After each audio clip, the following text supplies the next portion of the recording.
Hello? Oh wait, I have the stream up on my second monitor. I shouldn't do that. Or not my... No, the other... Oh, I'm fumbling. Oh, I'm fumbling. Already. Bro. I'm 13 minutes late. I don't even know if my mic sounds good. And... Yeah. And everyone's talking about Digital Circus because I'm so unentertaining. And everyone's talking about the amazing Digital Circus. Oh man. Oh. Oh. That's really upsetting. Hopefully. You guys gotta let me know if my volume's okay. You sound good, don't worry. Okay. Thanks. Thanks. Thanks. Okay. Mic sounds good. Okay. Okay. Okay. Okay. Okay. Alright. Alright. I was so worried. Because I didn't test it beforehand or anything. Let me listen to it in my ear. Wait.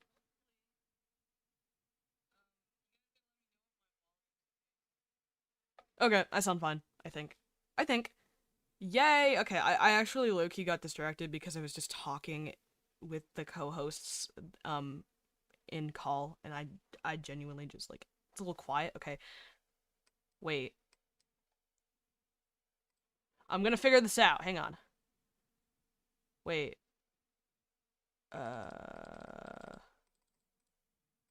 Wait. Okay, wait. Hang on. Maybe if I do it, like, 3. Wait. Is that better? Or should I do it more? We can't hear you. Stop lying! Okay, sorry. Yeah, see, that was really loud, I think.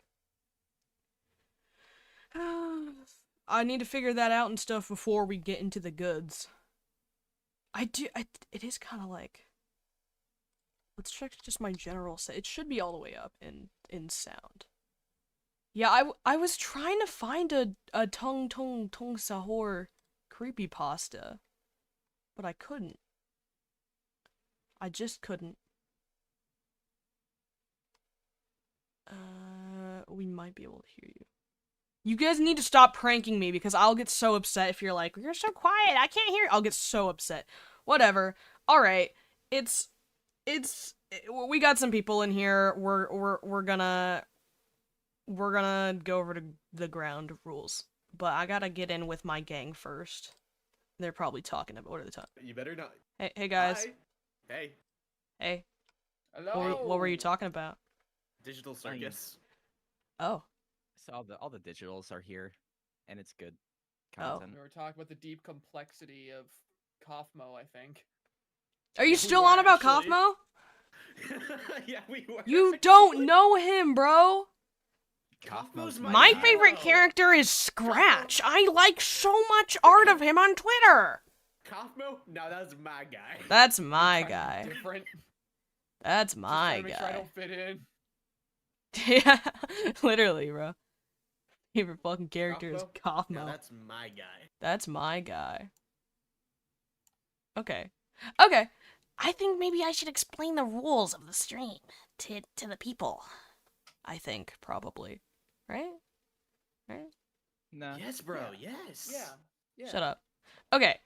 Oh. Co-hosts are a bit muffled. Do you mean that? I'll turn it up, but you better... You better mean that. Oh, I muted them for a second. Oh, man. Sorry, I didn't mean to... Co-hosts are kind of quiet. Okay, wait. How do I... Hang on. How did OBS work? They updated it and I don't know anything. They updated it and I don't know anything. So I should hopefully have clearer audio. You have clearer audio. It's not on you. It's on me. Volume percent. Wait, 100%. Oh, okay. I'll turn them up to 130%. How about that? You guys louder now? Hello? They're still... Okay. Hi. We should all be like this. I am Pomni. I'll just turn us both up.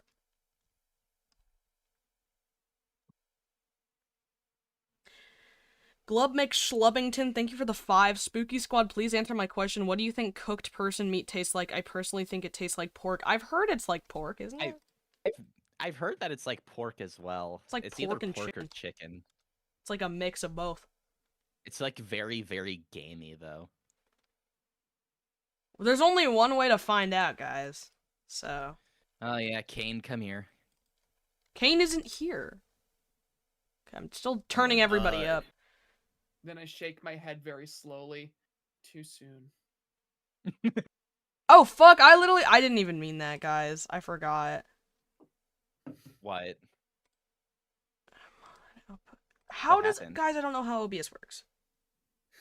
People are better, but still a little quiet. Okay, let's turn it up like all the way, 200%. 200. He's gotta do. He didn't prepare for this stream at all, by the way, guys. You should all make fun of him for that. Well, I mean, the coming Okay. out scene was going on, so like I was don't busy. really know. Yeah. 220. We want to get you up to that nice crisp yellow area. Talk. I'm Kinger. I am Tommy. Okay, that should be better. That should be better.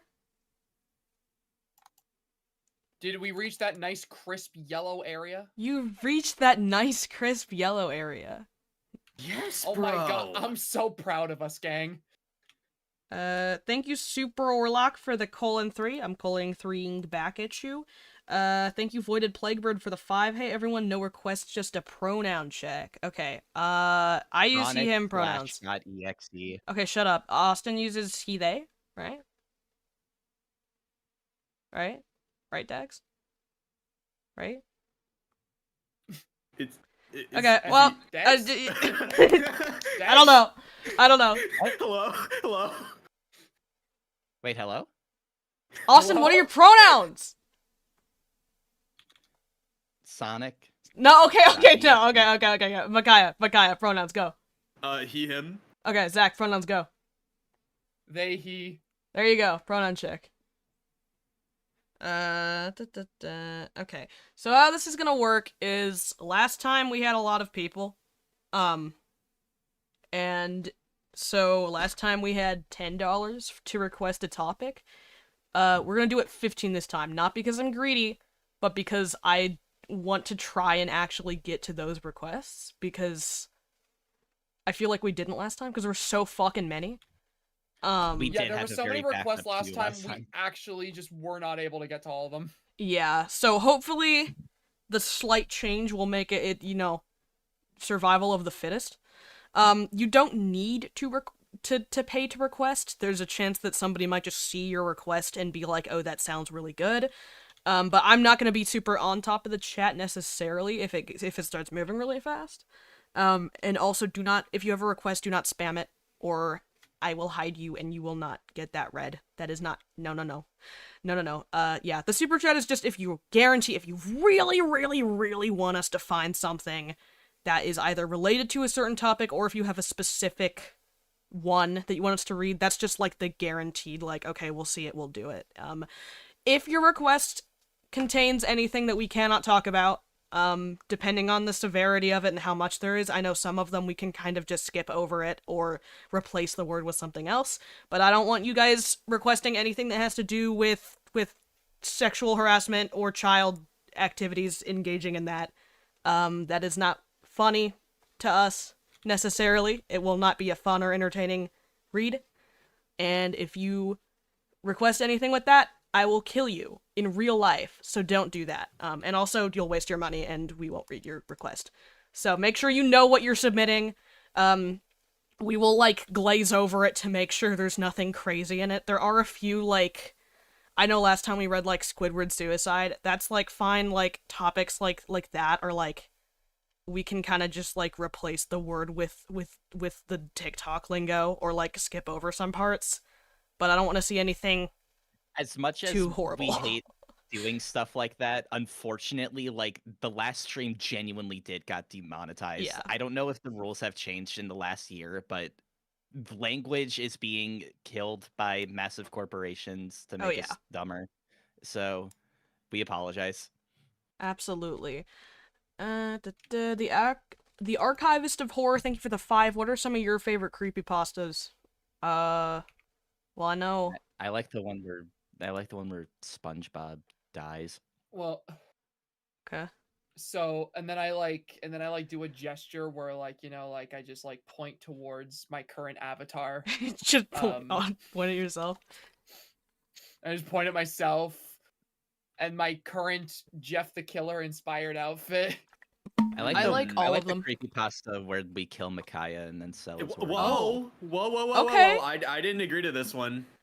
You know, the other day, Micaiah Austin said in call, he was like, I like how Micaiah's becoming, like, a fan favorite, and I was like, we should keep him and make him, like, a side character. Oh, okay. So. Oh, I'm a side character now? Yeah.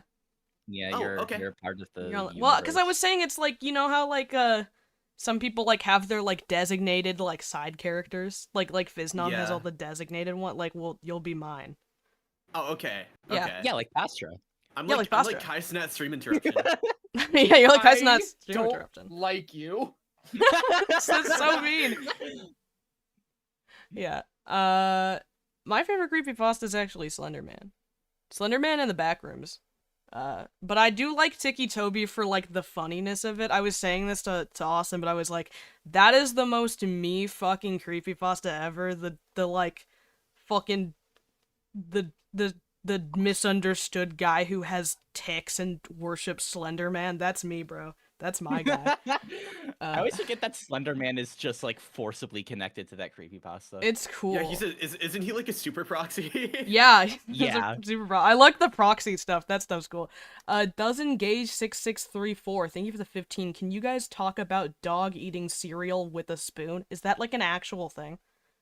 Dog eating yeah. cereal Someone with a look into that. spoon? We'll check that in a second. There's still one more thing I actually need to bring up. And somebody already did it. So This is Fuck a you. really short one. oh, okay, we'll do it then. Oh, but it's real. Yeah, it's What like is real? 5 paragraphs long. Okay, we'll wow. start with that one. But first off, I have the text on the screen. If you go to my store right now, you can get this Jeff the Killer. So that's a thing you can get if you're interested in getting him. No pressure. I thought it'd be fun if we had a little Jeff. The reason why I do so many charms is because I want to have a backlog of them so I can start doing artist alleys because they're fun. That's genuinely the reason behind it. So you don't need to buy it. I just want to have it, and if he sells well and you guys like him, I'll do some other ones. We can have a Slenderman. We can have an Eyeless Jack. We can have a Sonic.exe. Whichever ones. Yes, dude. Okay. Thank you so much for the 15. If you could find Scary Poppy Playtime Creepypasta, ooh, scary, that'd be cool. The hyperfixation is killing me. Dude, we'll get on it, That don't worry. sounds really funny. We'll definitely try to find one. Yours wasn't very specific, so I'm assuming that you just want us to pick It's one just out. any, yeah, we'll look. find a good one. We'll look. Oh, thank you so much for the 20. Deku loves hair. Great username. I know it's not technically creepypasta, but I'd love it if you guys talked about Marble Hornets and or Everyman Hybrid. Oh god, Marble Hornets. I feel like Marble Hornets has like somehow managed to become a creepy, like Masky and Hoodie are just like they count. So Okay, I put them in the same bin as Kate the Chaser, where they're creepypasta Yeah. adjacent. They're on the team. they are characters that came from like a creepypasta associated series, but I Yeah. do not consider Marble Hornets itself like that. That is a found footage series. Yeah, it's not a creepypasta, but if there was like a CU, like the creepypasta cinematic, the creepypasta extended universe, they're like in it. It's I like don't really Slenderverse have shit. much to say about Marble Hornets because I was really never really able to get into it as a kid because it's a very slow burn thing. Slow burn So- spine chiller. Yes, it's slow burn, spine chilling, bone tingling. It's a very slow thing, and I just wasn't very stimulated by it as a kid. If I'm going to be completely honest, I don't really have much experience with it. Just totally tried. I did like doing Hoodie it and again. Masky a lot though because they were just like very prevalent in like They're the cool- creepypasta they're fandom cool culture at the characters. time. Yeah. I used They are to cool really like the characters. Slenderman proxies because they reminded me of Jeff the Killer. They reminded me of me. I was always like, if Slenderman was real, I'd be a Slenderman proxy. So Wait, 3/4 of the people in the call were super proxies. Austin, you're the Wait. only one that's not. Austin, you gotta make a Yeah, Sonic.exe OC that's a super proxy. I have more powers. More powers. People loved their Isn't- freaking Jeff the Killer fanfiction where it's and- like he's actually well- a super proxy. Well, I know that Slender Man, like in a lot of Sonic.exe like fanon mythos before the lore was more refined, a lot of people interpreted Sonic.exe's entity as just a version of Zalgo, and Zalgo is like Slender Man's arch nemesis. Oh shit! They're having a big battle. I didn't know that actually he had an didn't know that arch people wrote nemesis. them as having beef. I Oh, yeah, think that's Slender Man's that's arch a nemesis really, is really Sony. big thing. Slender Man and Zalgo like have crazy beef in creepypasta fanon. That's Dude, really fun. I love like fan created fanon so much because one person can just show up and decide my OC is arch nemesis is with fucking Slender Man, and everyone else is like, you're right. You know, Yeah, right, they are. that is like the thing I love about fucking like creepypasta fandom culture is that because like all of it is effectively like fan fiction and OC writing, it's literally like it's a bunch of people just going, no, I think your OC would do this. And everyone just Yeah. goes, yeah, I like that better. That's canon now. I love that, like, shaming people is just off limits and anybody can like, if someone was like, and this is Jeff the Killer's, like, evil girlfriend, everyone's like, yes! Oh my god, I didn't even think of that! Oh my Yes, god, like- finally! This It's is what the character Three evil needed! girlfriends. It's great. Anyways, I'm missing up on a few chats. Let me check. Mimi Man, thank you so much for the 20. Hey, it's nice to see this again. If anyone remembers, I was the one who sent the Disney Carnage creepypasta. We were just talking about this before stream. That was like my favorite one that we read, so thank you. Think we could see if there's a bad Disney creepypasta or see if there's a bendy creepypasta. Absolutely. I think wait, someone needs to be writing these down. Yeah, if you're able to find one, we'll remember your name in the chat. If you can find another story that's tangentially adjacent, I'm certain you will be able to find one. We will keep your name in our minds and we will read it. You don't need to And in send our another hearts. donation, obviously. Yeah. Okay, somebody, one of you, Daggz, write all this shit down. Like, there's so Um, many things happening right Oh now. god, yeah. Friends, no thanks. I was like $15. Now nobody's gonna, but no, this is okay. Oh my god. No clue if you guys are still reading creepypastas. We just started. I would recommend Paradise. We It's from the just creator of Swing Shift at Farley's. I have no idea what that is, but yeah, put that Swing down. Shift at Farley's. That is a That's a that is crazy beautiful name. Thank you so much, Archivist of Horror. You already donated once, so you don't have to do more. Can you do NES Godzilla, please? Did we do that one? Is that is that one that you NES read? NES Godzilla is NES. really, really long, I think. really I was gonna say long. we didn't do Godzilla NES because that is a really long story.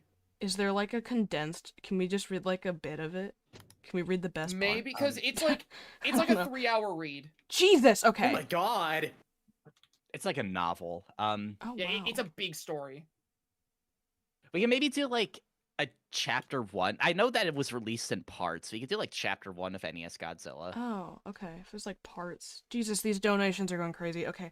Okay. Oh my god. Oh my god. Oh my god. Okay. Quinn, friends, no thanks. Best friends, thank you. I'm hearting that. Friends? No thanks. Got a bad one. It's Best. called Epic Mickey Zero. Make sure you put creepypasta at the end of it. Yeah, okay. We'll take a look at that if Epic we have time. Mickey Zero. Yeah, write all Okay. this shit down, Daggz. Creepypasta, but the NES. main character is Hunk from Resident Evil. Why are you trying to Daggz fan service right now? Daggz. That would be like a 2-sentence creepypasta because he just killed the thread immediately. Oh yeah. Quinn, what happened to your friend Happy Appy? Can someone explain what is Bloodbath Godzilla? Bloodbath Godzilla. Howdy heart, are you guys? Maybe you can make it its own stream. Yeah, that's true, maybe. Just woke up, I'm ready. Daggz, how old was the last time you ate a meal? Why do they know you're starving? What the fuck? Did you tell anyone about that? It's I need to close my blinds. Quinn, you're louder than everyone. Sorry. Daggz, did you tell anyone that we're starving you? Oh, I think he did. Cool. Turn back up more. I know it makes me focus more, but it's immoral. It's immoral. This isn't okay. Makes you This is focus more? okay. Daggz, go on strike. Go on strike. Okay, I'm looking back at the donations. We very briefly covered Marvel Hornets and Everyman Hybrid from that first one. I'm sorry that we couldn't say more. It's just like it's like a fucking Where's- 2-hour-long where's the series. I don't dog think we could just spoon react one? to it. I do have that one pulled up. Okay. I could send. It's Yeah. a Reddit creepypasta. So Ooh. this one's like This one's like really, really short, Oh, and okay. it's Is it a really no-sleep niche story? too. No, it's on r/creepypasta. All right. Okay. Hopefully this is what you're. Okay, I'm on a freaking guest tab, so it's. Hopefully this Shall we is put- what you're looking for. Okay, I don't- dog eating don't- cereal with spoon. I don't have the stream open. Do you Oh, wait, have yeah. like I'm music gonna- playing or anything? You should pull up like the Scare Theater playlist. Okay. The thing is, like, I'm worried to do music because then when we do the VOD, then the music is you can't add the music in post. You know? That's true. That's I think- absolutely true. Okay, that's fair. Someone can just like sing it. You want to sing it, Daggz? Okay. Dog eating cereal. I'll read this I first know that one one. because we just started. Dog eating cereal with spoon. Like 3 years ago, my cousin and my uncle invited me and my dad to the local stadium to watch a football game because family tradition or something. The plan was Dad and I would pick them up in the car. When we got to their house, my cousin says we have to take his 6-year-old brother because the babysitter canceled last moment. We took the kid and sneak him into the stadium. If anything, we could buy a resale. So the game ended, our dumbass team lost, but anyway, we were heading back to Uncle's home, and once there, both my cousins leave the car running straight to the bathroom. But my uncle stays at the car talking to me and Dad, and then we hear man screams like someone was getting fucking tortured, so we run to the house straight. I was ready to beat some robber or whatever. This guy was ready to beat some robber. We get into the living room and my cousin is all disheveled, with a red face, doing these disturbing gestures and yelling like the Conjuring movie. Little cousin hiding under the living room's table. We thought older cousin was convulsing, so we shove a cloth in his mouth. Swear to God, my uncle was desperate and almost crying. He tried to talk to my cousin, but he couldn't hear us or just ignored us. Then we tied him with ropes from the garage while he kept screaming and contorting, but he calmed after a while and started to cry quietly. We still tried to talk to him, but he seemed to not understand. Younger cousin was still crying, but more calm, so we asked him what happened, and he said that when they entered the house, they saw the dog eating cereal with a spoon. Man, if you just saw my cousin getting all crazy again, so fuck it, we called an ambulance, because we didn't even know what to do. After that, they took him to a clinic, and short story, they told us he got a permanent loose screw. A permanent loose screw. Okay. We thought my younger cousin was overwhelmed with everything, so he probably wasn't expressing right, but after a few days, when things eased up, we asked him again, but he kept saying the same thing when they entered the house. They saw the dog eating cereal with a spoon. My aunt would get hysterical since she didn't understand what the fuck he meant till the kid got desperate and did a drawing of what they saw when they entered the house. The family's fucking dog sitting on a chair in the dining room eating a bowl of cereal using a spoon. Aunt got even crazier with that drawing since they had not seen their dog after my older cousin went away. And that was it. My little cousin has to go to therapy every week and the dog never appeared. Okay. I do like the formatting of this story because it does sound like this was posted by somebody on like a forum and not like an actual story. This is like a very textbook definition creepypasta, I think, because of how short it is. This does just seem like something that you would just copy and paste somewhere to like spook people. Yeah, it does feel very traditional. Very old school, and I kind of appreciate that. Did the kid make that drawing? Because isn't he like 6? I do also like that there was an image attached to it. That's cool. Is this image like from... Oh, translated into English. Oh, that's why the English was kind of... Okay, so it's like... Okay, I guess it's a Classic foreign Mr. Peanut creepypasta. I see. This is really niche. Dog?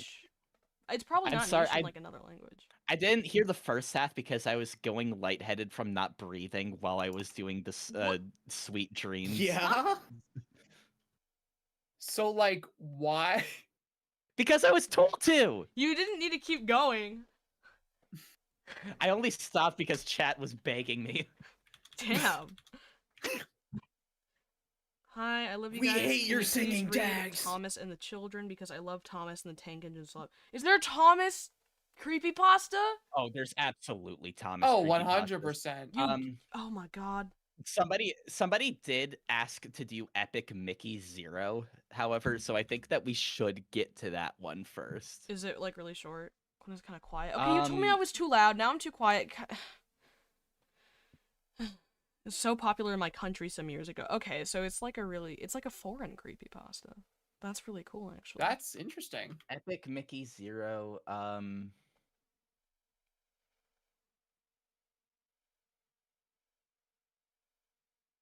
Oh, I think I actually know this one.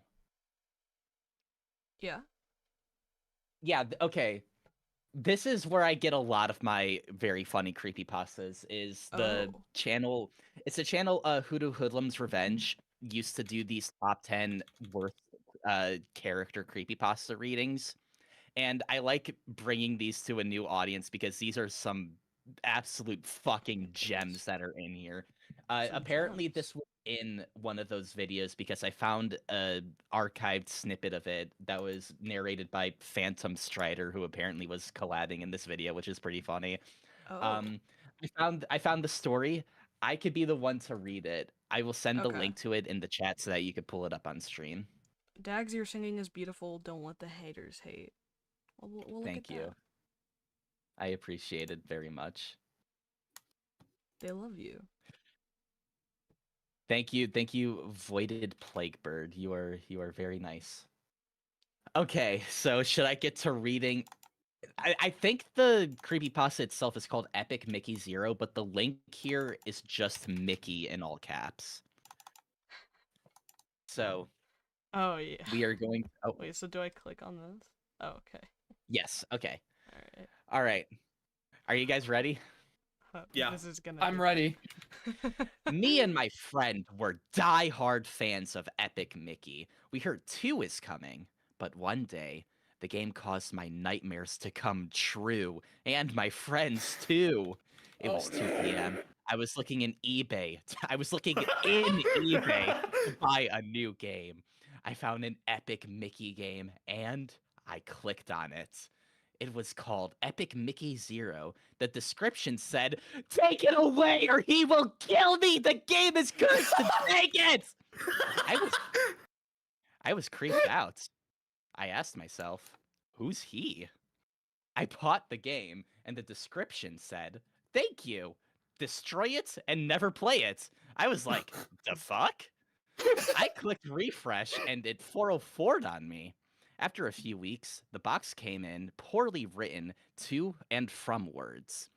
I opened the box and the cover was pretty creepy. There was Mickey's hands holding a knife, and Toon's corpse were hung on the upper part of the cover, and there was a black background with a red text that said Mickey in blood text and red color in blood text. I opened the case and the disc was blanked and marked Mickey. I invited my friend over to see this. He came and looked at the manual and he looked at it and puked at the picture of Mickey eating Oswald's guts. I think that's a bit of an overreaction. We forgot No, the bro. picture and the popped the game in. I feel like that picture is like pretty important to the context. I love creepypastas, oh my god. The Wii loaded up and I pressed A on the game section and it was black and red discs. No music or sound. The screen slowly faded into a spiral with blood red on it. I quickly started the game, feeling creeped out. The game's warning is black and take me to the logo of Disney, with blood dripping down from the words and red flash to me and company's name, Shizzable Table. One of the weirdest name for a company. There was the message in Shizzable that said mean death. It was very fast. The blackness take me to the title screen with only 2 sentence Mickey and press plus to play. I press plus and it take me to the save I press menu, then plus. the save menu. I press plus and take me to the save menu than the main menu. Okay. Only one save. Play with Mickey Mouse. The date was just all 6. I made a new save and the game went black and red statique came from the take me to the menu again. I picked the save to make my problems go away. The time was 9 p.m. That a lot of time has passed just fidgeting with the main menu. We started this at 2 p.m. I Dude. watched the cutscene with my friend, and there was Mickey on stage with 1 million people there. Whoa, He did- wow.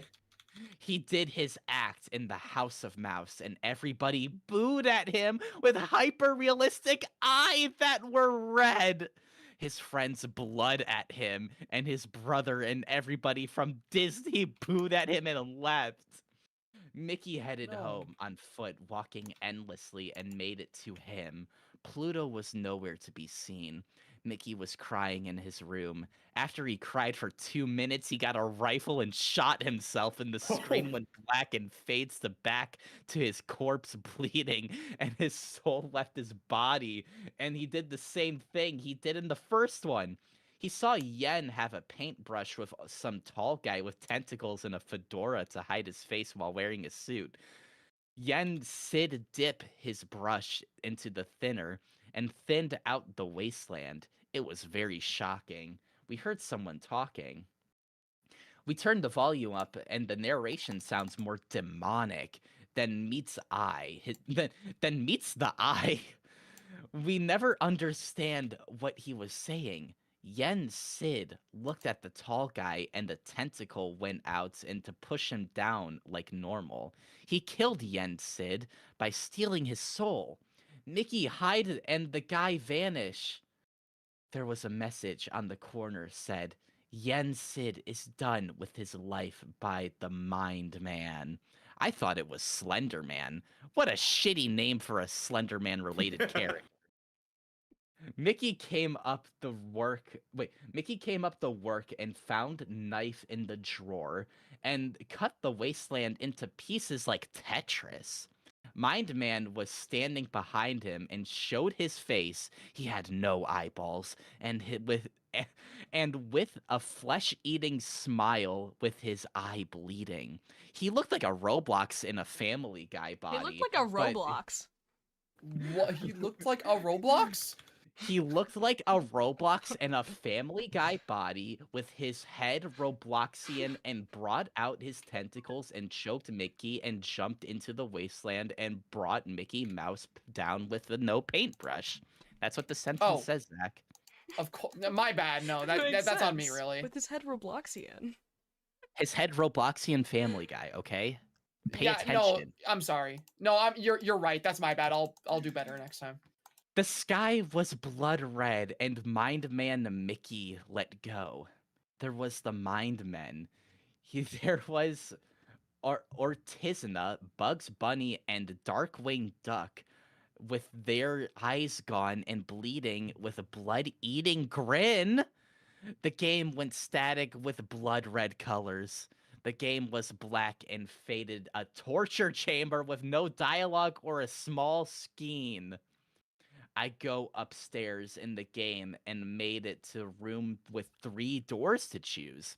I picked door 1, and the noise went loud static noise, and all of his friends were hung and cutting up. Mickey called their names and cried on his knees. The Mind Men came and to lock the door and taken to the screen went static and taken back to a room again with his health bar bleeding. The ink on him was blood. Why is his I health bar entered door bleeding? 2.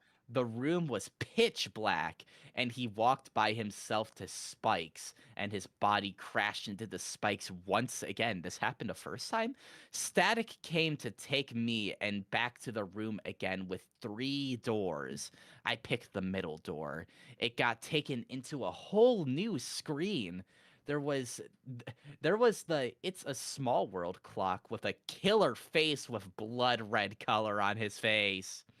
His hands were tentacles. I killed it, and it exploded into bloods and guts. The screen was a broken CCTV, like No Time and the bottom. I was taken to a level in Main Street where their bodies lying down like they're dead.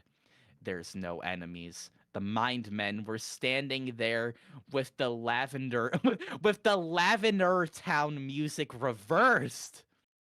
There was Reverse? there was a blood curdling screaming. I tried to shut off the game. The Wii won't let me. I played the game for like hours and hours. I handed the controller to my friend to play, happy that he's still here supporting him. He played for like 10 hours. He saw a cutscene with Mickey killing Felix and eating his head, and Kitty commits suicide by dropping dead on the floor. Mickey eat her head too. We were grossed out and never get this scene out of our head. We still played for like 9 hours. It was morning and still playing. We got to the last scene, a dark ending with a very scary ending. Oswald fight Mickey and Mindman toke Oswald and hung him like he is dead. Mickey ran from Mindman. Darkwing Duck was standing in front of him. He said, "You can't hide. You can't run. You can't survive, Mindman," in a scrabbled voice. The screen went haywire. We throw the Wii out the window and ripped out the cords and throw them with the Wii. We smash the Wii and the disc to destroy it. We take the Wii to the fire while we were sleepless. The nightmare on me started playing the game again in a pitch black room. The Mindmen came out and took me and ripped my lungs and my gibs out. I woke up and never played Epic Mickey 2 for years. We wish we never brought that game in the first place. This game was longer than the Resident Evil 3 remake. Yeah, they were playing it for like 13 hours. No I- breaks. I think They what took gets me 10 about hours this- on they took 10 hours finagling with the main menu though. I think what gets me about like troll pasta stories like this, first of all, is I struggle to tell between whether this is satire or like, you know, a kid writing this. Definitely a kid. But I love like specific stories like this where it's like, oh man, yeah, this kid definitely read like Squidward's Suicide and wanted to make their own. It's even better. Because like, it did just I- turn to Squidward Suicide for a little bit, and then it just stopped being. And then yeah, like Slender there's Man just showed randomly a up. scene. I like the Roblox. I don't know what the Roblox in a Yeah. Family Guy body with this head Robloxian means. I really like that I woke up and never played Epic Mickey for 2 years. 2 years. It took him I 2 just- years to recover, even though he like puked at the sight of like a drawing that was included with the game. 2 years. I just ago. really like the opening where it's like, I found this cool game that I really wanted to try. A customer review said, "Take it away! Get rid of it! He's going to kill me! Oh god!" I Okay. do love that so much. What's up, Micaiah? I think the next one wasn't the next one the Poppy Playtime creepypasta? Okay, I Find me a good one. do not know if there is a. I'm going to check. Best way to do this is to just search Poppy Playtime on the Troll Pasta wiki. This guy has the tactic. Dude. Okay, there is very, very few creepypastas of Poppy Playtime, but I did find one on the Lost Episode Creepypasta wiki called Poppy Play. Oh. Okay, no, wait, there is one. This is a creepypasta about a content farm, apparently. Oh shit! Oh. Really? Yes. Does somebody else want to do the narration for this one? Yeah, it could be either me or Micaiah. I'm fine with whatever. Who wants to read catnap cartoons? I suppose I will. Okay, I did not proofread this at all, so let's. Oh boy. Well, Oh boy. let's just control F the word I do- sex. Why is there? The catnap Oh. kid was arrested for sexual assault. Oh. I'm.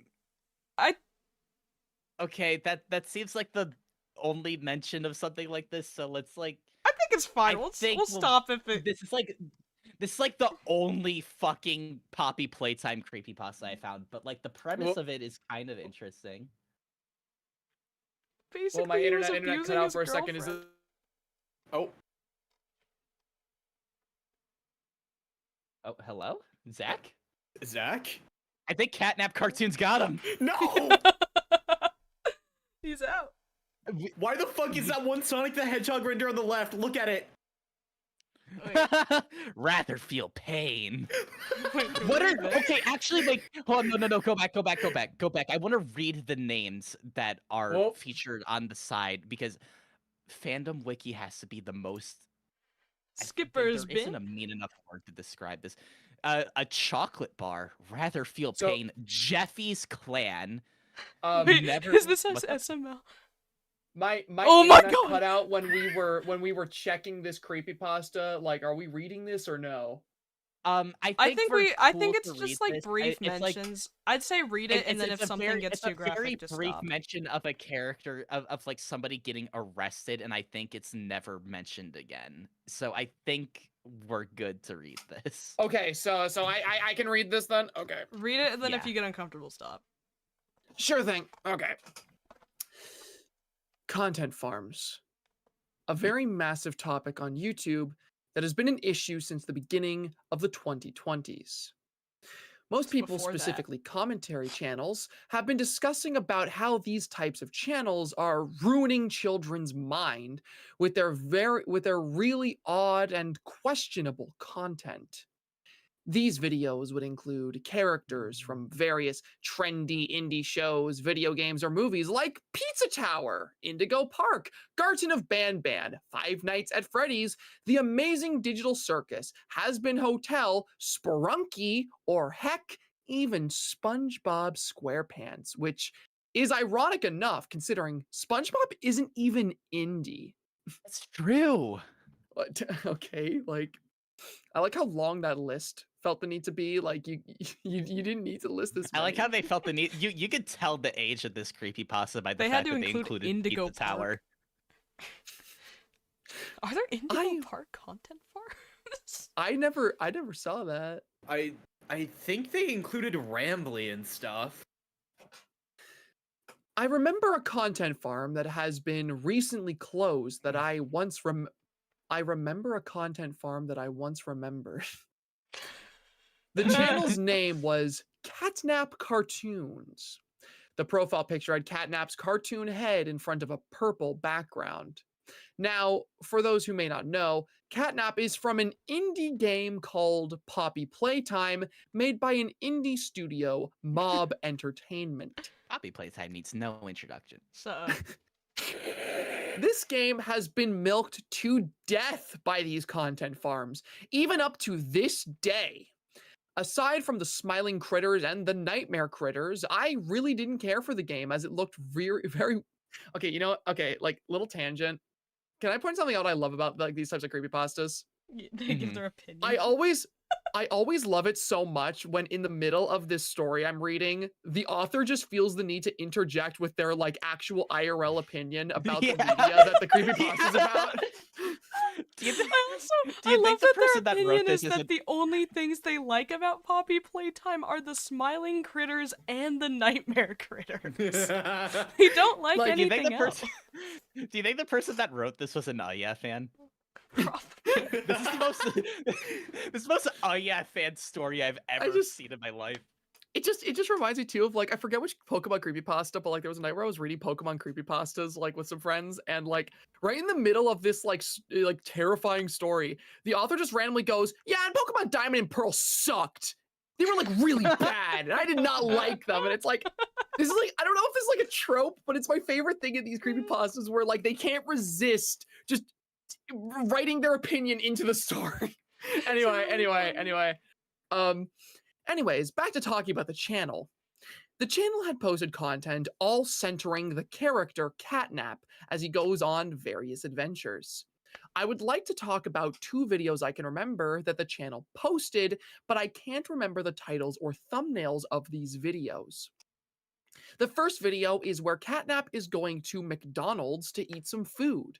It started off where Catnap opens his kitchen cabinets and the refrigerator looking for food to eat. Unfortunately, there was nothing for him, making him very hungry. Relatable. I don't okay. Me too. I don't think the video had any dialogue, so the characters had no voice actors and had to use speech bubbles with images. Catnap comes up with an idea and decides he wants to go to a restaurant, specifically McDonald's. He then opens Me the too. door from his house and gets on his bike, riding till he got to McDonald's. He gets off from his bike and goes to the building. The McDonald's building was a drawing from a digital art program installed from a computer. Why do they need to specify that? It was from a digital art program installed from a computer. You know, like Microsoft Paint or Photoshop. Yup. I know. Yup. Uh-huh. I'm trying to stretch out the essay. Catnap opens the door and goes to the cash register. The cashier was just kicking chicken wearing a McDonald's uniform, meaning he works at the restaurant. Yeah! Yup. We're really trying to get the 10 Confirmed. minutes here. Catnap ordered just a plain cheeseburger, so he gave Kickin' Chicken his money and got his burger. He sat at one of the tables near the window and ate. Once he finished, Catnap asked for more, and he ate so much that he exploded with a generic cartoon explosion sound effect. I think that's when the video ended. I couldn't believe what I had watched, as I couldn't comprehend how disgusted I was when I watched that video and how nauseating it was. Is that like, is there like something I'm missing? I was gonna say, like, that's not, like, is there something I'm missing that's like really, really tame? Like, it's not even like, oh, Catnap exploded and there was blood and gore. It was like, no, like a cartoon explosion. Like, Yeah. Like, There's too much. like, okay. okay. The other video I'll be talking about is their final video, where they decided they're quitting making any more content. I think it started with a stock image of the cartoon version of Catnap in front of a purple background, which was similar to their profile picture for at least about 20 seconds, while the Smiling Critters theme song plays in the background. After the 20 seconds were over, Catnap had his eyes and mouth removed from his face, reminding me of those anomaly videos. What anomaly Those videos? anomaly I was gonna say, what You the know. fuck do they mean anomaly video? You know, the anomaly videos. Do they mean like analog horror? The anomaly Maybe? videos. Anomaly videos. anomaly- Like I'm on observation duty? Drop Anomaly your videos. favorite anomaly video in the chat. What's everyone's favorite anomaly video? Can we watch some anomaly videos right now? I only watch anomaly videos. Anomaly medias. Okay, like there was a mix of children and women screaming when the image popped up, albeit muffled and reverbed. I have a screenshot of this image, so this could possibly be the only proof that this video existed. And then there it is right there in the It's a corner. screenshot. Scary. It then I'm scared. showed a man, presumably in his 20s, dressed up as Catnap. The Catnap costume consisted of a purple onesie and a shitty-looking printed Catnap mask, likely taken from Google Images. The man walked to an old rusty chair and sat on it, looking at the viewer. He then starts to ramble about how their haters don't appreciate his content and how they'll get offended when he added edgy stuff to his content, like adding fat shaming, homophobia, and even racism. Oh my god. I honestly don't blame them, as they were right about his content. I think this man might be one of those Republicans that think that everything is woke now. This man might be one of those Republicans. Sorry, I was not fucking expecting this Poppy Playtime creepypasta to get political. The man brings up a commentary channel who had made a video rightfully criticizing yeah. and exposing his questionable was content. Yeah. It was yeah. He called him a snowflake, even going as far as calling him a lefty. Oh, that's too far. This Ooh. he then starts throwing a massive tantrum by kicking the wall, throwing things on the floor, screaming up top of his lungs, and flipping down the chair. Then the video ends. That piece of shit deserved it anyway. Putting offensive content into your videos is one thing, but throwing a fit over people criticizing you is just crossing the line, man. I feel like this video is someone venting. I can It is see. I can absolutely literally someone like. venting. This person wants to be their fucking like. They want to be a commentary YouTuber so bad, bro. I can just Yeah, they imagine want their to like be a commentary character, their YouTuber. character still crossing their arms and being like Like, crossing the line, like man. I'm This reading reads like a this Just story. a Robot skit. Like, I'm reading this story, and it feels like this was written by a kid who like found a channel they found offensive and either wanted someone to make a video about it or like saw a video about it and was like, yeah, I need to write about this. I feel like this might be inspired by Angry Sonic. Like, this doesn't feel like a It creepypasta to does me. sound like Angry Sonic. Like, it's just so strange. It's like this person wanted to make up a person in their head to get upset about. Yeah. Well, let's see how it ends. I remembered a day later that his channel was closed due to the hatred he got from the haters.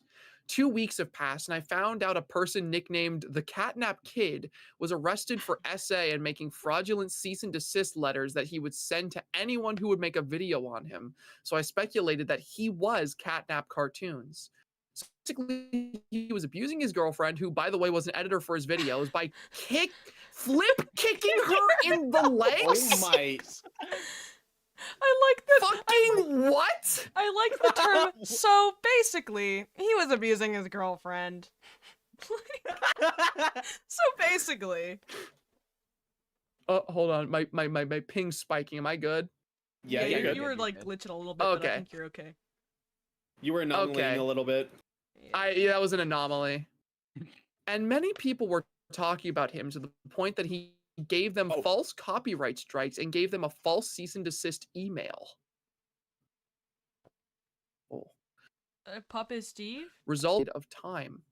Oh, Oh? they're time Oh no, traveling. anomaly. Anomaly? Uh-oh. We're in an Oh, hold anomaly on. video. Oh, Anomaly video, no. are we good? Are Okay, we good? result- Are we good? Am I being anomalized? Start you start okay? at resulting to the creators. Okay. Okay. Sorry, I've been having internet. I got my computer fixed recently, so I've been having some like Wi-Fi issues since I got it fixed. I can relate to that. So yeah, that might happen every now and then. Resulting to the creators to privatized their videos for a short period of time. Once he was arrested, the videos on him were back up as YouTube found out they were also they found out they were false strikes. No period. It's best that he's arrested than making offensive content on a site that have users that are diverse. True. I agree. I was just I thinking hope that. YouTube gets their shit together and take down these So this entire video is this being a kid who hates content farms and is like, He just found out about them and now he's pissed. There's a non-zero chance that whoever wrote this is like fans of us, by the way. We have to and find the them. final line of You have dialogue to find in this them. entire story, the final piece, please give your kids something better than just brain rot. Dong, Bravo. dong, dong. Bravo. Well, I think we all have a lesson to learn from that. That we should stop. We should boycott Fortnite for adding tongue sahur. That's what I I love learned it from so that. much that like This was just like hold on.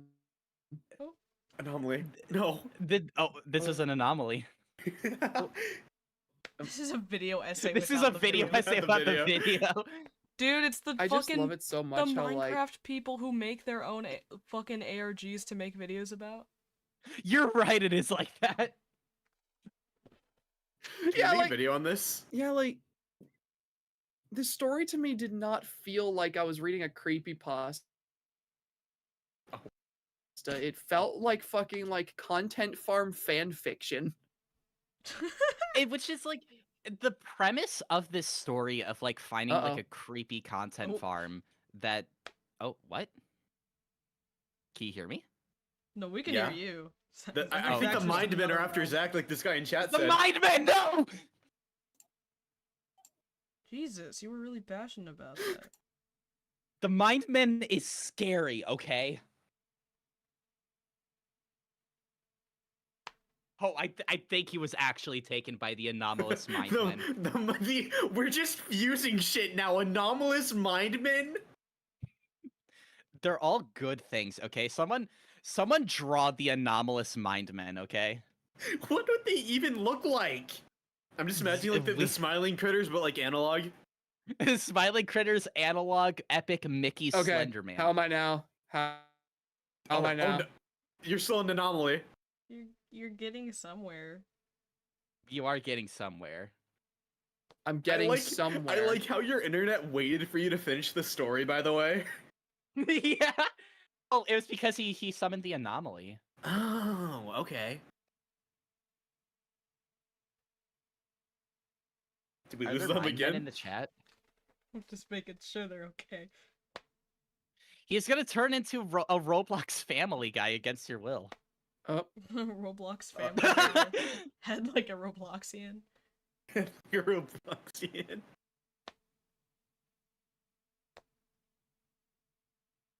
Can you please read a Muppets creepypasta from Jimbo Laga 6042? The rules are like Muppets you do need to creepypasta? donate 15 for a specific request, Just but put it down anyways. things have been pretty dry at the moment. There hasn't If really we get been through much the donations. other ones, we'll do that. Yeah, What are it's the just other like ones we have to do? you'll be put like at the bottom of the queue for now. I think Zach's actually just gone. I think. Well, I see them lighting up green. must have been a pity glitch, as that one image says. Must have been an anomaly. Must have been an anomaly.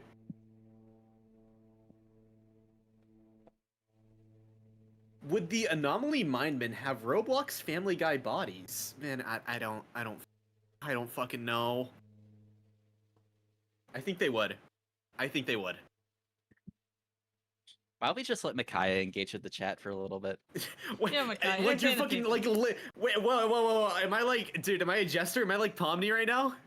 You're the fan favorite. I'm okay. Oh, okay. I didn't know that was happening. Okay.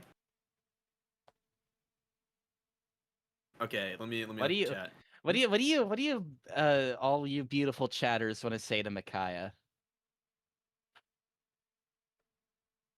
Do you know the Mindmen. Oh, Okay, Mindmen. what the fuck are the Mindmen? I didn't want to ask because I didn't want to look stupid, but what the hell? Mindmen were from the Epic Mickey creepypasta. They were like the main villain. Like the Mindmen were after the guy.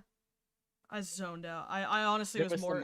Yeah. I was Hidden more into the Pomni. That Family story- Guy Roblox. That story was incoherent, to be I fair. couldn't understand what was happening. I'm sorry. Oh, Homicidal Lou. I've we read never that one? read that story. I don't know what that. Oh no. We Oh lost god. them. Oh, Zach's gone. Zach's gone. No, Zach's the almost taken by the Mindmen. No. Oh god. The anomalous Mindmen. The anomalous Mindmen got him. Scrapnik Mechasonic. I agree. That's a cool design.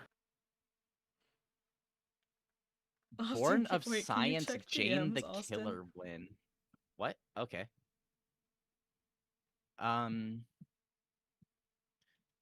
Yeah, no. Zach's gone. Pray for Zach. Lost when he's media? Mindmen time. That's sick, Quinn. Yeah. Yeah, we do gotta save Zach, unfortunately. This wasn't on the docket.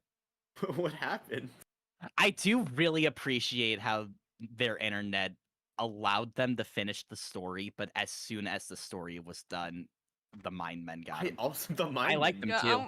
I'm gonna go get some cheese. Entertain the chat. Oh, okay. Well, Get some cheese I'm and a beignet. jester. I Yeah. can't get this headset off. Shut up. You can't do that. Oh, okay. I'm sorry. Zach is dead. Rip. What? No. Wait! Oh. Uh, Zach, wait, Zach? did you escape the mine men? Are you an anomaly now? They tried to stop me. Catnap cartoons, no! Listen, don't read the catnap cartoons creepypasta. Catnap cartoons will come for you, and He will he will call you a woke lefty. All of my YouTube videos have strikes on them now. No! Oh. Wait, Catnap cartoons is the mind men. And also the He revenue called goes me to a woke Micaiah now. leftist because I'm non-binary. No! Okay, Quinn couldn't have left at a funnier time. As soon as Quinn got up to like go get a snack, you came back immediately. Which is That's really really funny. So what happened? Did your internet just completely cut out in your entire house or something? So what happened is that I had my PC repaired, right? I had like a new motherboard put in. And yeah, after you were my talking about that.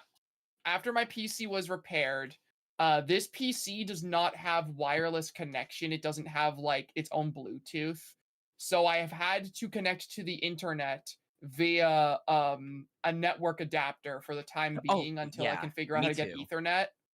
And this network adapter does not fucking work. Like, Oh this my thing will just God. turn off on its own sometimes, and I'll have to sit there and unplug it and replug it until I connect to the internet again. Yep, same with mine. I had to get like the most powerful one that I could possibly buy. and even then it still cuts out a ton. The most I'm happy powerful one. I'm happy that entertained you, Micaiah.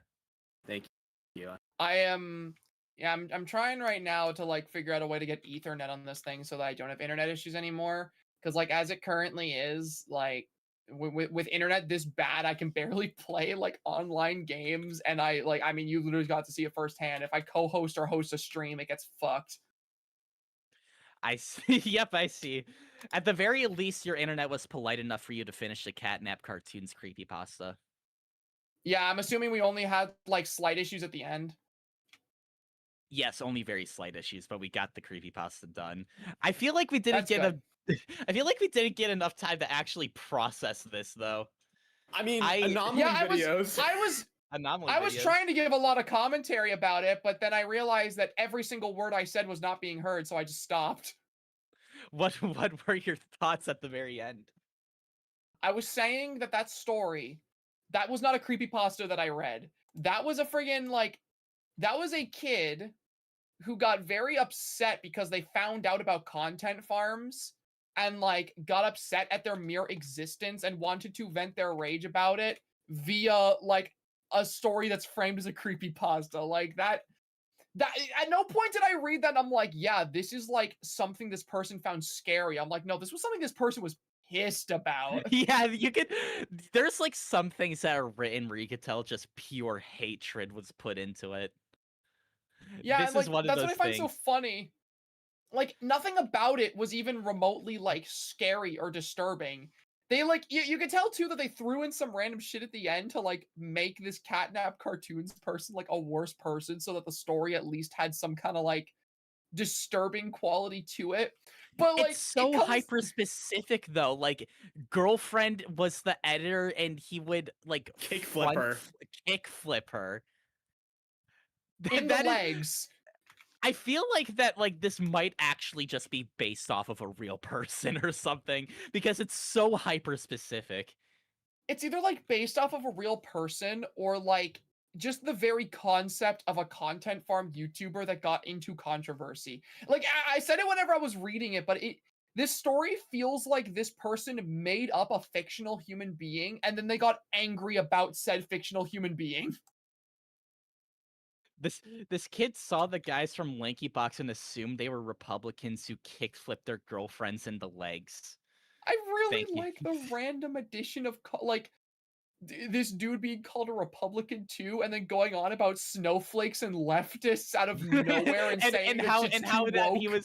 how that he was throwing a tantrum over the fact that he can't put racism and homophobia in his videos. I love it too because like what I find so funny about it is like we're seeing this shit and the story is like framing it like this guy was an absolute monster in hindsight. But the only video of his we have for context is Catnap eating a burger and exploding. Yeah, it's Wait. so tame. Catnap burger plush like the Jack's burger plush? Wait, you Like, might be on something. That's the part I find so funny about the story is that like at the end, the way the author is writing about this guy is like this guy was like actually a monster. Like this guy is the actual worst. And like with the context we get later, like yeah, he is. But like the What's actual up? content of the story is just yeah, Catnap went to McDonald's and got a burger and then he exploded because he ate too much burger. Hey, that's Good. scary. I eat too much burger all the time. Yeah, I got that's some true. peach As iced tea. somebody who has eaten too much burger, it's really sad. And Put some scary. raspberry in it. Some burger in it? Bro's watching burger. Okay, I'm gonna look through the fan what we got funding next? tab and see if we have anything else in the queue. You- Right now, the only we still have like a Disney creepypasta that was feel like Epic suggested, but Mickey we kinda weren't counted. given. Yeah, Epic Mickey kind of counted, but that was also somebody else's suggestion. That's true. That's true. There's NES Godzilla, but again, like, I feel like we should kind of say that in these streams, we are mainly looking for more like funny works that are preferably on the shorter side, like something that wouldn't take more than 30 minutes. Let's read this one. Rather feel pain. Rather feel pain. This one's a good We one. could lost episode creepypasta wiki. Okay. Okay. Wait. Oh feel wait, like wait, Micaiah, wait, this wait, one's wait. up your alley. Alright. Actually, hold on. Before we get to that, we could still do that. I'm looking through our queue. Killjoyd asked us to read a Thomas the Tank Engine Oh creepypasta, yes, just I want to. anyone. Oh yeah. Can we do this one I first? like Because the I want to idea of read the that. Thomas one, and so it'll be like alternating. Because I went and then you went and then Zach went. and Yeah, so then- yeah. Micaiah still hasn't gone. That's No, what I'm they- saying. Quinn Micaiah wants should me do to- this one, so I can read the Thomas I thought you said one. you 'cause wanted- I, Can I you love can you Thomas. send me Rather Feel Pain? Oh yeah. I'll send Okay, you so Rather. we are just reading Rather Feel Pain. Okay. It I'm looks kind of, like, interesting. It's captivated me. I really like the image of Sonic there, I you know. like this. Yeah. This is interesting. If you guys do have any good suggestions, Q is very, very open right now. This if you tea do is kind want of to ass. suggest I shouldn't have something. added the raspberry to it. Okay. Are we ready? Yes. Mhm. I'm so ready. In the early days of YouTube, a genre of videos that got massively popular back then were AMVs. The videos itself used clips or images from various mediums, with a song playing in the background. The songs themselves could vary, but most of the time they chose emo or love songs from the era. Sometimes it could even be your favorite ships of a piece of media. Ooh. Wow, I didn't know that. Oh. Wow, that's pretty cool. In more recent times, this genre certainly lost relevancy. No. You might see one. Sorry. Keep going. Sorry. You might see one or two pop up from nowhere, but they're mostly seen as goofy and cheesy things from the past. I'd like to talk to you about one AMV that I watched when I was younger. One that stood out from every single one. It was different, but not for the best of reasons. It all happened back in 2020. I was scrolling down YouTube, searching for anything to watch out of boredom. I stumbled upon a video called Sonic and Shadow. Pain. The thumbnail was a frame of Shadow from Sonic X, but edited to be in black and white. The name of the author was Sonic Productions, and his profile picture was Sonic's render from Super Smash Bros. Brawl with the name of the account on top of it. Yes. When playing the video, you'll be greeted with the intro. It was a classic blue background with white text in the middle, and you can already tell that this was made in Windows Movie Maker. The text went as this. Hey guys, welcome back to another video. I've been obsessed with this song lately, so I just had to make an AMV with it. Enjoy! After the intro, the video would start. It was a typical slideshow with fan art or renders of the two previously mentioned characters, featuring the song Pain by 3 Days Grace playing in the background. yeah. Oh fuck yeah, they know ball. Fuck They yeah, know good ball. choice. The images themselves depicted the two crying, hurt, or in other edgy settings that you would see in these types of videos. Sometimes they had this black and white font on them as well. This was all fairly normal for a video this type, so I didn't complain. However, as the video progressed further, the song started mysteriously decreasing in volume. It came to a point where the video was completely mute.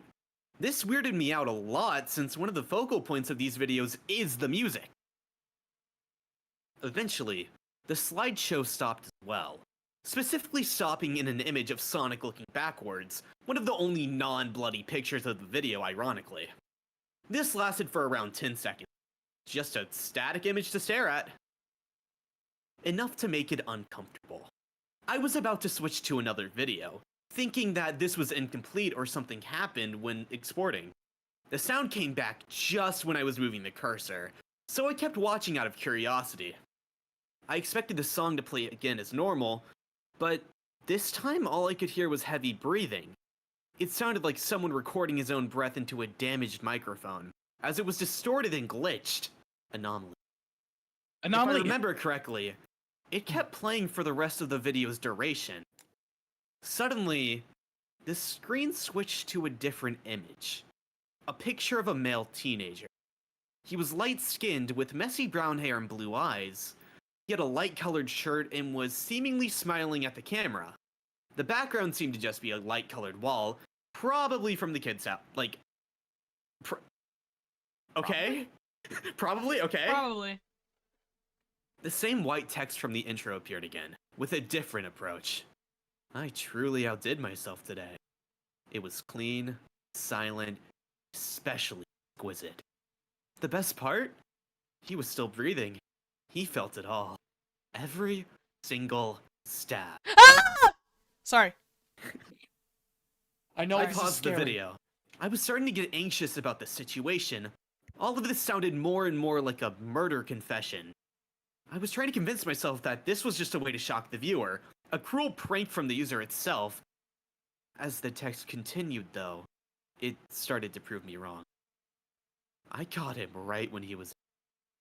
He must have been so proud. It was his last work, after all. Everyone must give one last presentation before parting. I did him a favor. Trust me. The screen went black for a few seconds after this last text, and when the picture came back, it was unrecognizable. It was heavily edited and distorted, all color of it was gone, and the person seemed to be in an almost soulless state. A string of text below it. Fly high, Nathan. Nathan! The video ended just like that. I was clueless on what to do, still processing everything. I tried to take my mind off of things. I clicked on other videos and decided to go to bed early. The next day, despite how nauseous it made me feel, I tried searching for the video to see if I could get more information out of it.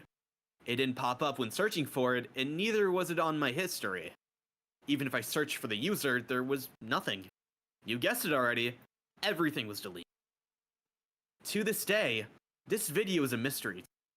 No one seems to know about it or his creator. I already tried searching for anything related to Nathan and his work in the Wayback Machine, but it was futile.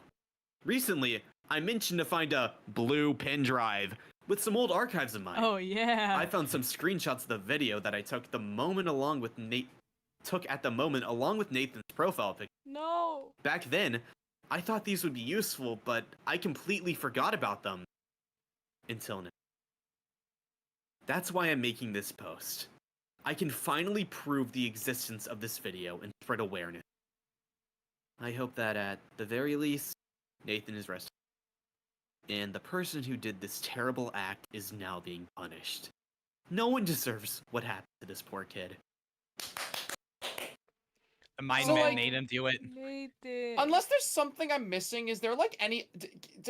Did this person just assume that an actual murder happened when there was no Yes. verifiable proof of it? There's Yeah. no proof. Yeah.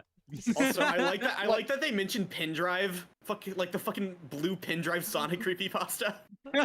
Yeah, like I was just sitting here waiting for the moment where like we get like undeniable proof that there was an actual murder that happened, but it just never comes up. So it feels like this person just stumbled across a failed ARG and assumed it was real. Yeah. Which, to be fair, this was like very late 2000s YouTube, so I feel like it would have been a lot more believable at the time, since like nobody was like used to ARGs, so I think everybody just took everything on the internet at face value. So That's true, yeah. I could definitely see how like this would have been convincing for the time. But that image that's included is really, really funny. What, Fly High Nation? This is an anomaly. This is anomaly horror. Is this just what we're referring to like any spooky creepypasta image as now is just an anomaly? Yeah, it's Well, anomaly yeah. horror, bro. It's my new genre. While we were Anomaly reading that, horror. somebody asked if we could read Nina the Killer. Oh yeah, somebody did. Did we need a killer last stream? I have no idea. Was that a Nina or Jane? I remember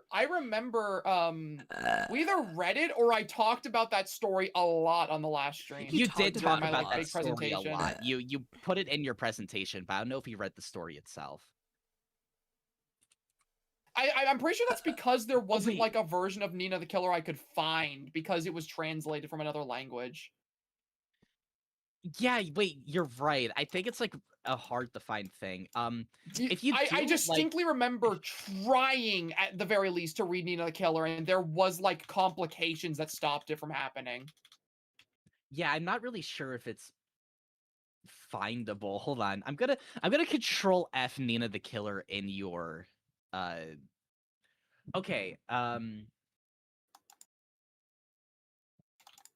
Okay, so I don't even really think there's an official story attached to Nina the Killer. It's more like just a creepypasta OC, and it's very dubious. Yeah, so I can tell you exactly what it is because I remember it. Nina the Killer was someone's like just like Jeff the Killer creepypasta like OC that they made. In a similar vein to like the Homicidal Lou story and how that was more just like lore explaining their like creepypasta roleplay OC. So there was like a version of Nina the Killer that exists, but it's less of a creepypasta and more just an explanation of who the OC is. And it's also translated from a different language.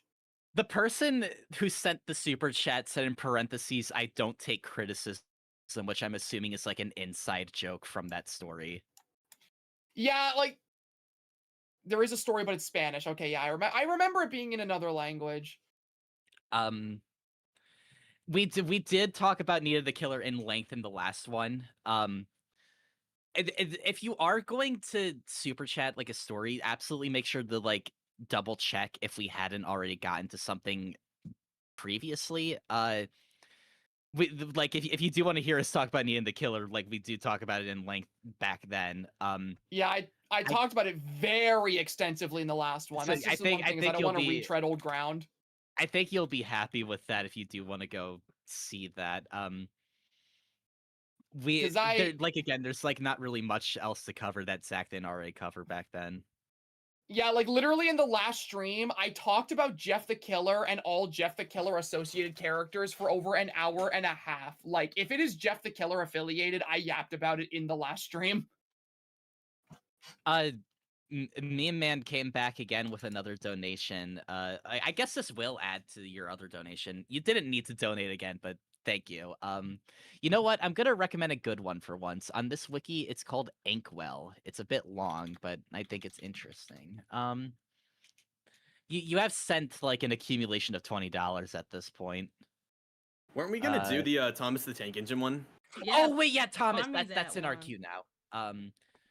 I'm going to search for a Thomas creepypasta. No, they had a specific one.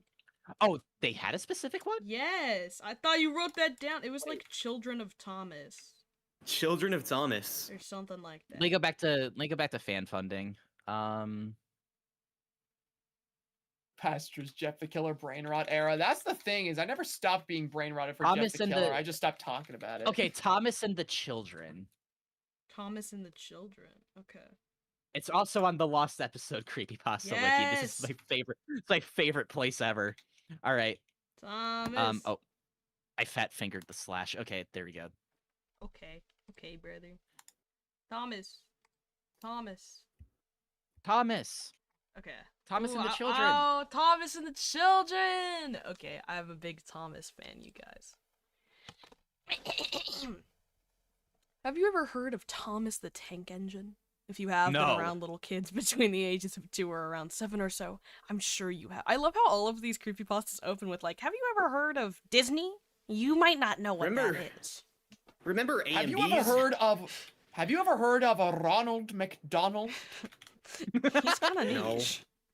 My son I adored appreciate the Thomas so much so that he could name every single train, knew what color they were, and the number they had painted on them. Dude, this is about Frankie.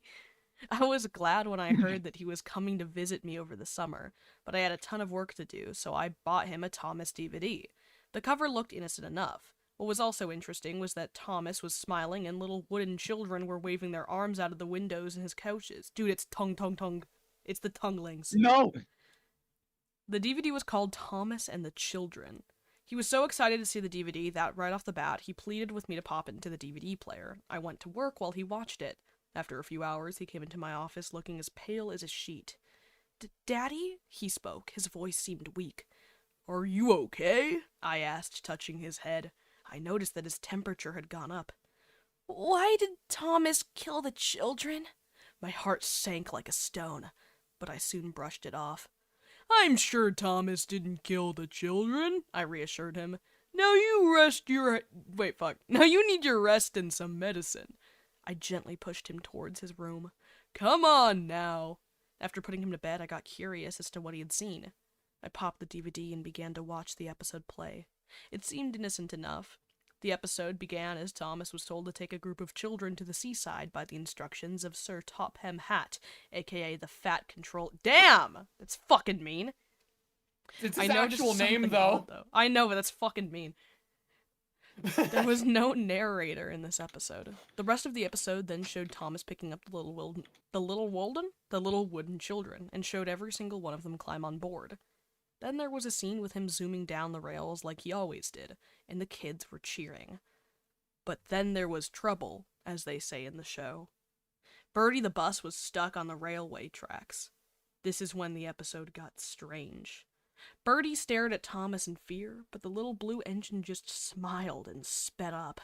What was even disheartening is that he started laughing. The kids were crying now, and little tears can be seen coming down from their wooden faces. Thomas crashed into Birdie, causing pieces of them to fly everywhere. Usually by now the narrator would say, and luckily no one was hurt, but there was no reoccurrence for... recurrence? Recurrent? You mean reassurance? Reoccurrence. There was no reoccurrence for the kids.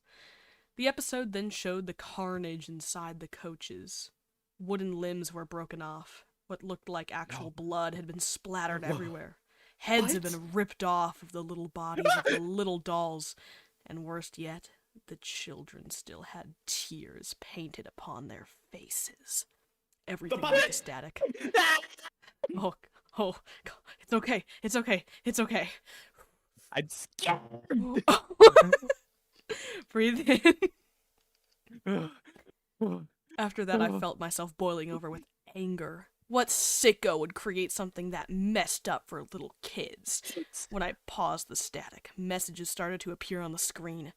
Disturbing messages like kill, obey, multiply, and die. I watched the static for over an hour and noticed 30 different types of messages. I threw the accursed thing in the trash. Were they just I like would've- writing down what it would say, like I when would've it gotten happened? My favorite part about creepypasta authors is that every single one has such a short conception of time while also having like precision time measurement. I watched it for like an hour. They did? I threw the accursed thing in the trash after breaking it in half.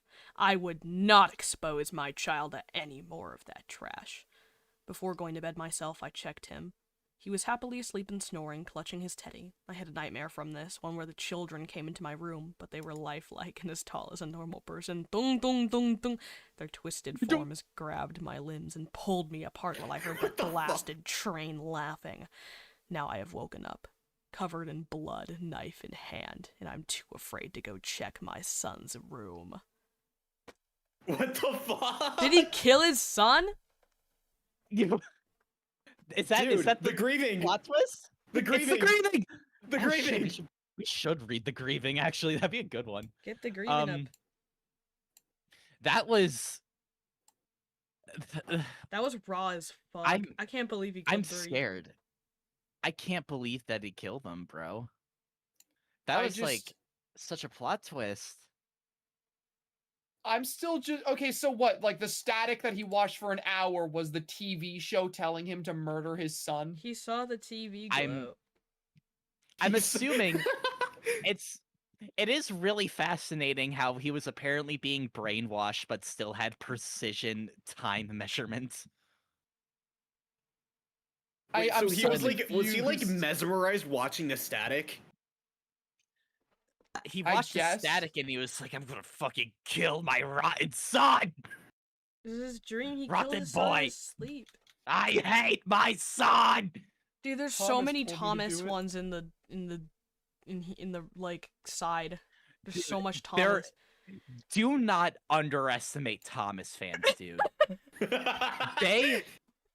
They go crazy for this fucking tank. Thomas I has know. shooters, dude. Thomas has shooters. Thomas does have shooters. Thomas does unironically have shooters. Some Thomas random is man kinda makes awesome. fake scenario in his head and gets scared about it, literally. Isn't that every horror story ever, though? I saw the Thomas glow. Bro. Reading a Stephen King novel, going, man, bro really made this up and got scared about it. Yeah. Dude, Pennywise isn't even scary. I have more powers than him. I'm about I got more powers. to fucking than- say that. than- There should be a Super Fighter M creepypasta. Oh, let's make Shut it. up, dude. Do you think there's like a? Can you try and I'll find like a stew you Super in the Smash soup. Brothers creepypasta? Can we wait? Please, can we try to finish Smash Brothers creepypasta? That'd be so good. There's No, definitely a please don't Smash spill me in the creepypastas. soup. Let me check the key. This game has Brawler. What does Brawler What does sound Brawler like? sound Next. like? Wait.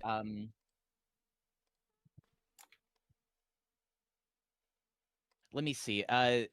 Mean Man did send a whole bunch of money, like, for Inkwell.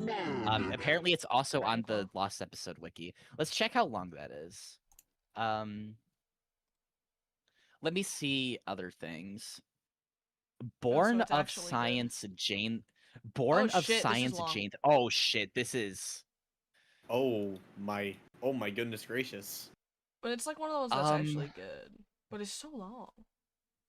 It is a good creepypasta. Is this the many one where words is this? Jane's I don't like speak English. genetically created to fucking fight Jeff the Killer? Born of Science Jane the Killer sounds crazy. What? I haven't heard of this one. Oh. This You was haven't this even heard was of it. earlier in the queue. Okay, what we could do is like every time a subheading appears, we could switch who's reading it, since this is a longer one. I don't mind that actually. It's just like I don't know how long. It's still I don't know so how long long this in would take. between. Yeah. The subheadings aren't actually subheadings, they're like stylistic. Oh. To I think for like emails. Digital Circus creepypasta? This has been a recurring thing. People really want to. The people want to see Scary Pomni. The We you people can want find to. go find Scary Pomni. If anyone wants to find and suggest a Digital Circus creepypasta, be my guess. Born of Science, Jane the Killer has The weird Amazing sexual Digital stuff though. Circus Lost does it? Episode. This is Someone yeah, said that in Um, chat. I don't know if that's accurate. Oh, this No, one's this was like the one. This was the one I this is was a reading before script. stream. This is a Yeah. script. Who the fuck is Trixie? That's like the person watching the last episode. Oh, The God, this end is- of Ragathon Pomni. The end of Ragathon Pomni? Yeah, dude. I could act this one out. I Wait, watched we could- the end Do we of they could all- Ragathon die or Pomni. is it Toxic Yuri? Okay, we could voice act the characters. We could voice act each character in this one. Where's the end of Ragatha and Pomni? Okay, Born of Science, Jane the Killer reads fucking crazily. Send it. This is... It's like a script. Oh, send it.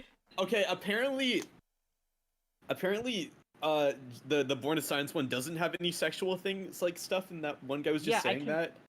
I controlled F'd and I didn't find anything crazy. I think this one is something that we could all be involved in. Born of Science, Jane the Killer. Jane the Killer.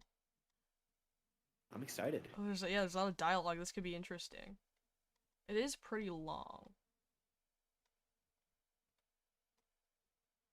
But I'm intrigued by the final sentence is Jane the Killer is coming for you, so I'm really intrigued. Wait, okay, I think we have to. Oh.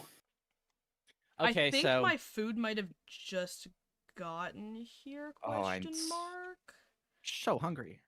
I haven't eaten in an hour. I haven't eaten in an hour. Can someone write a Super Fighter M creepypasta for us? Yeah, can somebody write a Super Fighter M creepypasta? We'd really appreciate that. Do you have a banana butter pie? She will fucking cut you. Yes. Okay, so It's ongoing. Will No. Oh. No. Oh, it's Quinn dead. No. Food. Other stream. Later stream. Goodbye. Thank you. I love you.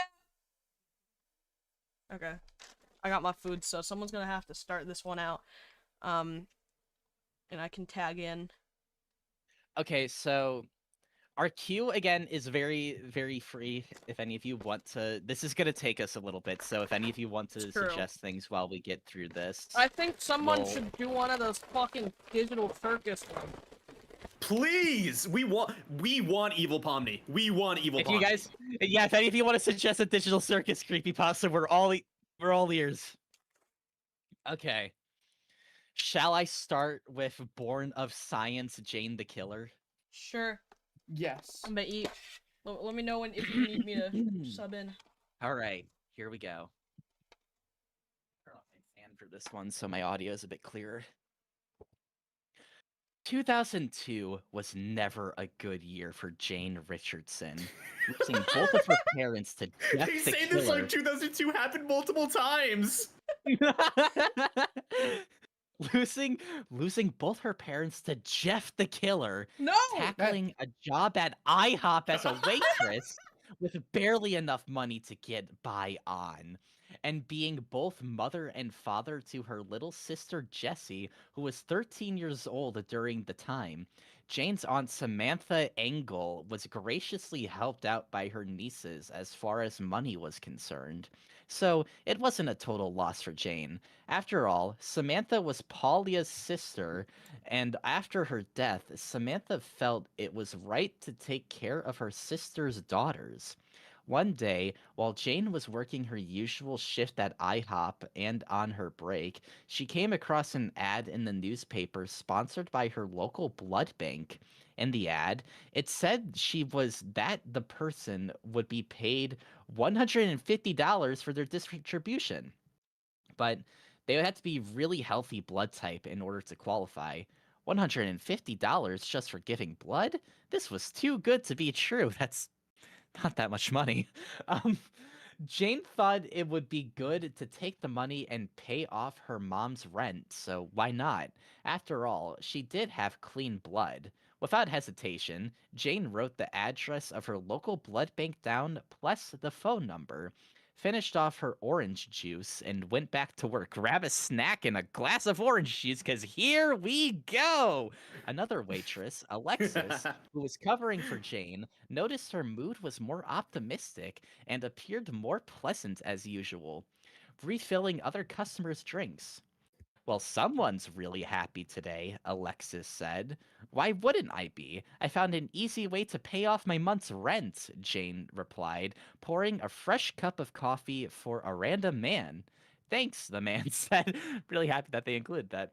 Oh, yeah? What? Alexis said. The blood bank is offering me $150 for anyone giving blood. You had to have healthy blood, it said, Jane said. Whoa, I never heard of that, Janie. Usually they'd pay you like 25 bucks, Alexis replied, refilling a customer's soda. Somehow they must have made a few changes, Jane said, chuckling. Somehow the blood bank returned. You gotta swing by, Alexis said. After I leave here tonight, Jane replied.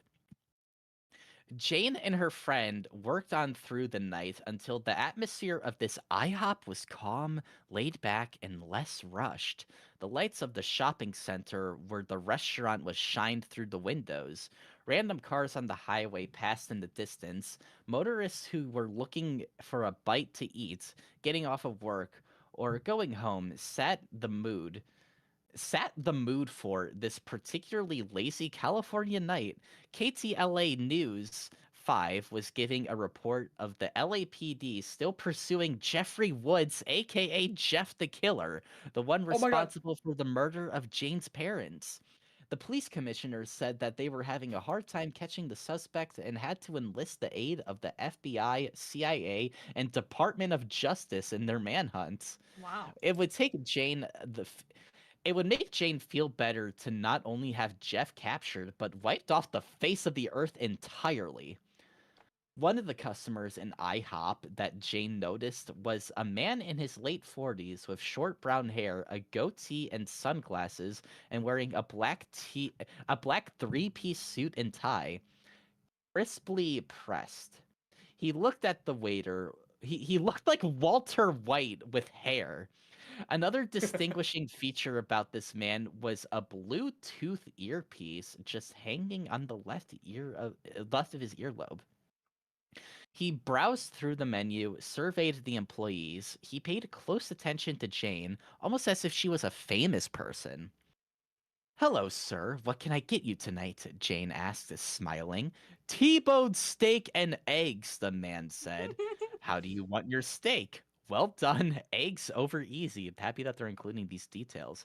Well done over easy. Oh, just as I wanted to let you know, we have a new pomegranate pancake syrup. I like all Something this I detail. happen to make in my free time, Jane replied, taking the man's order. Wow, that sounds like a winner. You made the syrup? The man asked. Well, yes, Jane Well, said yes. cheerfully. You got a lot of talent, the man replied. Jane went to the back of the kitchen to get the man's food prepared. While he was waiting, he fumbled on with a button on his earpiece. We found the perfect woman, sir, the man said, speaking at low volume. This man was actually an FBI agent. Oh shit! Agent Marcus East was still hunting down Jeff the Killer, despite the LAPD's futile attempt efforts and the Agent East's determination. He was going to stop at nothing until Jeff was captured. Excellent. Gathered the other agents for next week.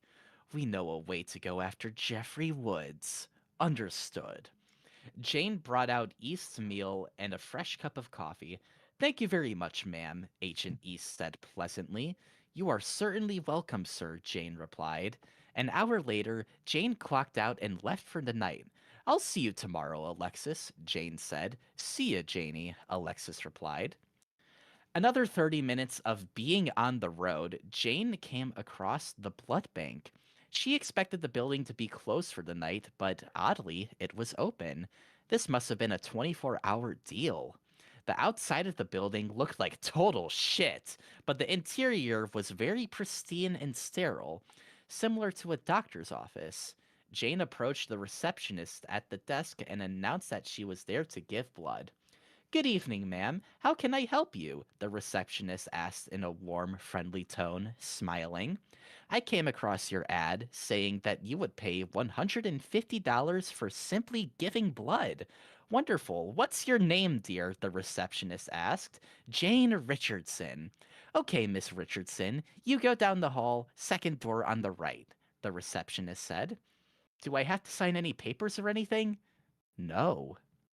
Oh, thank God, Jane replied, laughing heartily. The receptionist laughed along with Jane. I'll have your cash ready for you when you're done, honey, the receptionist said, smiling.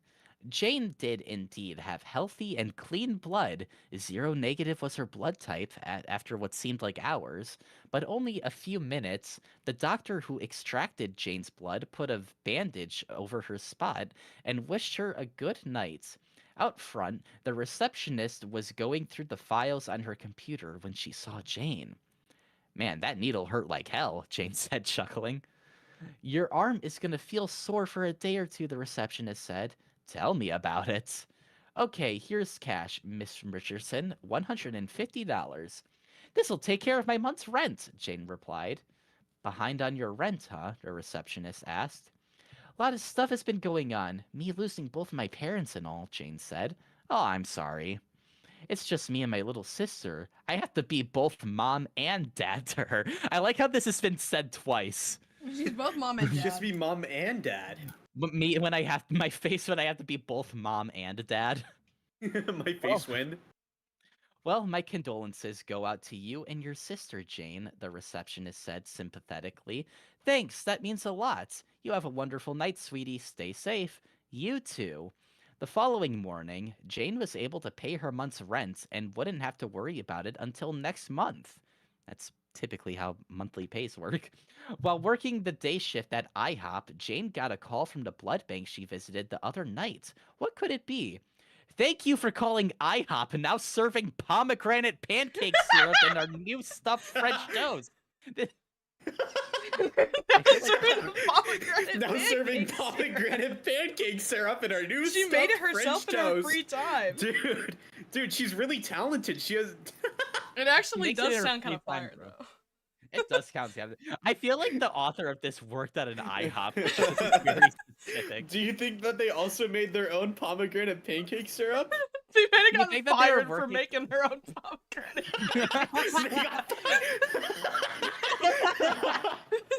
Coping.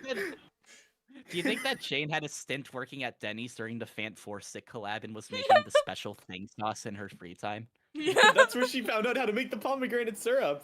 Wait, it was training. The special thing sauce was training.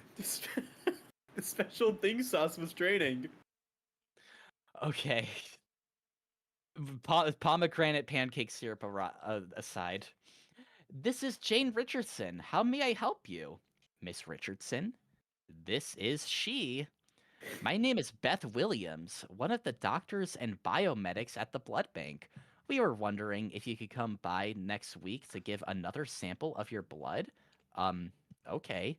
We will pay you $10,000. Jane went silent for a few seconds. 10 grand for another sample of her blood? Was this real? Miss Richardson, are you there? Oh yeah, I'm here. You said 10,000, right? Yes, ma'am. Okay, I'll see you next week. Thank you very much, Miss Richardson. We will see you soon. Bye. Bye-bye. Hangs up phone. 1 week later. It was the start of a beautiful day in the City of Angels. Jane returned to the biomedics blood bank to distribute her blood and score an easy 10 grand. She wouldn't have to worry about money troubles ever again. But why was biomedics going to pay Jane $10,000? She couldn't figure it out herself, but it meant that she would. But if it meant to put that money into an account and making sure her and her sister were financially secure, then why not? Jane saw the same receptionist from last time and still remembered her, and the doctor who drew her blood. The doctor who drew her blood was there just as well. When it was all over, Jane claimed her cash, stuffed it into her wallet. She was paid completely in paper. That's crazy. And was on her way. Just as she was about to get into her car, a couple of well-dressed women approached her. One of them flashed her CIA badge and announced, Jane Richardson? Yeah? Agent Tanya Margolis, CIA. What's going on? Jane asked, very puzzled. You didn't do anything wrong, Miss Richardson. Don't worry. But I was wondering if you can come with us. Where at, exactly? You will see. Come with us, the agent said again.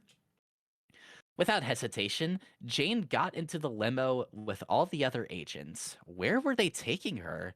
What did they choose Jane? Was there any significance? The two women were asking Jane to the CIA. The two women were taking Jane to the CIA headquarters in Los Angeles, and they were going to explain everything to her soon. As they arrived, 90 minutes later, the limo arrived outside of the headquarters. Jane noticed that there were also U.S. Marshals and FBI vans parked outside. What was all this about? Jane couldn't figure out what the hell was going on. No matter. She needs her pomegranate pancake syrup. Jane wanted answers. She wanted to know what was going on. Once inside, Jane was greeted by a refreshing cold breeze that seemed to be coming from the central air units. There is so much detail in this story. Yeah, pomegranate fucking pancake syrup. It was the hottest day ever! Jane was led into a room that looked like a police interrogation area. There was another male agent. Jane sat. Where are we in this story? Because nothing has happened. Okay, we're like at the halfway point. That's not that bad. Okay. Welcome, Jane. We've been expecting you, the agent said. You mind telling me what the hell is going on? Jane said very suspiciously. Not at all. First off, I just want to say, I'm sorry for the loss of your parents. I know how much you love them. I take it you heard that the LAPD has been having a difficult time pursuing your parents' assailant, Jeffrey Woods? Jeff the Killer? Exactly. We also got in touch with the FBI, Department of Justice, and the U.S. Marshals, as they are all going to see it to that Jeff is stopped once and for all. But what does this have to do with me? After receiving word of blood transferal at biometrics, it is apparent that you are the perfect blood time and maybe the key to stopping Jeffrey Woods. Jane the Killer is the perfect blood time. Yes! I need you to know. So, let me get this straight, Jane said, trying to piece together what the agent said. After I gave my blood, you and 3 other agency guys want me to use them to stop that son of a bitch, Jeff? Why is she talking like a Marvel character? Stop that son of a bitch, Jeff. Yes, ma'am. All you have to do is meet with our doctors. Just meet up with the doctors? Jane asked. Yes, ma'am, the agent replied. And then I'm free to go? In due time, I promise you. Well, okay, Jane said hesitantly. After she was led into another room, one doctor did an eye scan of her ice blue eyes after giving her a vision test, reading an eye chart, etc. The scan of her pretty blue eyes was stored onto the computer. Next doctor to examine her was a cardiologist, following a few brief questions such as her date of birth, height, weight, that sort of thing. Jane said her blood pressure checked, which was 120/80, the normal blood pressure for a healthy young lady. Very good, the cardiologist said. He checked her heartbeat, and after her and wait, he checked her heartbeat and asked her to breathe in Ask using her to his breath. stethoscope. Asked her to breath in with his Breath when? stethoscope. Breath when? What the fuck? Being Ask her to dyslexic breath is like when. the worst thing ever because I just don't even process the fact that there are grammatical errors everywhere. I just autocorrect them in my mind. The cardiologist wrote down everything. Next, a general practitioner was to examine Jane, checking her eyes, ears, throat, testing her reflexes, you name it. Jane passed with flying colors. Jane thought that she would be able to leave this building with no problem and would be on her way. When she was led down the hallway by 2 guards, she noticed that one of the rooms, stretchers lined with blankets covering the bodies, a total of 25 people, all young women, dead. What was going on here? She started to get freaked out at the sight of the lifeless women who weren't disposed of and anxiously asked where the guards were taking there.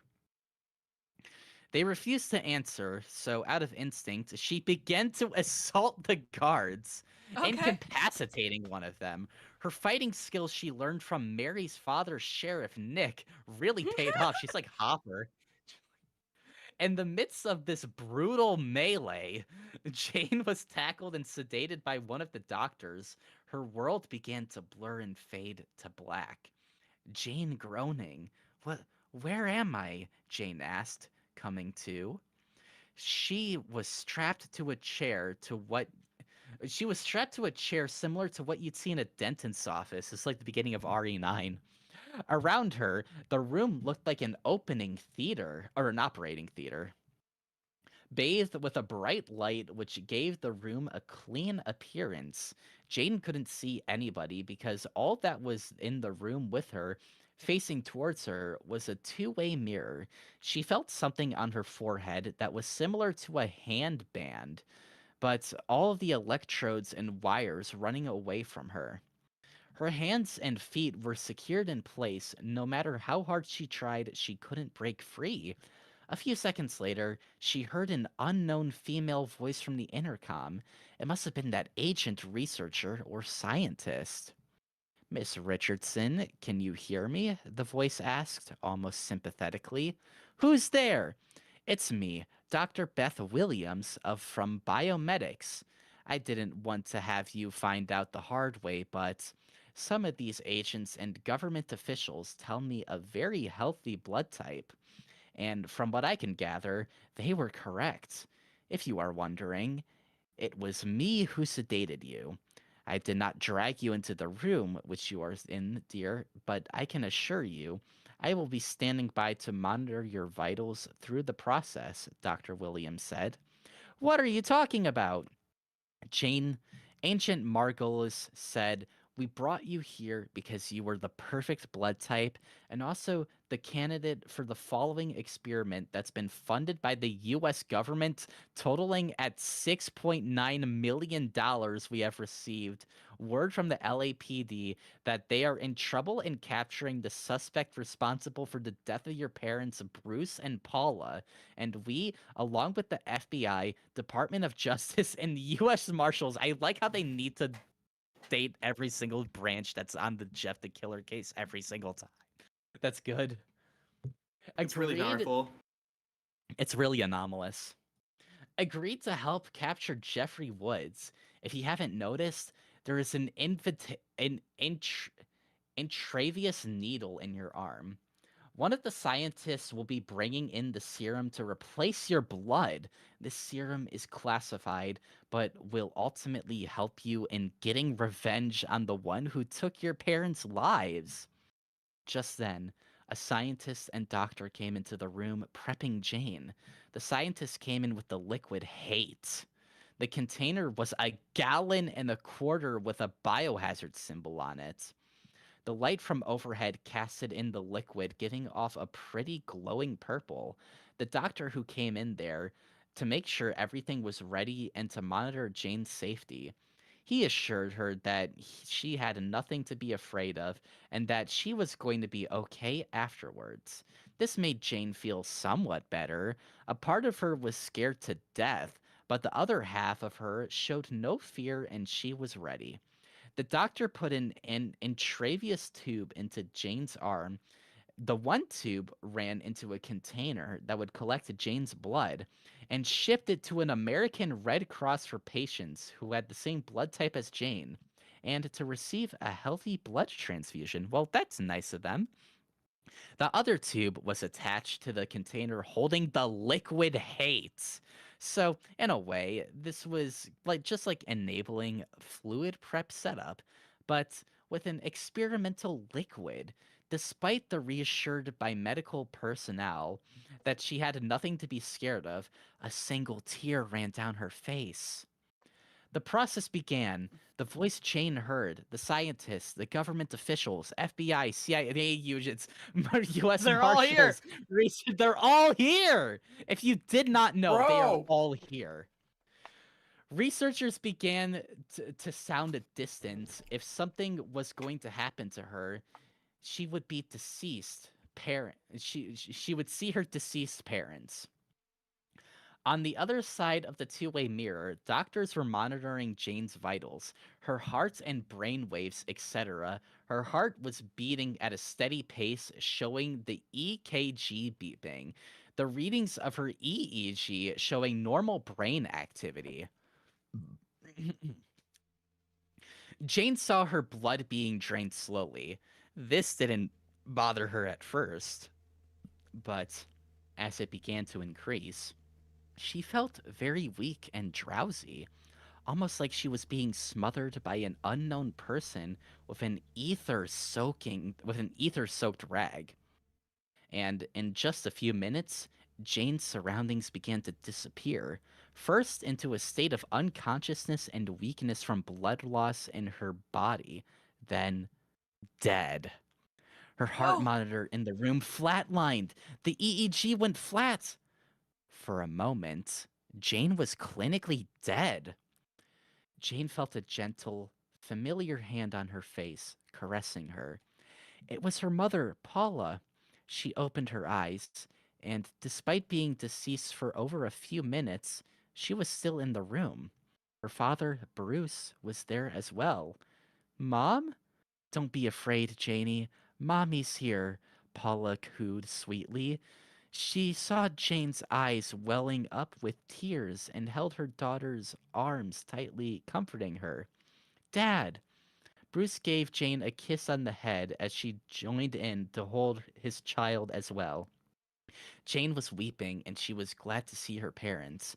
You're gonna be okay, kiddo. You're gonna be just fine, Bruce said softly, calming his daughter down. He was in his full military dress, his medals shining in the light of the room Jane was in.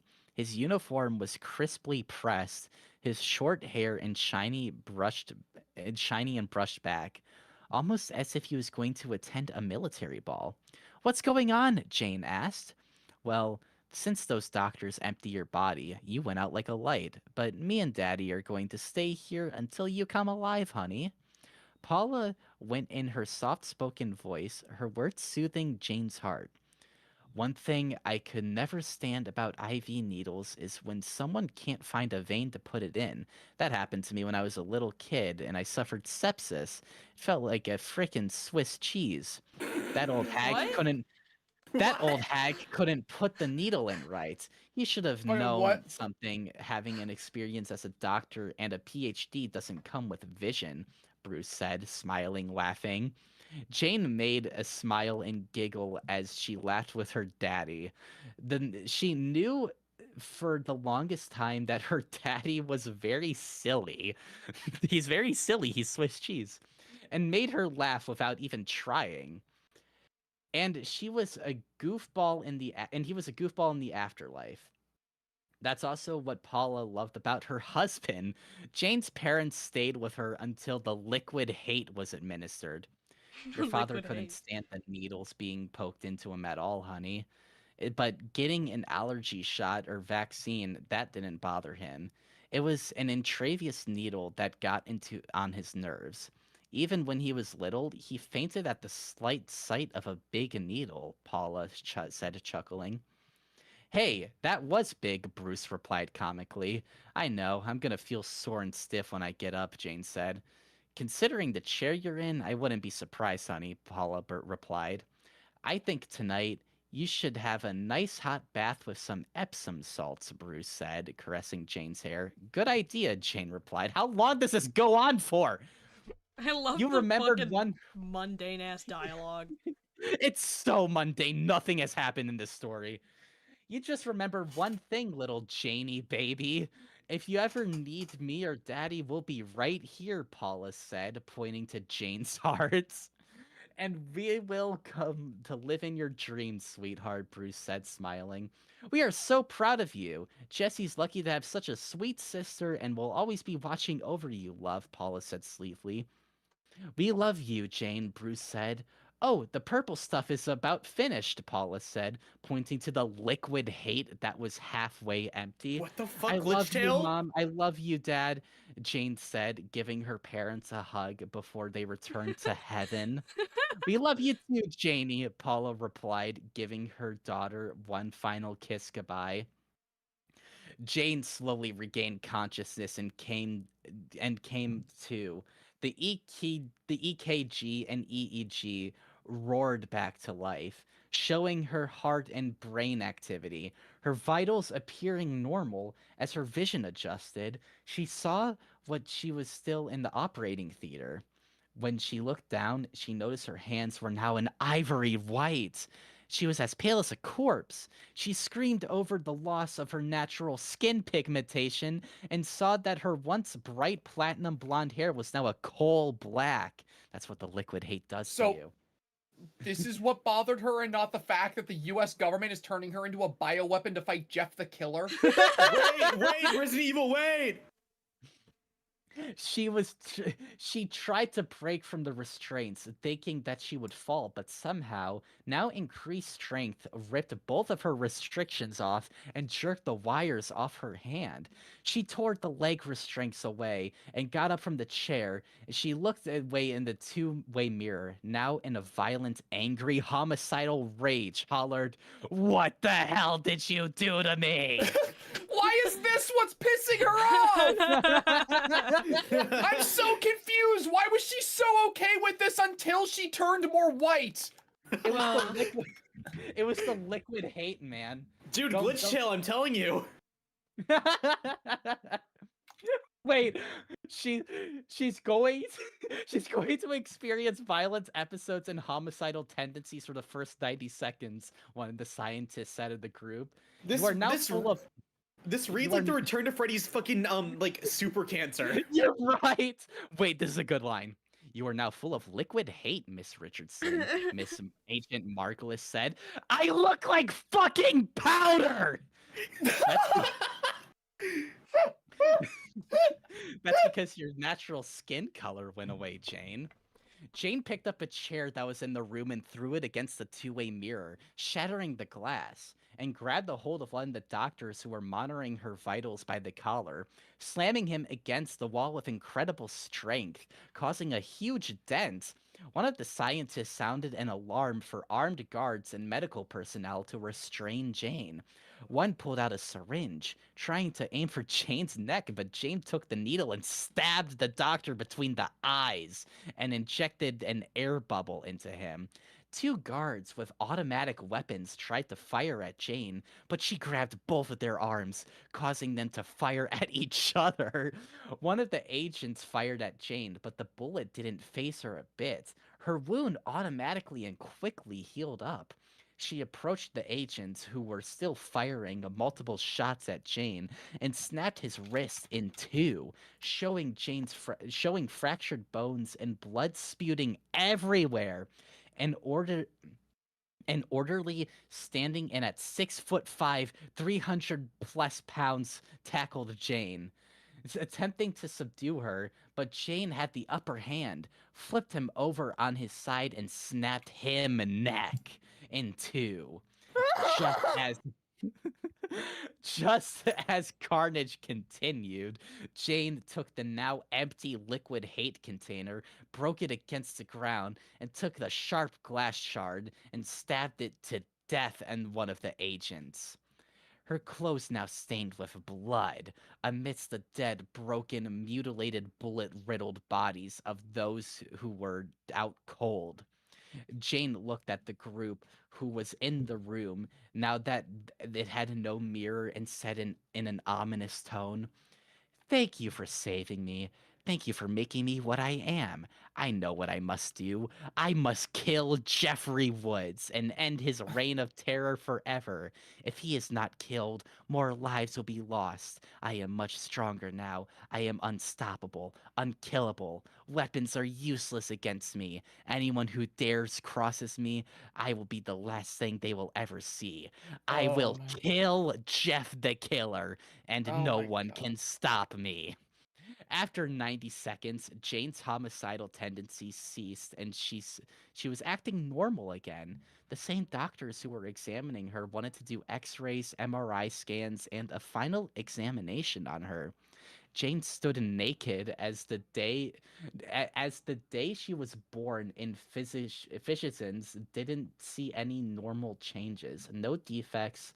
She was even more beautiful despite the fact that she now had pale white with the fact that she was pale with a this sentence is breaking my brain. Despite the fact that she was pale white with black eyes. There we go. Okay, Miss Richardson, I want you to read what is on the chart here, an eye doctor said. Okay.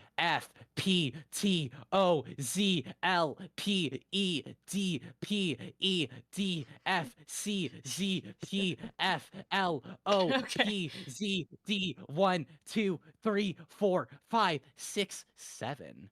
Printed by a No! century No! God damn it! No! printed by a Century City Optometry 1025 Santa Monica Boulevard Suite 170 Los Angeles, California. We're just fucking doxing people. 90067. The eye doctor was flabbergasted that Jane read everything down to the fine print. He took a magnifying glass and saw the address and the company at the bottom name of the eye chest chart. Wow, he said, dumbfounded. So, Doc, are there any other tests today, or can I just walk out and be on my way? Well, you're gonna give me another visual test, or just stand there and stare at me all day. Um, well, I was just gonna stand here and stare at you all day, the doctor said. So I'll take that as a yes. Am I free to go? Yeah. Jane took her blood-stained clothes that were in a hospital bag and walked out fully nude, not caring that the people that looked at her. On her way home, she saw clothes that were hung out to dry on the clothesline outside of a little suburban home. So she just walk home completely They just fucking sent her naked. home? They just sent her home completely fucking naked for some reason. Okay, the author who wrote this was really horny for Jane, by the way. Like, Yeah, what the fuck? These clothes matched her frame. There were a pair of black sweatpants, a sleeveless black Under Armour shirt, and a black hoodie. They all smelled sweet as she pulled them off the clothesline and got dressed in broad daylight. The only article of clothing that weren't bloodstained were her black Skechers sneakers. I like how they need to like say the brand of every single thing she's wearing. She slipped. She slipped on her socks and the shoes and called Jessie. She told her he was okay. Jessie waited back home to see her sister return. Also, Mary was waiting. Jessie immediately ran into her big sister's arms, gasping emotionally, giving her a big hug. Mary hugged both Jessie and Jane and gave her the money and gave her honey bunny a kiss on the lips. Her honey Baby, bunny I'm a so kiss glad on the you're okay. lips? I was worried, Mary said emotionally. I'm glad Kiss that your dad Jane on the was all mouth? right. I knew that you would come back, Jessie said through tears of joy. Okay, wait, is Mary her partner? I'm so confused. I don't know! Of course I did, Jane replied, giving her little sister a hug, still emotional. Jeff has some competition, so as many other criminals out there. Don't go to sleep, you won't wake up. Jane the killer is coming for you. so Holy fuck, they- that took so much out of me to read. the US government and military and every fucking division ever just fill this random woman with liquid hate, and it makes her super pale and hot and awesome and badass, and she kills everyone, goes home naked, and becomes a killer of killers, I guess. Yeah. Good writing. Hold Wow. on, his writing is fire. But what Wow. about who's Jane gonna the keep killer is making the coming for you. pomegranate pancake syrup? She was the one who made it. Wait, what if she like injected it with liquid hate and made like more like the Wait! killers? We should write a sequel to this. We have some good ideas. I made it like how she made her pomegranate syrup. It's something she makes in her free time. I like how she just offered it, like the IHOP lets her sell that. Yeah. I'm just wondering why the U.S. government needed to create a bioweapon for a serial killer. And then they just like Yeah. let her fuck off and like go back to her family after that. Like no monitoring at all. Not even fucking bothering to send her with clothes for some reason. Like, okay, because like obviously what Jeff is to creepypasta fans changes all the time. Like sometimes he's just a regular fucking guy. Sometimes he's like a fucking super proxy. Yes. Sometimes he's just superhuman. But then, I mean, I stepped away for a little bit because I had to get food. So I don't know if they explained what Jeff is, but like I didn't No, hear any mention of Jeff being Killer- like superhuman. Jeff the Killer is just really good at avoiding the police to where the FBI, the CIA, the US Marshals, and the Department of Justice can't find him. So they create this fucking like turbo hate fueled monster out of Jane just to hunt down who they believe is just a regular guy who happens to be really good at avoiding the police. Yes. Okay. Good writing. Okay. Also, apparently she's a lesbian too. Oh, okay, good for her. I'm happy for I her. don't know. Is Mary her sister or her girlfriend? I can't tell. No, I think Mary- no. Jessie is her sister. Mary is Mary's her girlfriend. Okay, Mary is mentioned 4 times, and 3 And of them only are at just the end. very fucking end. Who the fuck is Mary? They just included that like New character unlocked. new character unlocked. This is one of the. This story could have been condensed into like 5 paragraphs, and I think you would have been able to get all the useful information from it. But then we wouldn't. Yeah. We wouldn't have got. But no, they had to talk about the pancake. pomegranate syrup. We wouldn't have pomegranate. We need the pomegranate. I kind of want a pancake. Pomegranate. Fuck yeah, you're right. Wait. This is Oh, good. This is good. We're good things. Pancake. Good medias. This is the first Yuri creepypasta we have read on the stream.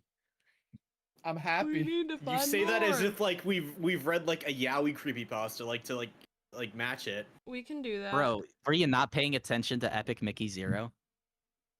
What was the The yaoi Mindmen there? are gay? Sorry that this is how you have to find out. I support them. That's great. The anomalous mind men. The anomalous mind. Anomalous Mindmen. Wait, did anyone find a Digital Circus one? Wait, yeah, Yeah. chat. Come on, chat. Come on, come on, Let me come on. check the donations. Sorry, I meant to send another 10 for my Muppet creepypasta request after realizing my mistake, but my card was giving me trouble. Oh, Oh, you get 'em don't up you at don't one- need to apologize for that at all. get 'em up at- There was a Muppet creepypasta that this person wanted us to read. I don't think they wanted um, a specific one. I think that one's just like. a All right, let's read general- more donations. N3BZZZ. Is there any way to send fan art for the stream? Quinn I has said an email. I said email. I said. Where can you Quinn find sounds that? like he fell asleep and woke up halfway through the. Genuinely, I was like fucking. I gotta be honest. Halfway through, I started looking at AO3 and bookmarking stuff I wanted to read later. I know a pretty good Fallout creepypasta. It's called the Vulpus ending. I've actually heard of this one. Oh, great. It's not that long. Daggz fan service. We can definitely get to that. Jax.exe? Is that real? People are talking about Jax.exe. It better be real. I'm so thank you- confused about what a Digital Circus creepypasta would even entail. Well, Kane loses his marbles. Well, So you can just watch Digital Circus. Okay, somebody requested $20. Anarchy 1765. Are you guys also reading good creepypastas? If so, I have a request. The strangest security footage I've ever seen. we're reading good ideally, creepypastas because, like- if they're not super long. Yeah, like ideally, this was a fucking long one. That was This, like- torturous. Like this was torturous, and like it's fun. It has like some funny moments, but there's just so much bloat in stories like this that they're not even really that entertaining to like listen to. I'm pretty sure some of you were fucking so sick and tired of me going on blabbling about this at the end. So you did donate $20. I will look this up. I can actually testify to this. I've read Stranger's Security Tape. It's actually a very good story. Is it super long? Okay. I don't remember how long it is, but I do remember like this It's was a not- story I had read in the past, and it was pretty good. It's like it's a handful of paragraphs. I feel like this would not be more than 15 minutes long. Okay. Can we make Um, Roblox creepypastas? Oh, there's Okay, gotta be a well- good Roblox creepypasta on here. I feel like we do need to like change tone a little bit and like read a really funny one. Yeah. Didn't you say let's you had see, a SpongeBob one? I did have a funny SpongeBob one. Where's the SpongeBob? Let me look. I'll write down Vulpus ending. We'll definitely do that. Vulpus ending. Somebody wanted a Muppet creepypasta. We could find a Muppet creepypasta, don't worry. Let me write that down. Just joined. How much edginess did I miss? You just missed We've- 7-foot tall Jane the Killer, who had her blood replaced by liquid hate, who killed a bunch of military men, got naked, and then walked home. Yeah, now, Like, now she Jane had the to get Killer's coming out naked. for you. And she's also a lesbian. Yeah. So, you Wait. missed that. Jane the Killer coming out seemed like Stranger Things. Wait. Yes. Okay. Let me find. I do want to preface that I do personally still have like a little docket for this stream that I want to do because there's some history that I don't think is very well known that I do want to explain about Sonic.exe at some God. point. We'll Uh, read a Sonic one and then you can. I guess we already read a Sonic one. I mean, that one was vaguely a Sonic one. The only like So real what creepypasta is- thing in that was the pin drive mention. Yeah. So for am I also gonna read the SpongeBob one because that story took a fucking lot out of me. I mean, like, you if one you of us want, can absolutely yeah. read it.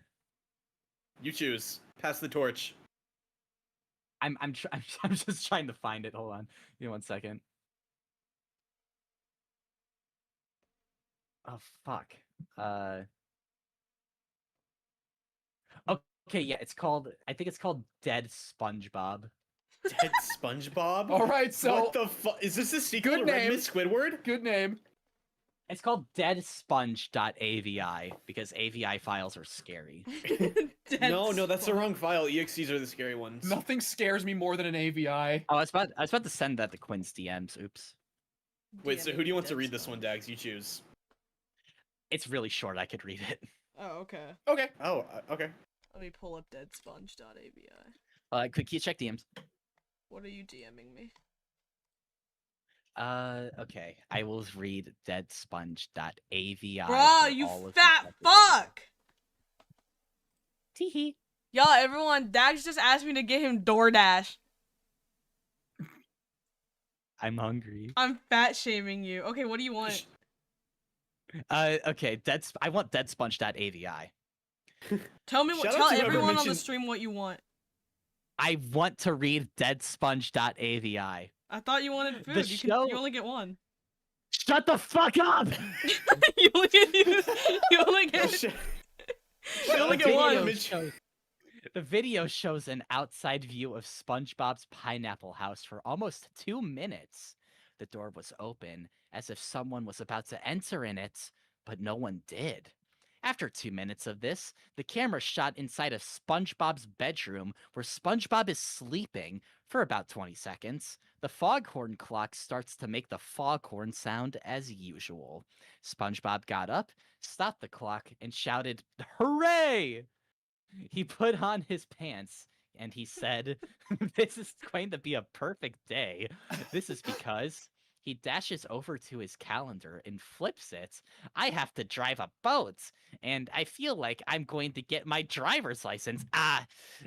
Rookie mistake. He doesn't call it a driver's license. He calls it a boating license, you fucking sponge larper. Piece of shit. Oh my god. He jumped for joy, then ran out of his house, got Mrs. Puff's boating school, and then grabs a boat. I'm guessing with his fucking bare hands. He's really strong. This is where things began to get weird. I mean, it was already weird when he grabbed the fucking boat. He drives the boat without caution for about a minute, then crashes into another boat, causing his blood and brain to ooze slowly out of his holes. He just lied God. there without doing anything for about 2 minutes before it cut to black. There was there were episodes of clips moving fast for about 7 seconds, while a low beep can be heard. After that, we cut to a funeral where there were a bunch of tombstones. SpongeBob's friends were there, even Squidward. They threw flowers Aw. at the tombstone. They all began to cry and say, "We are going to miss you, SpongeBob," while a deep Russian voice can be heard in the background, meaning death and the misery will be both put in your hands. After 20 seconds of this happened, the crying and a deep voice stopped. And Patrick came up onto the screen and took his eyeballs out. Then cuts the No! hyper-realistic blood-drawn picture of SpongeBob No!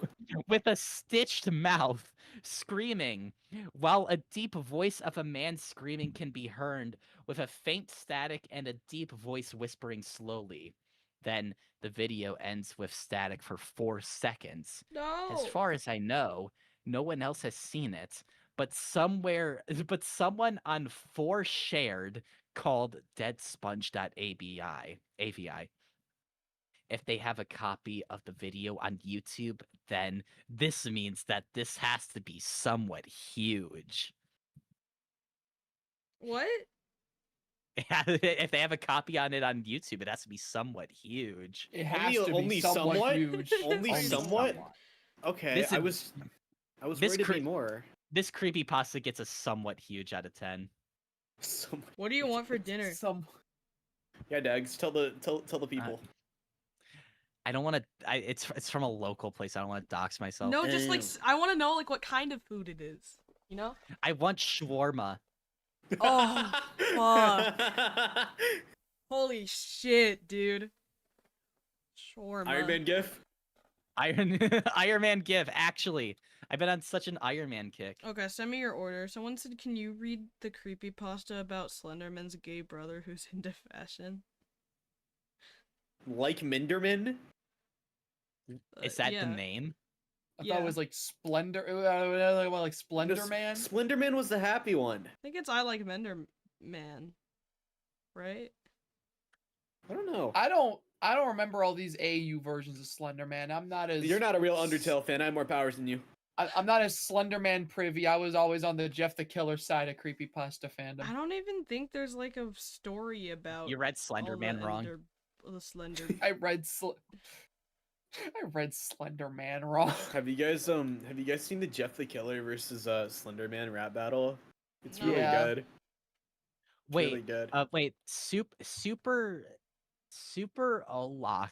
I hope that's correct. Were you Sponge- thank trying you for to? the- Oh, okay. I thought it was Super Hulock, and I was like, do you not know how to fucking pronounce Super? Sorry. Go ahead. Go ahead.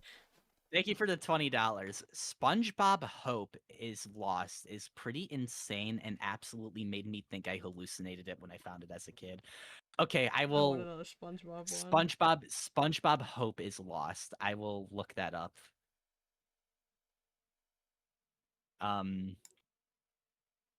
I should have asked for pomegranate syrup.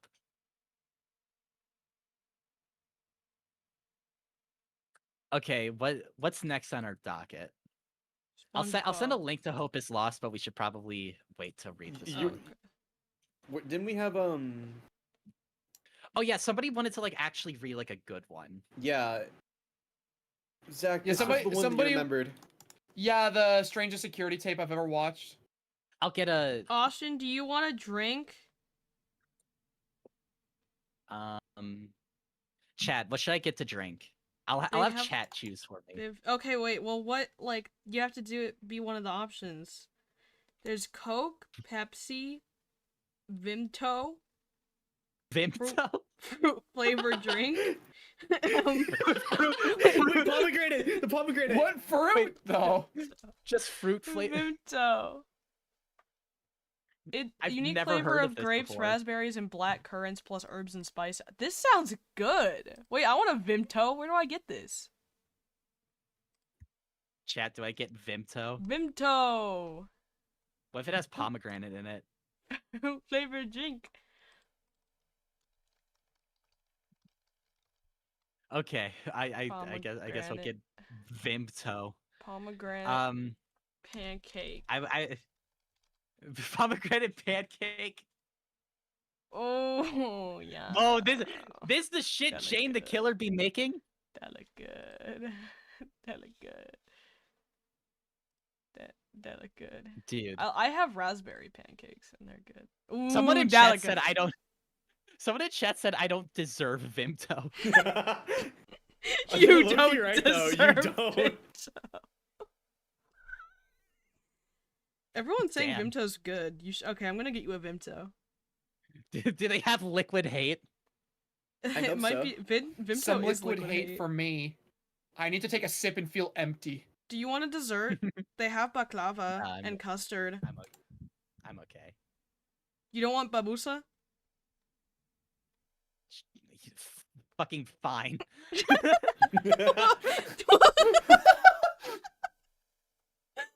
Okay. Well, do you want babusa or do you want baklava?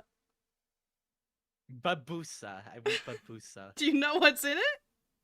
No. You're gonna have to. You're just gonna try it then. You're gonna try it. Okay. Does somebody want to read? Do you want any sides? They have garlic sauce. I'm good. You don't I want think I'm garlic good. sauce? That sounds good. The garlic sauce here is fucking fire, but I don't need more of it. I don't have anything else to put it on. The shawarma. It comes with garlic sauce. Also, Oh. if we do a Stranger Security tape, may I reserve the right to narrate that one because I actually Yep. oh, want to absolutely. read that one. I was gonna ask. I'll just do the one after that then. You don't want hummus or baba ganoush? Oh my god! Stop talking about my fucking DoorDash order! Here's the, okay, you posted it too. But I want hummus now. I'd get that. Ooh, that look good. I wish I got that looked that. good. I wish I got that. They have the Okay. rice. They have the rice. You know, people paid for us to read these stories, and you're too focused on my fucking DoorDash order. Baba ganoush. Baba ganoush.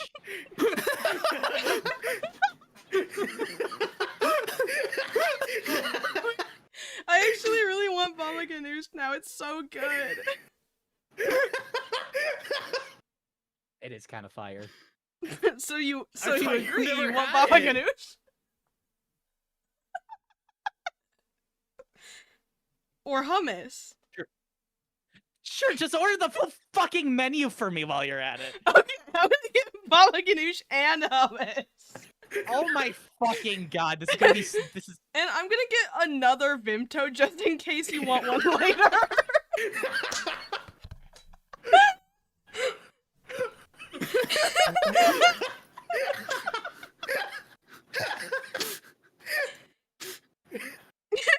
Get you baklava. I'm really happy you got your Vimto.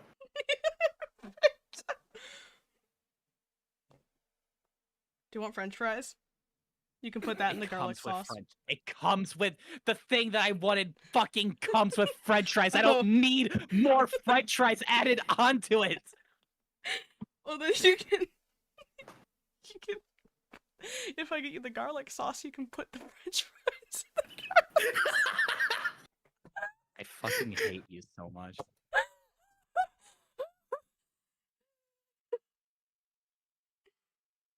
Can we please just get back to the creepy? I thought this place was Mediterranean. So- Why do they have a buffalo chicken sandwich? Wait, what? buffalo sauce, lettuce, and tomatoes. Where the fuck are you seeing that? Go to the sandwiches section. Oh no, I think that's a buffalo chicken shawarma. Holy fuck.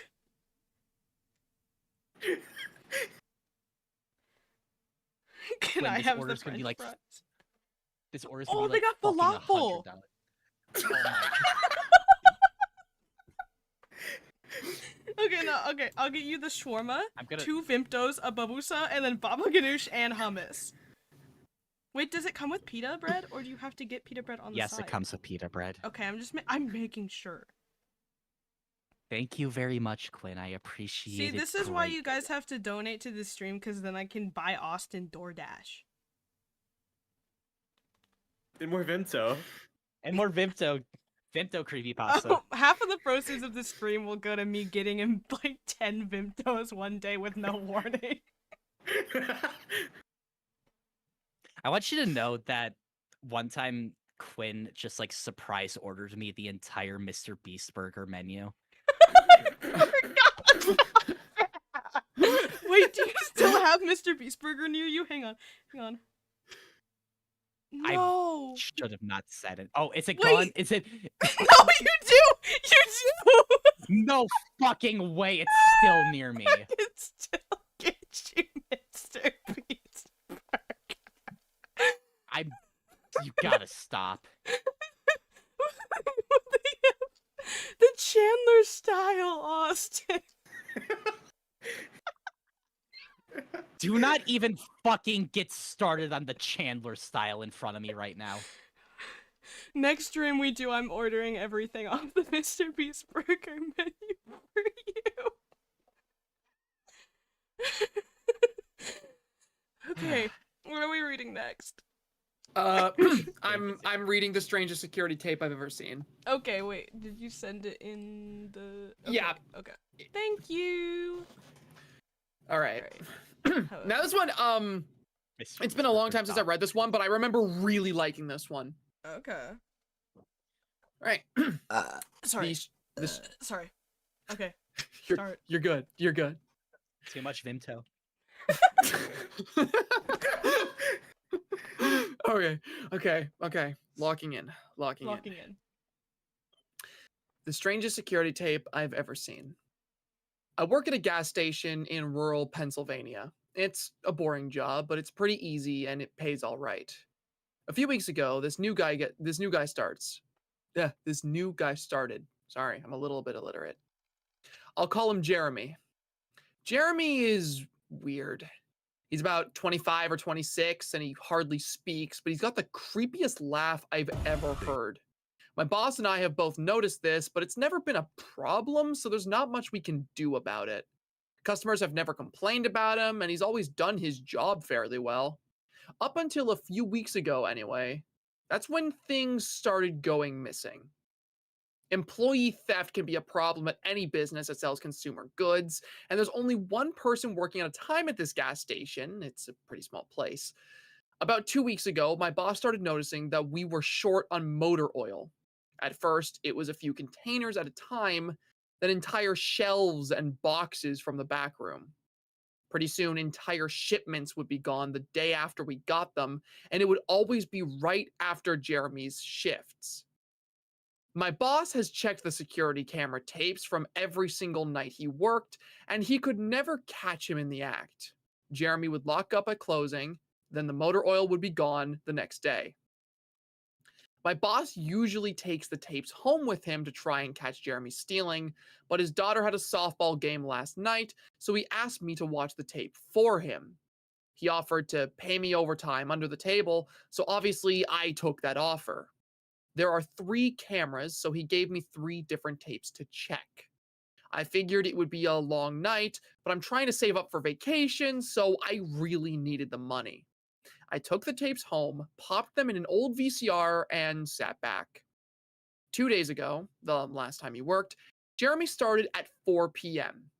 Everything seemed pretty normal at first. He counted up his drawer, switched off the girl who was working before him, switched off with the girl, and waited for a customer. The first person who came in was Mrs. Templeton? Mrs. Templeton. The timestamp on the video read 4:03, a regular. She picked up her cigarettes and a newspaper and paid with a 20. Nothing unusual there. The next customer was some local guy named Ron. He drives a motorcycle, usually comes in every few days. He filled up his tank, got a bag of beef jerky, paid with his credit card, and then left. Next was some guy with a cowboy hat. I'd never seen him before, but we get plenty of strangers passing through just like any gas station. He got $40 worth of diesel fuel, paid with a $100 bill, and went on his way. I sat back and sighed. The only thing more boring than doing this job is watching someone else do it. My boss's offer was enough to keep me watching, though, so I left the tape on. Everything seemed pretty normal. I had a feeling that if Jeremy was stealing motor oil, he knew we were suspicious of him by now.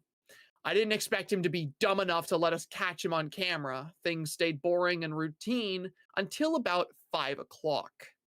At 5:03, Mrs. Templeton came back in. She must have forgotten something, but she didn't. She bought the same pack of cigarettes as before and the same newspaper. She paid with another 20. That's odd, I thought. But then again, she's a little absent-minded.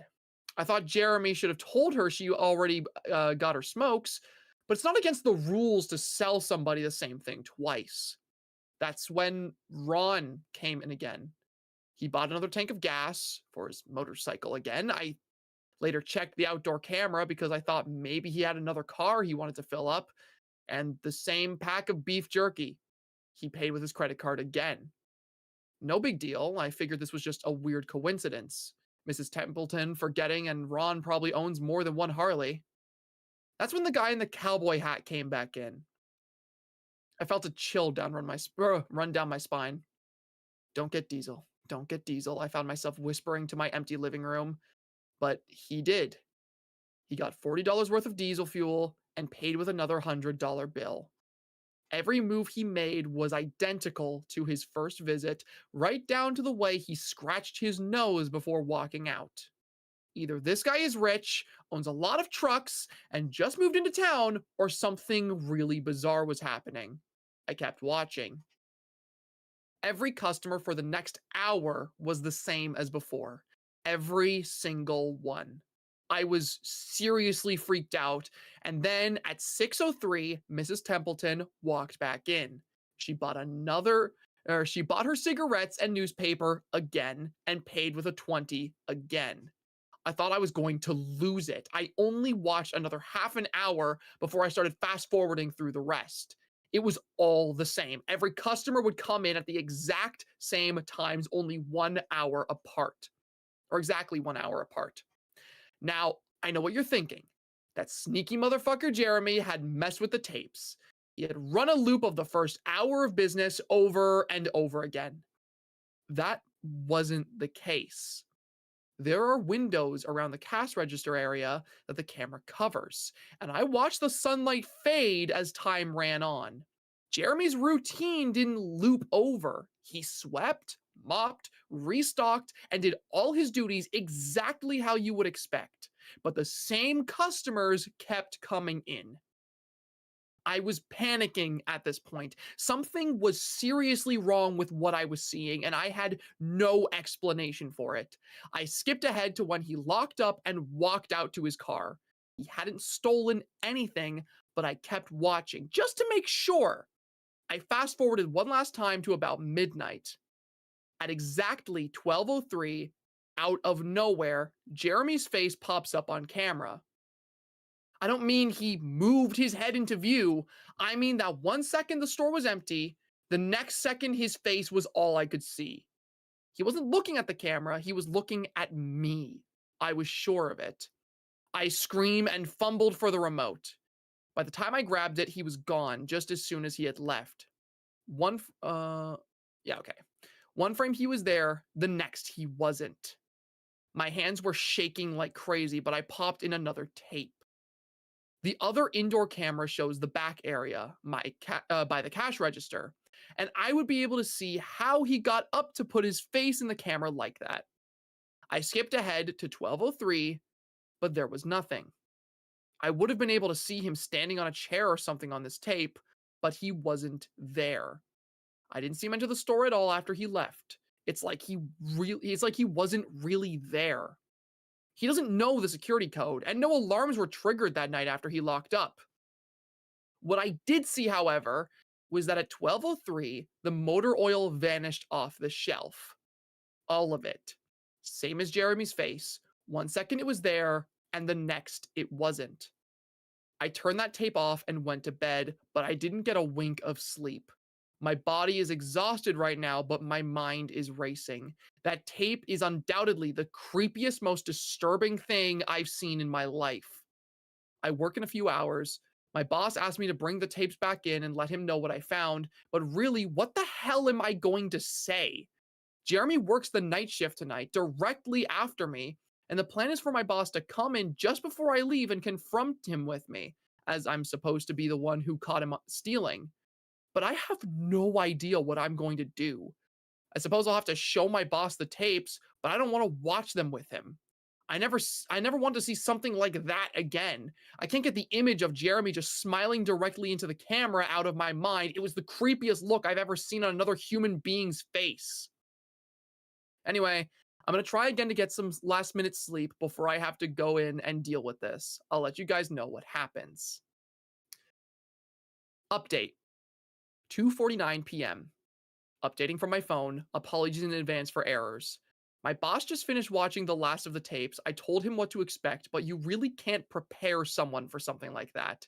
He's scared shitless. I still am too. And Jeremy is due to come in at 4. We've still got a little over an hour to get our shit together, but neither one of us knows what to say to him. Is he just a fucked up guy who likes to steal motor oil and scare the shit out of people? Or is he something else? I don't know if this is crazy, but does anyone think he could have anything to do with the time loop? My boss said I never noticed anything like this on the other tapes, but the way he popped up in this one made me think he knew I would be watching. It's like he wanted me to see what he could do, like he was showing off or something. The way he smiled into the camera was like a little kid showing you a sandcastle they just built or something. I don't know, I probably sound crazy. I sure feel the part. I'm going to talk to my boss some more.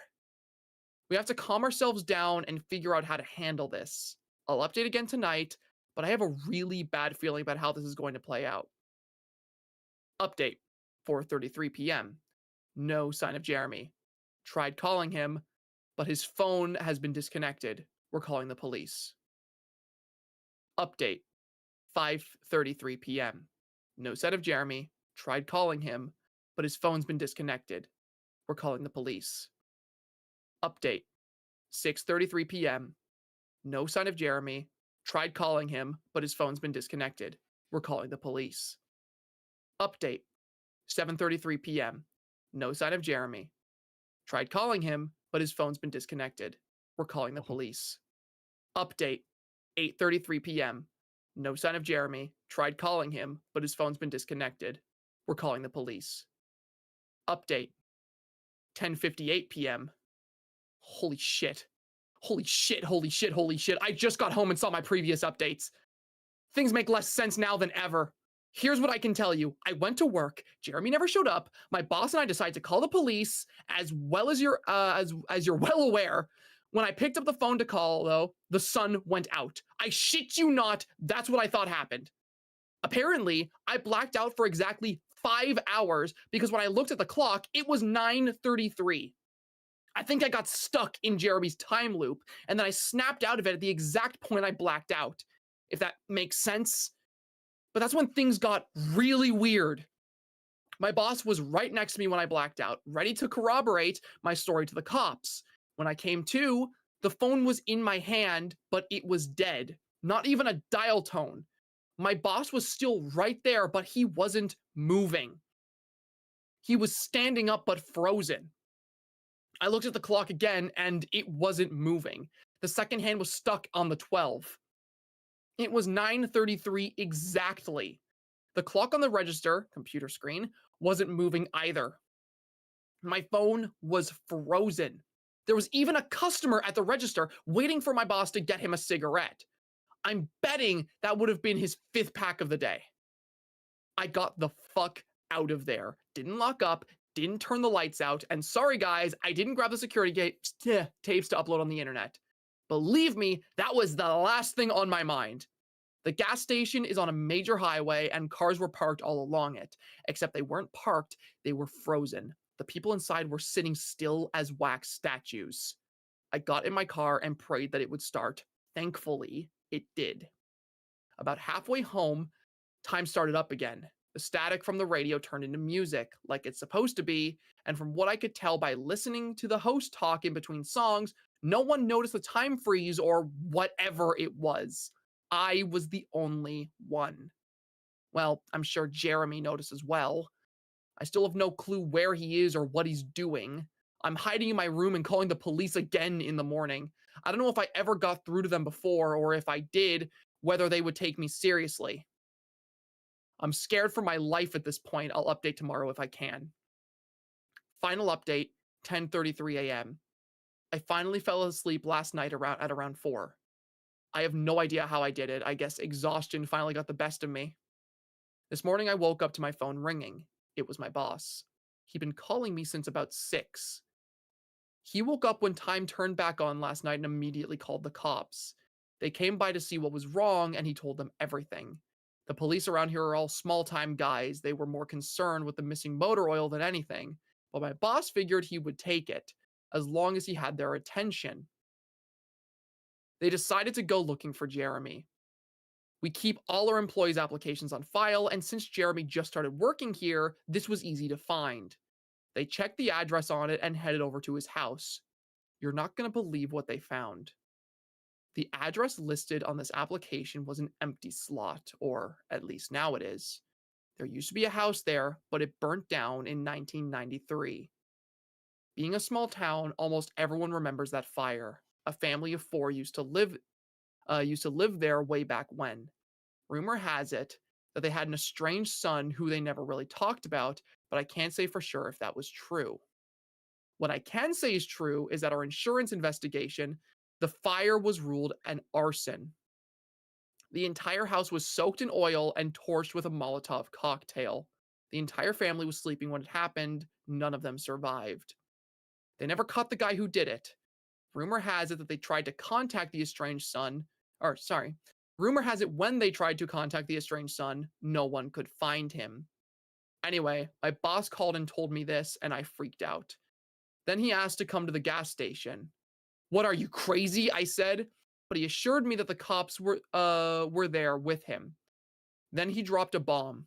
The FBI were also in town, and they were going to talk to me one way or another, so I might as well come in.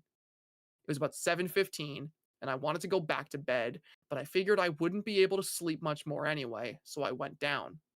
4 men in suits greeted me and told me to have a seat. We went over everything 2 or 3 times until they all got the details down. I told them about Jeremy, the security tapes, last night at work, everything. Finally, after I finished, one of the agents said, "Oh Christ, we've got another one on our hands." Then they made me sign a bunch of papers saying I wouldn't tell anyone about what happened, so I can't say much more. I might be breaking the law just by posting this. So now I'm home. I'm not sure what to do with myself. The agent's words when I told him the story are going to haunt me for the rest of my life. Anyway, I've got to go. I have some errands to run today, and then I have to go into work to pick up some tapes. My boss and I think this new guy, Jeremy, he's a complete creep, is stealing motor oil, and I have to watch the security footage to see if I can catch him doing it. I have better things to do, but my boss is paying me overtime under the table, and I'm trying to save up for a vacation so I could really use the money. It should be pretty simple. The oil always goes missing right after his shifts. I figure I'll just watch the tapes, catch him in the act, and that'll be that. I I actually remember listening to this story on Creepcast like a few months ago, and it's a really simple one, but like there's something about the simplicity of a lot of these no sleep stories that is very effective. I love this story a lot. I just love like time loop shit and shenanigans like that. It's not really scary, but it's really well worded. This is definitely one that I think deserves to be like one of the top posts. I really, really fucking like this story. Like on reread, I think it's even better than when I first experienced it. Like it's this nice little thing where like it doesn't overstay its welcome and it doesn't over explain shit to the point where you're like, okay, well now it's not really scary anymore. Oh yeah, like you feel the tension when like the loop of him calling the police and the time updates happens. Like you know that some shit is going down as soon as you get to that part, and I really enjoy that. Yeah, I just love how nothing is really explained and there isn't really a conclusion, so to speak. It's literally just bro talks to the authorities about it, finds out that this might be something that's occurring to more people and it's not an isolated incident, and then it just loops back to the start. Yeah, it looping back is like really really cool too. It's really creepy, and also the fact that the looping is happening but time is still passing. It's there is a lot left to interpretation, especially with, like the fire and like the motor oil starting the fire in 1993 of the house that's gone. It leaves you a lot to imagine yourself, which I think is a good thing for a short horror story to do. Like this is a really good template just in general, I believe. Yeah, I really, really like this one. I'm really happy that somebody asked for this. This is a really good friggin' creepypasta story. That was hype. I had a You lot still of there, fun reading that one. You still there, Micaiah? Yeah, I'm here. Did you think that was an anomaly? I thought it was pretty anomalous. I did like the ending. I thought that was neat. There's a Hmm? I love that fucking ending. Yeah, no, fucking also interesting formatting. I don't know if they do that a lot on Reddit, but I've noticed that they always follow like the update format. Yeah, because like No Sleep Stories, like the whole thing with No Sleep Stories is that they're all treated like an unfiction. They're all treated like actual Reddit I posts that gotcha. are being made by real people. So like that formatting is like a staple of No Sleep. Okay. I love that kind of That- shit for that. That was probably the best story we're going to read tonight. Oh, Everything else is abso- probably going to be downhill from Jane here. the Killer's pomegranate syrup would like to have a word with you. Yeah, like we literally bad, my freaking bad. read Dead Sponge. Austin, have you done your Are Vimto you yet? are you guys still fucking going on about the Vimto? Have you gotten your Vimto yet? They're Vimto's still important. talking about it. Vimto's important. I can't. And I a can't deal Markiplier with you PNG guys. to the top Can left you- can corner. you- Oh yeah, no. Okay, Zach, I think we should unveil the curtain for a little bit. While you were reading, for like the first 5 minutes of you reading, Quinn pulled up a Badlands Chugs video of him chugging Vimtos. Wait, you just really? You just had no idea. I was locked in on reading the story. It was a good visual for what was going on. Yeah, it like Good really, one. really helped visualize. Where's like a good Somebody- image of Markiplier in the corner? Maybe this? Is that why chat's talking about Vimto still? Well, they Yeah, also just really probably. like the Vimto. Yeah, and someone in this call doesn't like the Vimto, so Maybe you know. maybe like a Markiplier webcam PNG. Okay, yeah. What's like a good one? I like the fifth one. 1, 2, 3, 4, 5. This one? Oh no, fourth. This one? Yeah, we should do this one. Okay. What did chat ask? If I could put a image of Markiplier in the top left corner. Okay, then we shall do that. How I can't really say no to that. They gave me $2. Let me look at Q is still pretty empty Muppet. from what I can see. Oh yeah, the Muppet creepypasta. The Muppet creepypasta. Somebody wanted us to read a Muppet creepypasta, and then after that, I think I'll quickly read hold on, let me find it. Didn't. Um, I'm I'll kind read- of curious. Hmm? I'll read the Vulpus ending after the Muppet creepypasta. Okay. So, am I reading the Muppet creepypasta? You absolutely can if you want to. There, We I need to find think we this just need to one. find a Muppets creepypasta because they didn't Check specify. the I still want to read Jax.exe or whatever people were talking about. Is that maybe it's real? on I don't know. Gonna look up a. Lost. I'll try Lost episode. I'll look up Muppet. No Muppets? No, there's some. The No Muppet Muppets. Show, Zombie Frog. I found one on the .png. Troll Pasta wiki called "The Muppets Are Killed in the Drive-By Shooting." Send me. I will. Let me like proofread this for a second. Yeah, that sounds like one you should probably skip.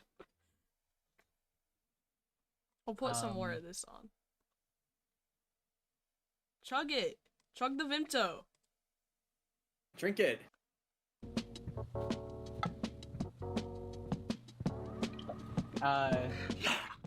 Oh, it's so good. It is amazing. Okay, I think we should Vimto skip this always one. have a smile on my Oh, face. okay. Oh no. Woo-wee. This is so good. Yes. Get you some Vimto. If you're in the Good to UK, meet you get it in soon, the- Austin. If you're in America, This is so good. I think it's on Amazon and all that stuff, but yo, Vimto is delicious, all right? So that's the chug for today, all right? Thank you so much. I for- want Vimto. How do I get Vimto?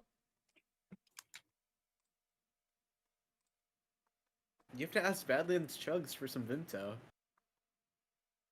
Is he the fucking like gatekeeper of it? Yeah, he owns it. There's a few of these. There's a few Muppets in these. There's Up Late with Kermit. That Okay, sounds no, like a I found Sesame Street: A Day in Kermit Land. This one was voted fail of the month. Okay. I'm interested. Okay.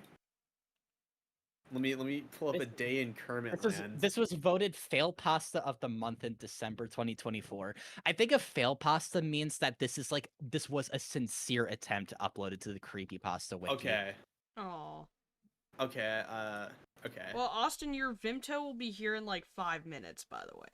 Oh boy, I Make can't sure wait to let get my everyone know when your live Vimto's info. here, so I'll stop reading so we can focus on your Vimto. Yeah. Okay.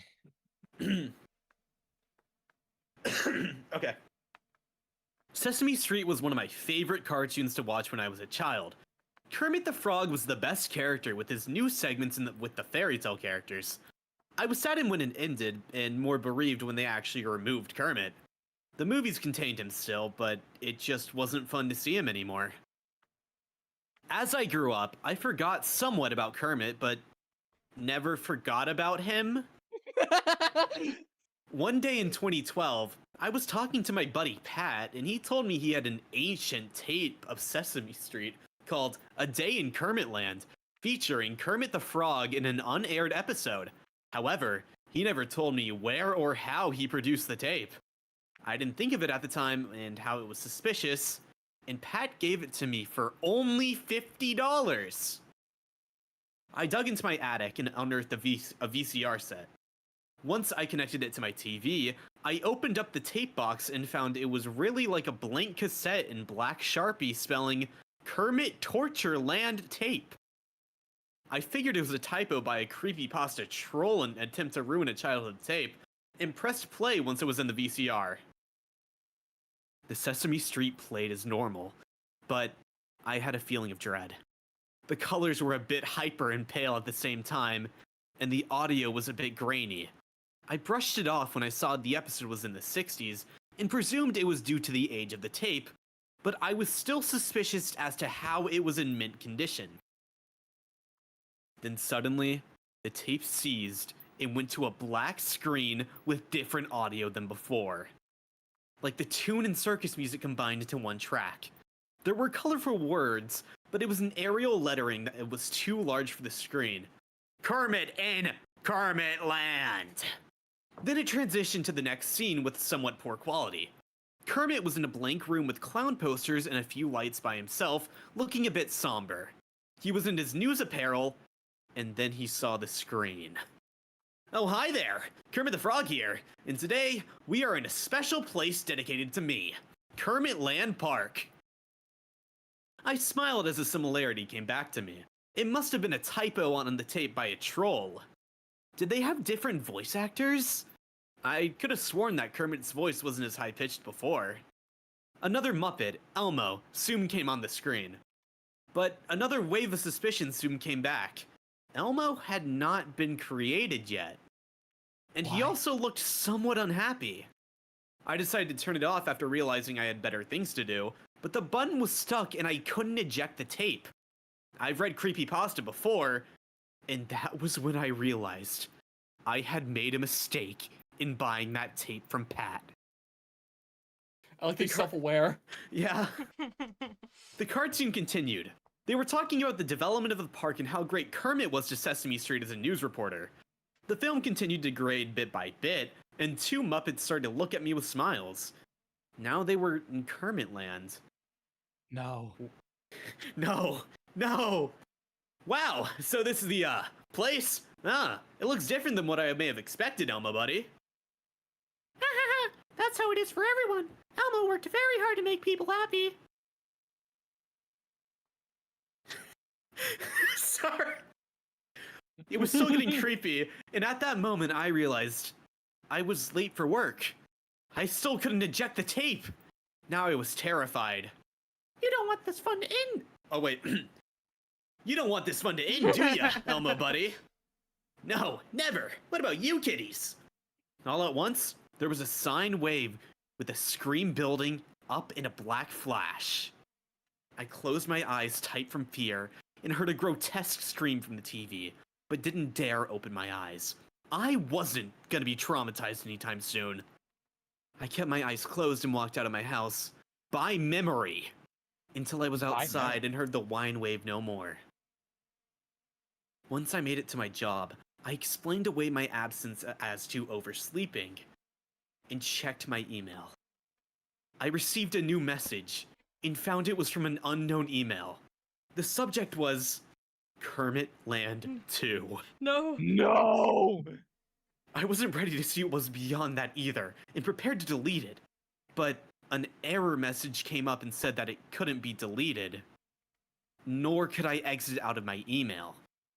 I called for my coworker, who also could not fathom what's going on, but suddenly, the mouse began moving on its own, and selected the file to download. I couldn't turn the damn thing off. My coworker left me to get the boss to see if the computer had a virus of some sort. The file proceeded to play. I heard the sine wave resume from part 1, and this time I saw Kermit and Big Bird in the land. Oh. In the land. I could barely make out what they were saying. Such a shame Elmo couldn't see it finished. Sure is, Kermit. Had Elmo died? Or was he sick? This all seemed too morbid. But that's because he was in the way. Just like you. Suddenly, there was more screaming. I closed my eyes again and covered my ears. My coworker was in the room again because I heard his shoes. My eyes were forced open, and I saw a hyper-realistic version of Big Bird on fire. The puppet body was charting, and so were the strings. His eyes were swollen and teary as he looked up with sorrow and pleading. All the while he screamed. The strings broke away and sizzled as the person controlling the puppet also began to burn horribly. Cut! This wasn't. Get some water! I was in utter shock. Once I was home, I went on Google and looked up the Sesame Street Wikia. No matter where I looked, I saw no record of anything relating to Kermit Land. So I checked on one of those sketchy internet forums on Reddit. I found the following post below. RadSpike45. I found some kind of lost episode on the web. Do not watch it. Fiddlesticks. Of what? RadSpike45. Sesame Street, but don't look it up. It's satanic, I swear. Fiddlesticks. Like, why? Devil worship or what? Nice try, dude. RadSpike45. No. Around 1965, there were kidnappings surrounding the Muppets and 2 characters from a local hospital. Rumors said they heard whispers come from their TV set, and they decided to watch Sesame Street before their surgeries. The next day, they were nowhere to be seen, and 2 puppets resembling their favorite Muppet characters were there instead. The kids were never heard of again, but strange VHS tapes appeared around the homes of those missing kids. The parents saw the favorite Muppets and heard soft crying from the camera elsewhere. They made theories, but didn't succeed. It was said that it revolves around a supposed amusement park called Kermit Land. This is a trap. Do not watch it. The families disappeared too. Just the third. Ignore. I was in utter shock once again. Further research proved that this indeed happened during 1965, and that the urban legend spawned that the final tape caused something bad to happen. But I didn't believe it one bit. This isn't a real-life creepypasta. It's not. No. My TV soon turned on by itself, and the remote was missing. Kermit and the other Muppets were torn. Only the charred remains of Big Bird were still standing. If I can't have El Kermit land, they can't either. But it was in Emlo's voice. His feathers revealed Big Bird was nothing more than a human, a black man, Pat. Big Bird grabbed a scalpel and began to slice its neck like giblets, not even wincing. Giblets? I killed those kids and all the Muppets, all for Kermit Land to survive. Now a new Kermit will keep itself busy. Look behind you. Scared shitless, I turned around. Nothing was there but the mirror. The reflection suddenly showed something coming out of my mouth. Elmo. He had disappeared, and now it was back. Let's have fun today! I woke up with a scream. It was all a dream. Until I saw the killer Elmo rushing at my bed with the head of Kermit! That was, No. And then it just ends. Wait, is that just the ending? That's the ending, yeah. It was all a Guys, dream I have until. great news. Is your news that your Vimto's there? Because it is there. Guys, I have the Vimto in my hands. Oh, wait, can you turn on your camera? I can't turn on my camera. That would require me going on my phone. Oh, I forgot you don't have a webcam. Fuck! Can you take a picture? Why do you want a fucking picture of the Vimto? We need the I want to Vimto. see it! I've never seen a Fine. Vimto. I've literally never seen one. I haven't taken a sip yet, but I did open it. Does it smell good? It smells like fruity and creamy. Oh, I want that. I should have gotten that. You should have gotten it. Yeah, okay, here's my majestic picture of a Vimto that you so graciously requested. Vimto. Yeah. Dude, fuck yes! Vimto. Okay, Yeah. I'm about to try it.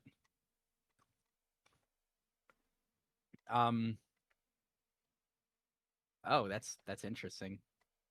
So Is how it do we good? feel about the story? I like Kermit. It was something. I like I that find it one. I find it funny how self-aware it was trying to be throughout the entire thing. Like, I find it I funny how agree. frequently I heard the phrase, "I was in a creepypasta," I was in a creepypasta. or "I wouldn't be the protagonist of a creepypasta." That would never happen! Huh, I wouldn't let it. Like, I find that so funny. Should we read a Digital Circus creepypasta? Please? We keep saying this, but we can never find any. We need one. Maybe there's Micaiah, one on the... I I entrust did you. check the lost. Yeah, what? You entrust me to find the Digital Circus creepypasta? Oh, that's true. You'll know it's the best one. You're the biggest Yeah. Digital Circus fan here. Obviously. I like when Pomni shows up. Me too. Me too. We all do.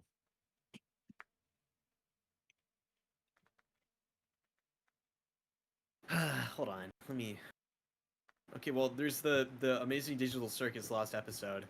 Okay, there's one just called the Amazing. Oh wait. Oh my God. I think. Wait. Did we find Daggz.exe? Wait. Hold on.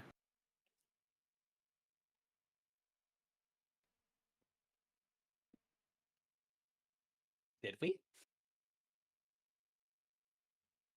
Jax.exe is 2 paragraphs. Oh. Is it... Are they good paragraphs? I mean, I guess we Not- could read both of them. not really.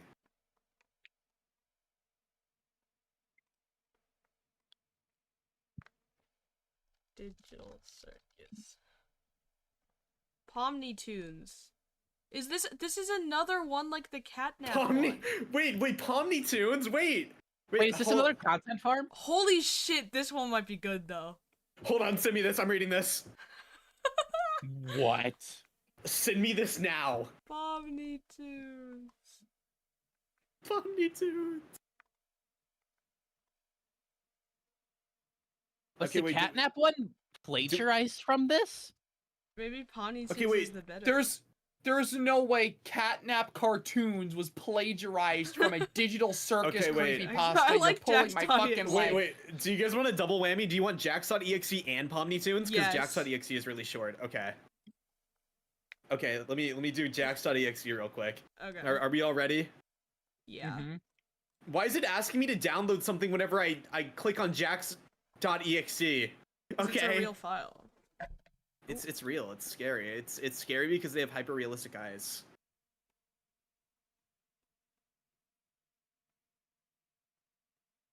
Okay. Are we ready? Yeah. Mhm. I'm ready. So, guys, you've heard of the amazing digital circus. Well, I have.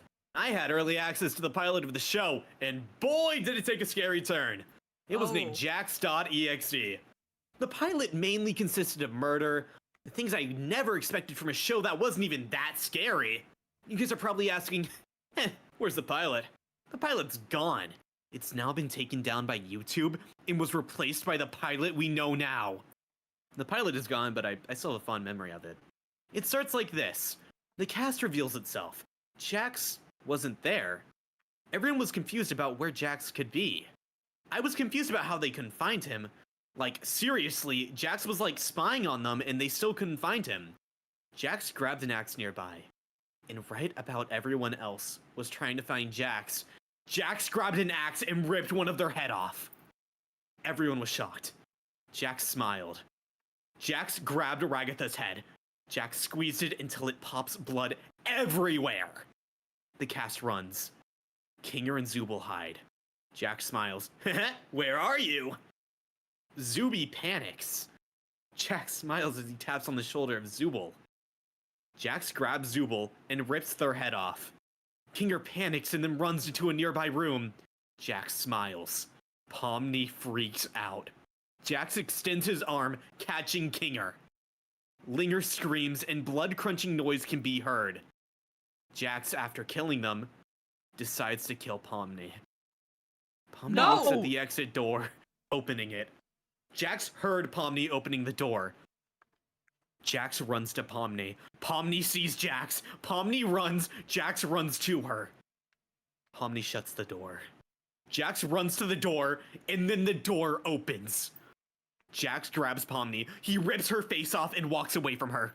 Gangle notices Jax and hides. Jax taps on her. Jax takes her off of her body, and then tears her eyes out and walks away from her body. Jax smiles. Kane looks at Jax. Jax smiles and punches Kane. Jax stabs Kane with a glitched fist, and Kane glitches out of the place. Jax smiles. That's all I remember. It was disgusted. I'm not sure why Glitch wants everyone to forget about it. Really weird. I heard rumors of multiple Glitch staff members on the floor with scratch marks on their face, and then they were dead. No. Bleeding. Maybe Jax caused this. But one thing is for certain, it was disturbing. I'm glad they scrapped this vision because it was gory. So, this works. So that was Jax.exe. I really liked that one. That might You be like my that favorite of the night. I think that one was really good. We just Um, that was basically just Jax kills everyone power fantasy. Like No, it was a lost episode. You were a fake digital circus fan. It was real. oh my bad. They unlisted it. It was real. It happened. They unlisted it.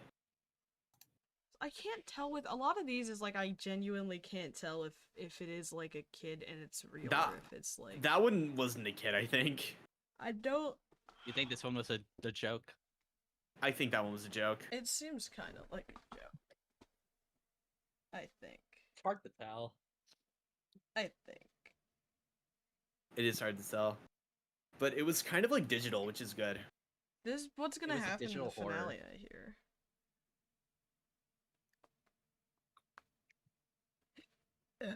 This was the amazing digital horror. Yes, bro, yes. I heard that's the next episode. Oh. Like, it's gonna be like a time reset back to the first episode. It's gonna be the pilot instead of like the actual pilot. Or like the Jack's EXE pilot. Yes.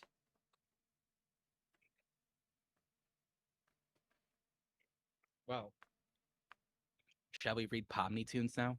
Pomni Pomni Tunes. Tunes. Pomni Tunes. Pomni Tunes. Wait, did I send Pomni Tunes? Yes, you did some Pomni Okay. Tunes. Pomni Tunes. Am I reading Pomni Tunes? Yeah. Well, if you want. Okay. You just love Pomni, so. Let me drink water real quick.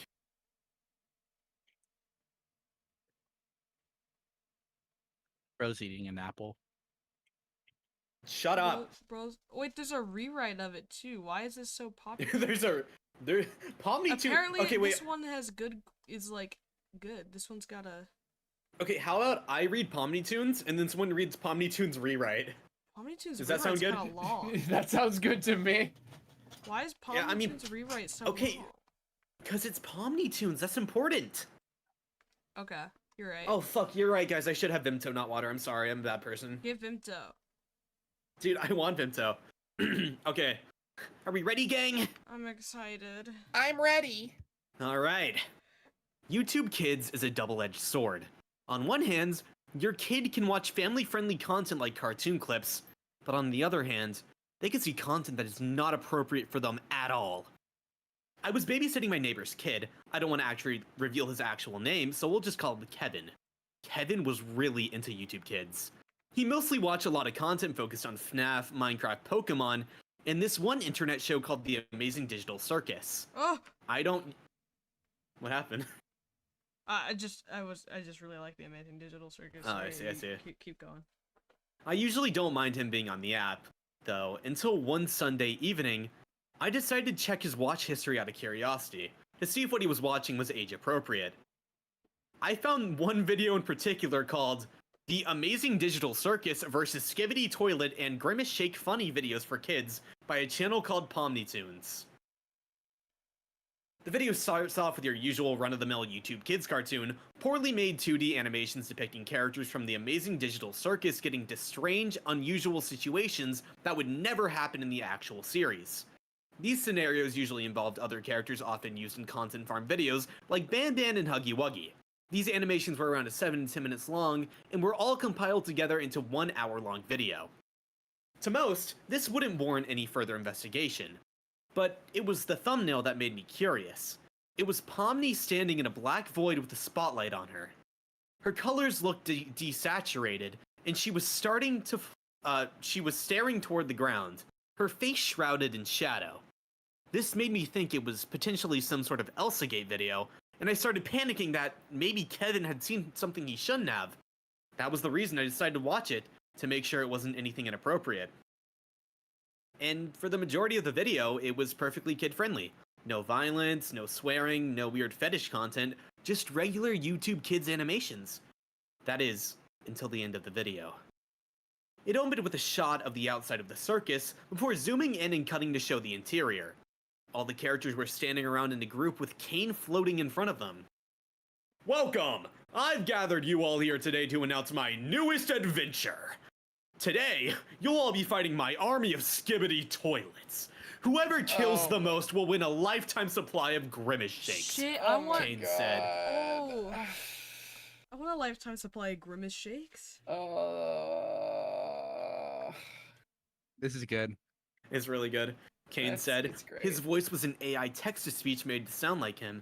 And for the first couple of videos I watched, I genuinely thought they had gotten the original voice actors to reprise the roles as the characters. Once Kane had explained his adventure, all of the characters began mindlessly cheering and babbling about how much they wanted to try the Grimace shake. All except for Pomni, who was staring blankly off into the distance. At first, I thought that this was some sort of animation error. It wouldn't surprise me considering how low effort the animation looked. But then it cut to show Pomni's point of view, revealing she was seeing something the rest of the cast wasn't. A large red door labeled exit in bold white letters. At first, Pomni hesitated, but after a brief moment, she began walking away from the rest of the characters and toward the door. The obnoxiously cheerful background music quietly faded the further Pomni moved away. Pomni walks through the exit door, ending up in an abandoned office building setting that looked like it was made in Blender. She walks through the long, endless corridors. The music and bright colors are now completely gone, the only sound being the ambient buzz of the lights overhead and the faint ticking of a clock. Another noticeable change was the improvement in the quality of the animation, with Pomni no longer just having flat colors, light now actually realistically reflected off of her, and she walked much more naturally than before, almost as though it had been rotoscoped. At this point, I was taken completely off guard by this jump in quality. I got so used to staring at the choppy, stilted animation that the sight of the actual effort being put in came as a shock to me.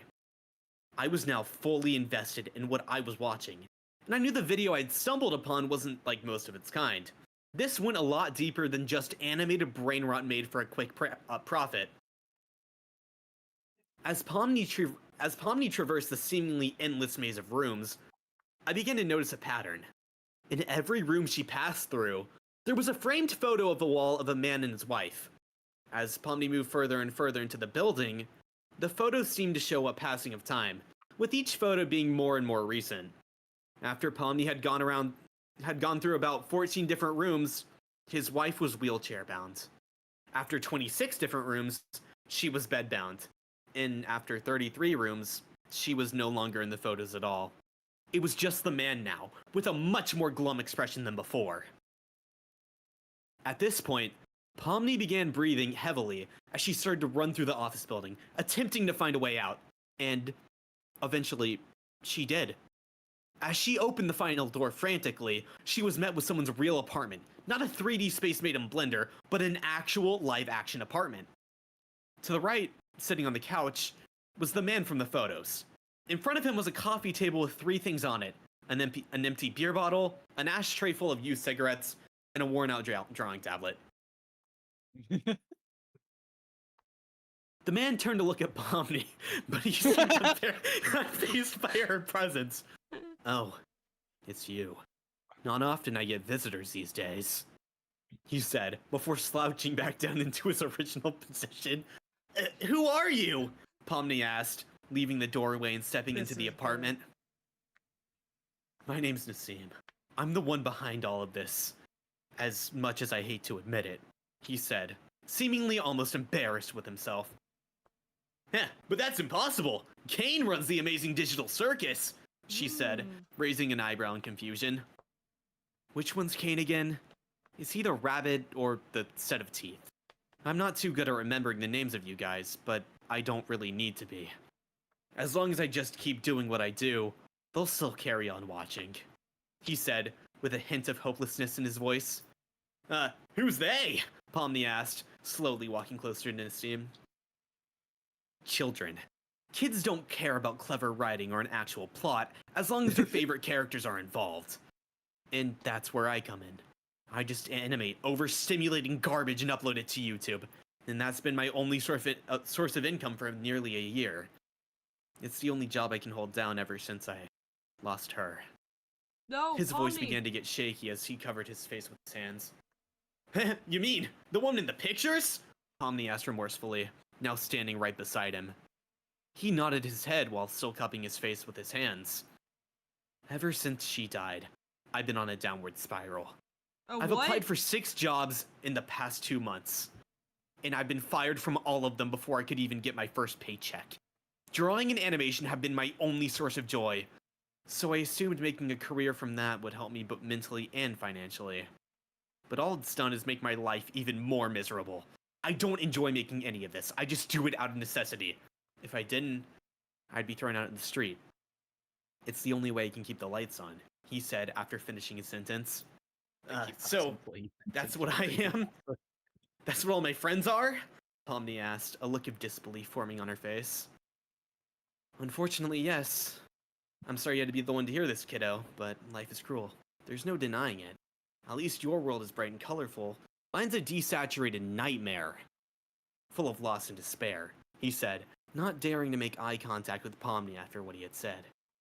The two just sat in the apartment in awkward silence for a while after that. The silence only broken when Pomni quietly began sobbing, covering her face with her hands and leaning on the arm of the couch for support.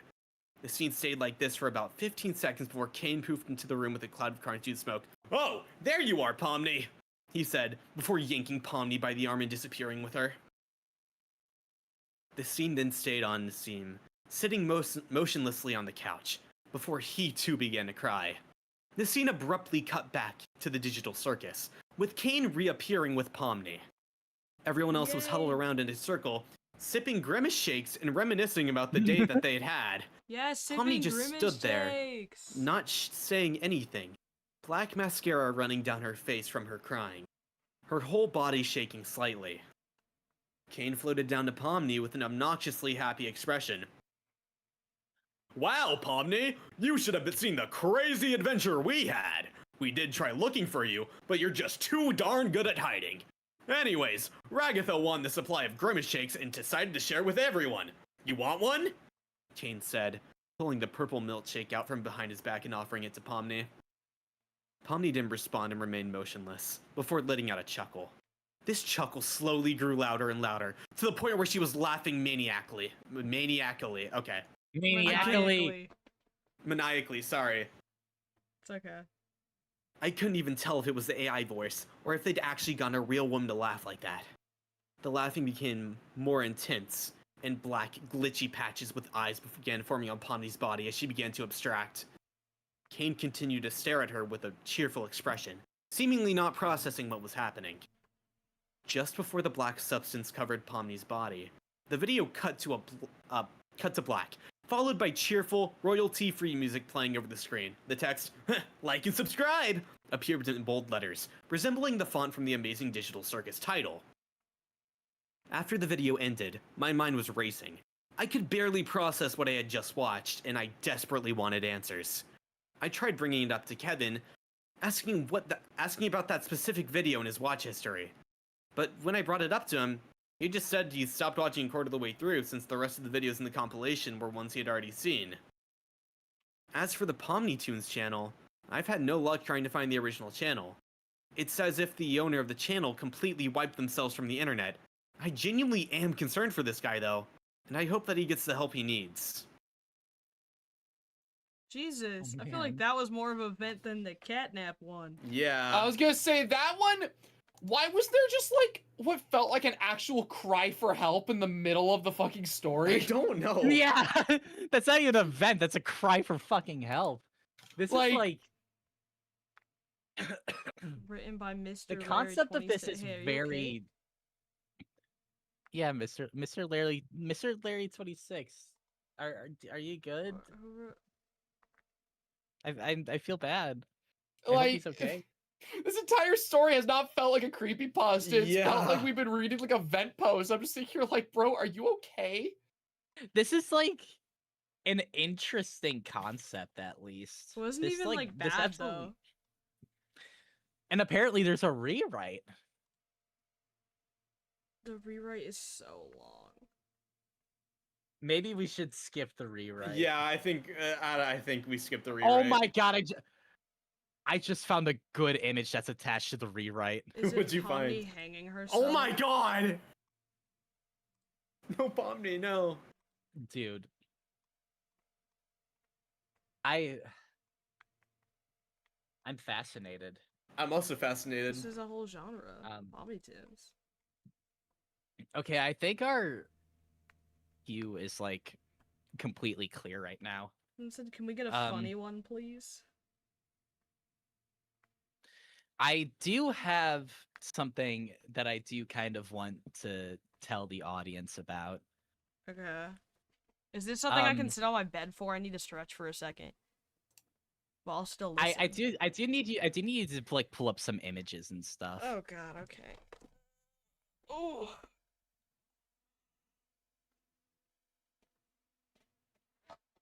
You know what?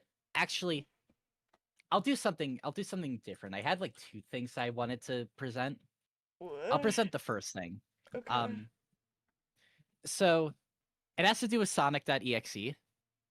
I feel like most people, like everybody here, probably remembers the original story. It's not something that I feel we need to retread because I think everybody has at least heard a reading of it one time. You know, the guy finds Spooky Disc He plays the spooky game, and then there's a Sonic plushie with bloody eyes behind him. What people don't know, and something that was lost for almost over no, for over a decade actually, was the sequel to this story. The story of Sonic.exe 2 comes from JC the Hyena, who's a fucking terrible person, by the way, uploaded a sequel story to Sonic.exe onto the Creepypasta wiki, even after the original one got taken down and was moved to the Trollpasta wiki. But the thing is, the Creepypasta wiki upload was the only archive, and when it moved to the Trollpasta wiki, it was lost for almost a decade. Nobody could find this original story, and it took a lot of community hunting in order for, I believe it was the new owner of Sonic.exe, Joe Doughboy, finally found the story about a year ago and uploaded a full narration of it. But I wanted to read it here today because I feel like this is something that many people do not know exists. And I think it is really, really fucking funny. It is just as poorly written as the original, if not worse. And I want to I want to get you all caught up to date with what is technically official Sonic.exe lore.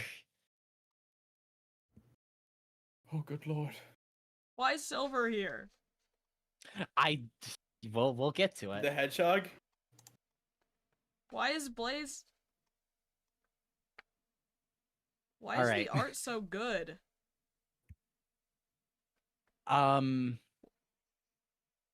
don't know if the art was included. I don't think.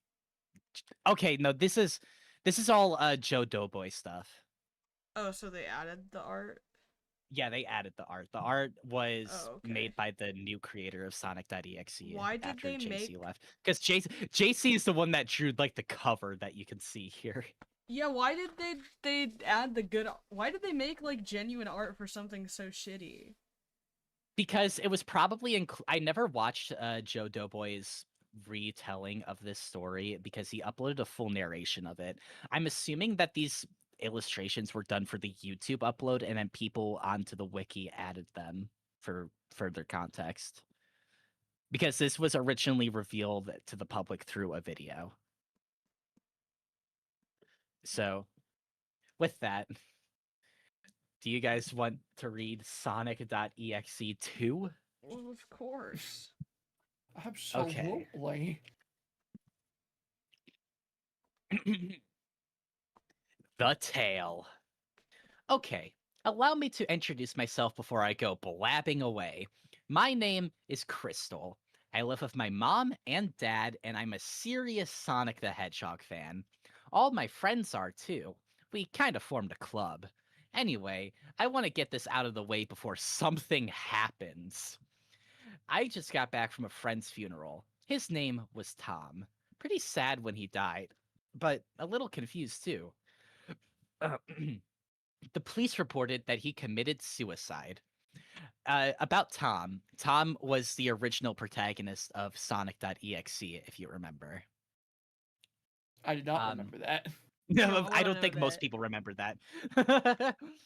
I gotta say, I was weirded out at first. Kyle disappears and now Tom goes and kills himself. I found that really odd, so I went to Tom's house to talk about it with his dad, who was clearly shaken by the whole ordeal at first, but calmed himself down afterwards and told me that he was giving away his son's things to help take his mind off him. So I looked through Tom's stuff and I found something that really caught my eye.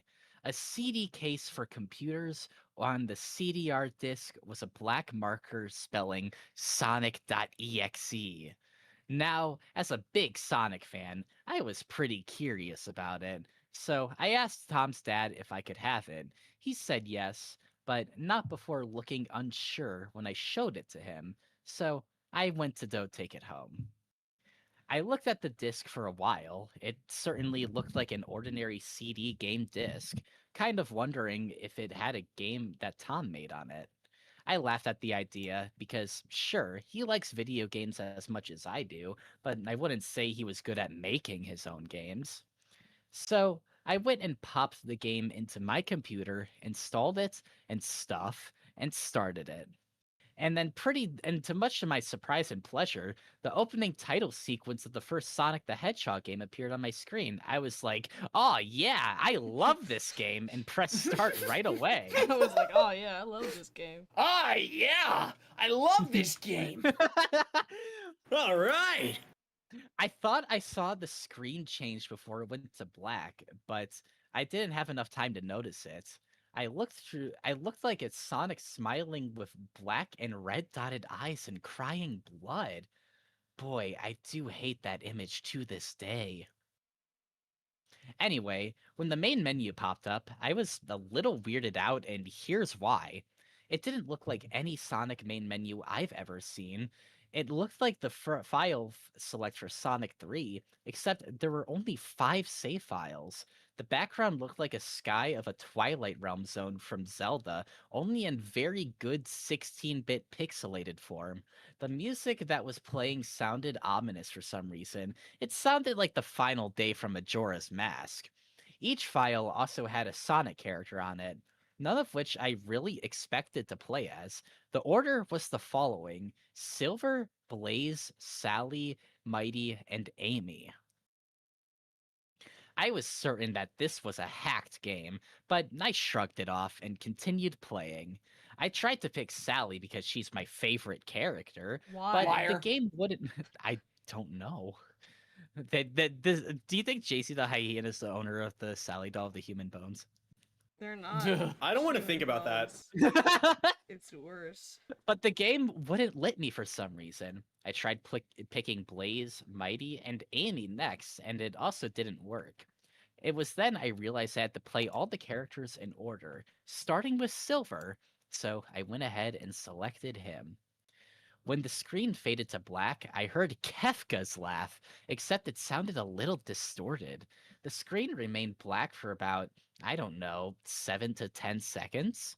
Anyway, the black screen then changed to a red static in a split second, and then it showed me the level title screen, which oddly read Trapped. Okay, at this point, I was weirded out, but I did my best to shake the feeling off. I shrugged it off because I was just a stupid kid. the level I the level I was in looked a lot like Green Hillstone, but the environment looked dark, decrepit, haunting even. The music that was playing sounded like a haunted house theme from Super Mario World, except it was in reverse and a little slow. That's what really creeped me out was Silver. The idle animation he was making looked as if he was trying to hide his fear. I felt concerned for Silver, but I had him running and I started the level. I had Silver running for like 30 seconds in the level. There were no enemies, no obstacles. I was a little confused, but if not, the more bored of the game. But then what I think was a cutscene began, where Silver stopped running, and I saw why. On the other side of the screen, a few feet away from Sonic, was a who had black eyes and small red dots, staring at Silver, who was clearly frightened at the sight of the blue hedgehog for some reason. I wonder why. The music was no longer playing, and everything was now quiet. The red static flickered, and then it showed black screen, this time with a message. I'm so glad that I'm playing with you. I was a little creeped out at that, and the red static brought back the game, and this time Sonic is smiling at Silver, who is scared and tears are running down his face, while blood was running down Sonic's. Red static again, and this time the message, how about I give you a head start? At this point, I was starting to freak out a bit. Did Sonic say that? If so, what did he mean by head start? Anyway, the red static brought the game. Sonic did a little odd animation that looked like he was stepping aside and let Silver continue on with the level, still smiling. Silver, to my shock, broke the fourth wall at me and acting like he doesn't want to continue on the level. I was like, what I the? like how At this often point, I was like. I know, I like it a lot too. That's a JC the Hyena mannerism. He does this in like all of his stories. Good. At this point, I was creeped out, but I tried to shake it off and had Silver go past Sonic to continue onward. After a minute or two, I heard that distorted Kefka laugh again, and then the music started playing some freaky high-pitched tone. And then I saw Sonic actually flying after Silver. I started to freak out, and I did not leave the button on the keyboard. That had Silver running still. Sonic was gaining up on Silver, and I was just panicking. He had the most deranged smile on his face, as if he was intent on killing Silver. When he finally caught Silver, the screen went black, and there was this loud screeching noise that lasted a good 4 seconds. My jaw dropped as another message popped up. Don't really have anything against Silver, except for how dumb he is. Want to try Bro. again? That's so mean. He's so mean to Silver, bro. Then that Kefka laugh. I couldn't believe this just happened. I had thoughts about Sonic killing Silver, but I didn't want to believe those thoughts. I couldn't. Yeah, it looked bad. I didn't even think the game was a hacked game anymore. It looked too messed up for anyone to make. I knew something was up, something sinister. So anyway, I got booted back to the main menu. Silver was no longer in the save file, and when I looked at the TV screen on the file, I saw why.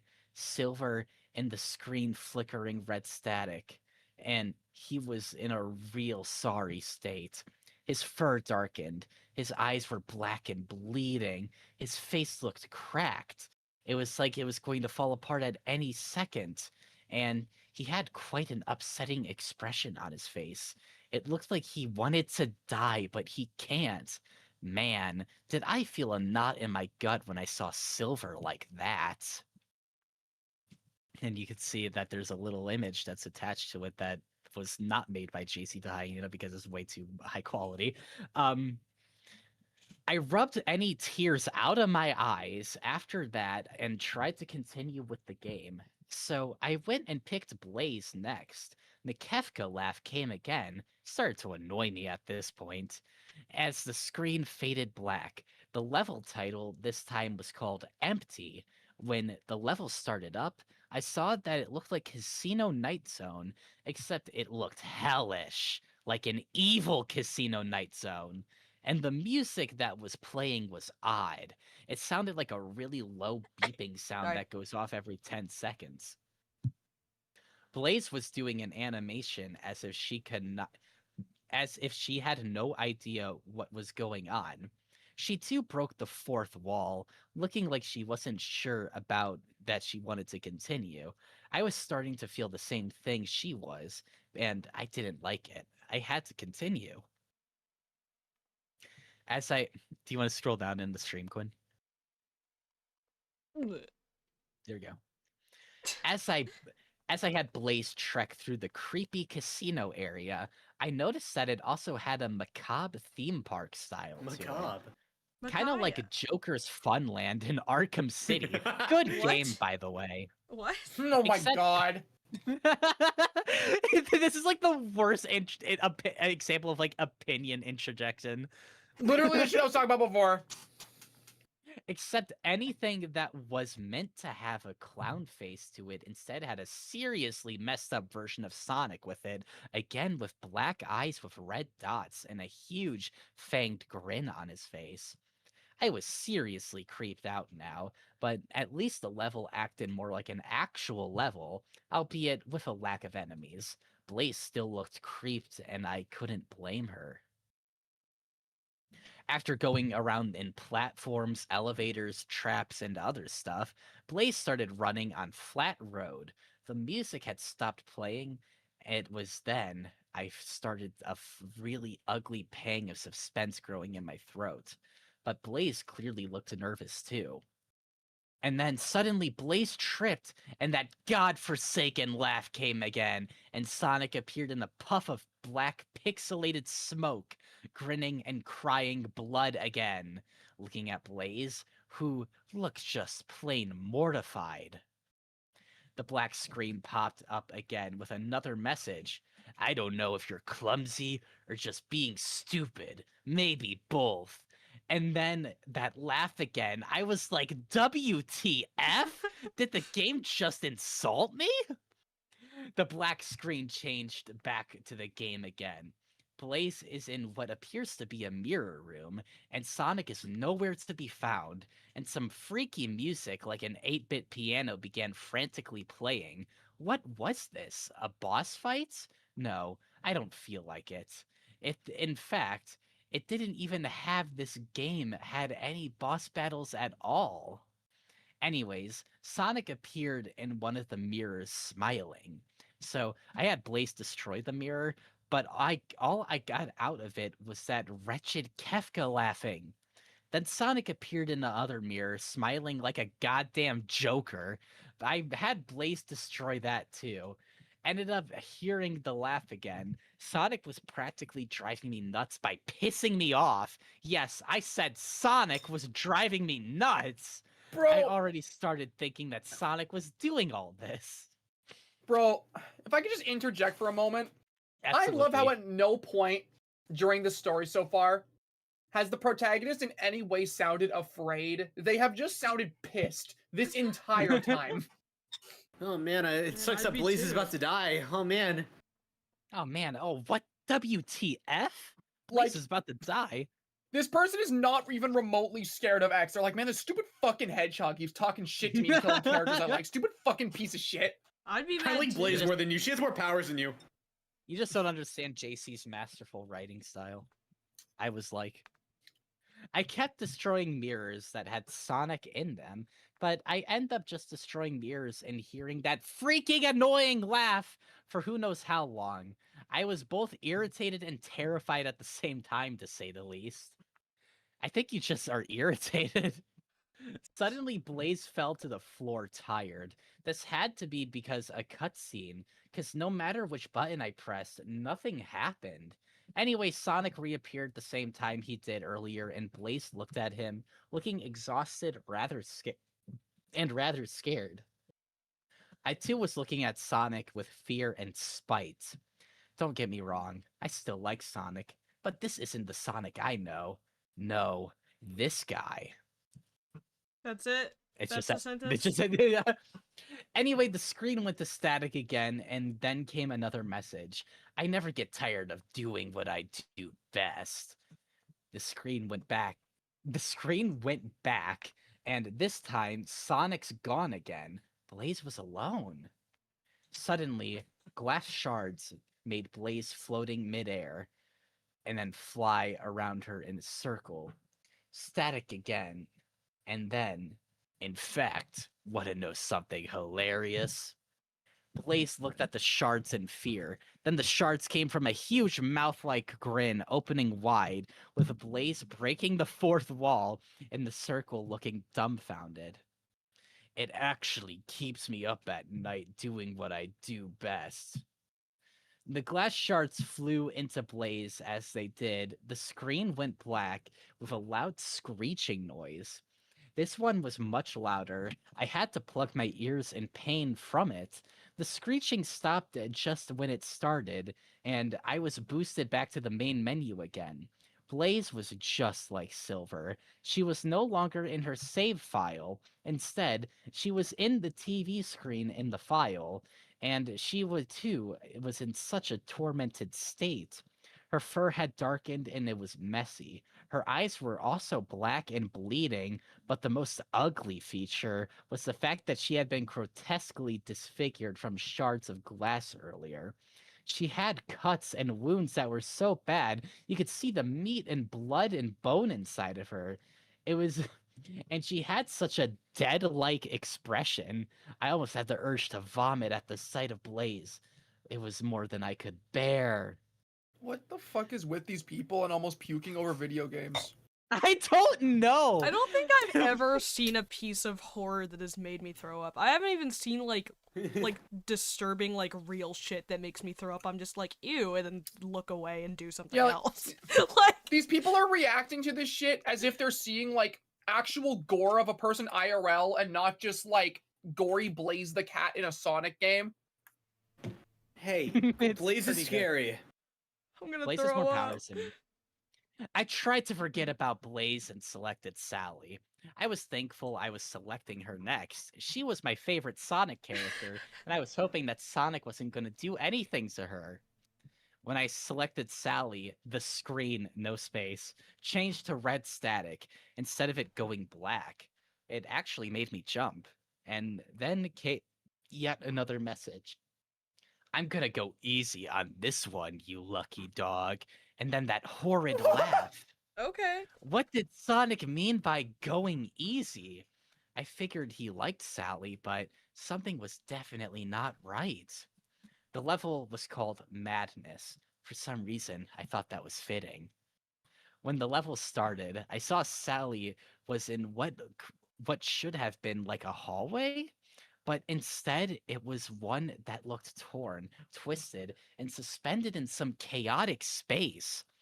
It was as if she just walked right into hell itself, or at least it looked like it anyway. There was no music playing, which added to the creepiness. I honestly didn't even know what to do here, but I heard Sally running. I didn't want to continue playing, but something was practically forcing me to do so. I had Sally jump on platforms and stuff. This level was just messed up. And Sally just had this perplexed expression. I was just creeped out and worried about what might happen to Sally, but I still kept her going. I was more worried by the increasing lack of enemies in this game.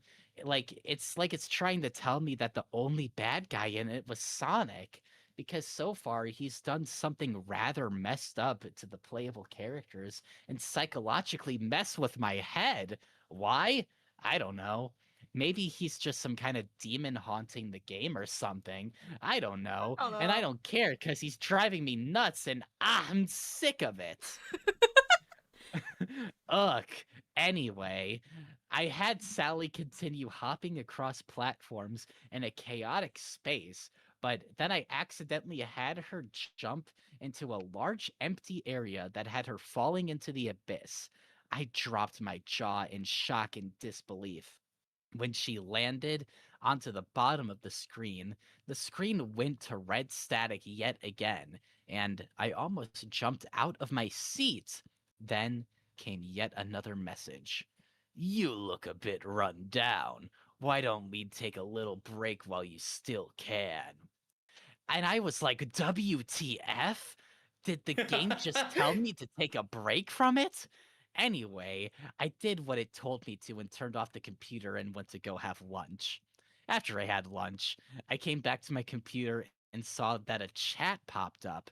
What freaked me out more was that the chat invite came from Sally. Here's how it went. Came from Sally. Sally, hi. Me, hi? Sally, I'm sorry for what Sonic's doing. Me, what? Sally, he's a really nice guy. Me, if he's nice, he's got a very funny way of showing it. Sally, he needs your help. Me, my help? Sally, he wants out. Me, out? What do you mean? Sally, play the game a bit more and I'll explain. After that, Sally left the chat. I was just so confused at the whole thing. What did she mean by Sonic wanting out? Anyway, I went back to the game and just moved on to the next level, which read out. Sally was now in black nothingness, with what appeared to be white pixels, and they're forming the only music that played was faint pixelated sound that wasn't really noticeable. The level was creepy in a sense that I didn't even know, but I pressed on. I had Sally continue through this bizarre level. After at least 3 to 4 minutes of traveling the weird level, Sonic appeared out of nowhere and came to the message, figured out yet? And then came that monstrous laugh. I was brought back to the main menu and I saw Sally's image on the file. Sally wasn't as bad as Silver or Blaze, but she was still unpleasant to look at. She had her eyes sewn shut and our bleeding fur, and her fur had darkened a bit, and she had a wide, deranged smile that looked like she had several rows of fangs like a shark. I was very creeped out at her image, but curious too. She seemed very cheerful at her predicament, while the others looked miserable. It was weird. Anyway, another chat popped up. Here's the conversation. Sally, how do I look? Me, what? Sally, I said, how do I look? Me, you look like you're in a lot of pain. Sally, it's not the worst he's done. You should see Tails. Me, what's his beef? Why is Sonic doing this? Sally, he's bored. He's been stuck in this game for so long. Me, it shouldn't be out of boredom that you should hurt someone. Sally, he said he'll stop hurting people if you let him out. Me, like I'm really supposed to believe that? Sally, would you rather he keep hurting you? Me, he hasn't done anything with me. Sally, not yet. Me, what? Sally, you better decide soon. He's waiting. After that, she closed the chat. I had no idea what she meant, and frankly, I didn't care because I brushed off her threats and took a break from the game. Bad mistake, obviously, because I had a bad dream later. In the dream, I was strapped to a chair and I felt a painful numbness in my hand. I could see Sonic with his blackened and bleeding eyes wide, mad grin, doing something to my head. He laughed. His laugh sounded just like he did in the game, only more realistic and distorted. You really ought to decide on helping me soon, Crystal. The sound of a drill going off can be heard, because I tend to get in people's heads when I get impatient. Sonic came in front of me and pulled a large mirror in front of me, and what I saw made me gag. Sonic had lobotomized me. He had cut the top of my skull off and he had That's drilled into not my a brain. lobotomy. No, you don't understand. It is. He then dug his hand into my head and started pulling my brain, looking at me with this horrid grin. Don't keep me waiting. It was then he tore my brain out and I woke up in a cold, frightened sweat. Was that real? Was Sonic really threatening me to do what he said? It obviously did because I ran to my computer just in time to see Sally opening up another chat. Sally, hi. Me, okay, what the hell is going on? Your boyfriend just scared the crap out of me. Sally, yeah, he does that sometimes. I told you he hates waiting. Me, don't give me that crap. Your boyfriend is evil. Sally, he's not evil. He's just bored. He wants out. Me, you gotta keep telling me he wants to get out of the game, but how am I supposed to get a video game character out of a little game disc? Sally, it can be done. If you can get him out of the game, you can get out. Me, are you suggesting that I should be a hacker? Sally, I don't know. Seems like an easier way to do it. Me, forget it. I'm no hacker. I don't even know how this game was made. Sally, would you rather end up like your friends Tom and Kyle? Me, wait, what? What did you just say? Sally, just find a way to get him out and he'll leave you alone. Simple as that. Me, no, wait, what do you know about Tom and Kyle? What did Sonic do to him? What an Too late. asshole. Sally has closed the chat after that. Why does Sally What? not give a shit? Yeah, like, What what the- the fuck is this? Sally Keep don't give working a with him. fuck. What the hell did she mean? How did she know that about Tom and Kyle? Was the game the reason for Kyle's disappearance and the reason behind Tom's death? Did Sonic really suck them into the game with him? And for what? Because he was bored and wants to be let out? I didn't know what to do, but I couldn't take it anymore. I had to do what he said, and I did it for 3 reasons. 1, I wanted to know what he did to my friends. 2, I wanted him to stop this. And 3, I wanted to figure out how to hack him out of a game soon. Luckily, my dad has a friend who specialized in computers, so he gave me the stuff I needed to hack the crazed game. So I plugged the CD into the device, and I plugged the device to my hard drive, which connected the information of the game into the net for me. At least that's how it was supposed to go. Anyway, after a while, I did a few stuff on the computer and the game. I'm not going to get into detail on how I hacked the game. And eventually, after like an hour or so, I managed to hack the game's information into the net. I managed to get Sonic out of the game into the internet. That's what he meant. The only way he could be free is if I released him into the net. Why the fuck did I do that? The next day, after I hacked the game, I started to get a weird feeling in my house, like Weird some feeling. evil presence was festering everywhere. I discarded this feeling as a random feeling. The nightmares worsened. Sonic was laughing. I went to the chat and I crawled Sally. Okay, so this guy's just in contact with Sally Acorn of Sonic Archie fame. Yes. Like they can just talk whenever they want. I guess I like so, how it's not bro. even like an explained to be like a supernatural thing. Bro is just getting like an actual conversation with Princess Sally Acorn and does not give a shit. Like he just doesn't give a shit. Princess Sally Acorn of Sally. No, I don't like that one. No one likes that one.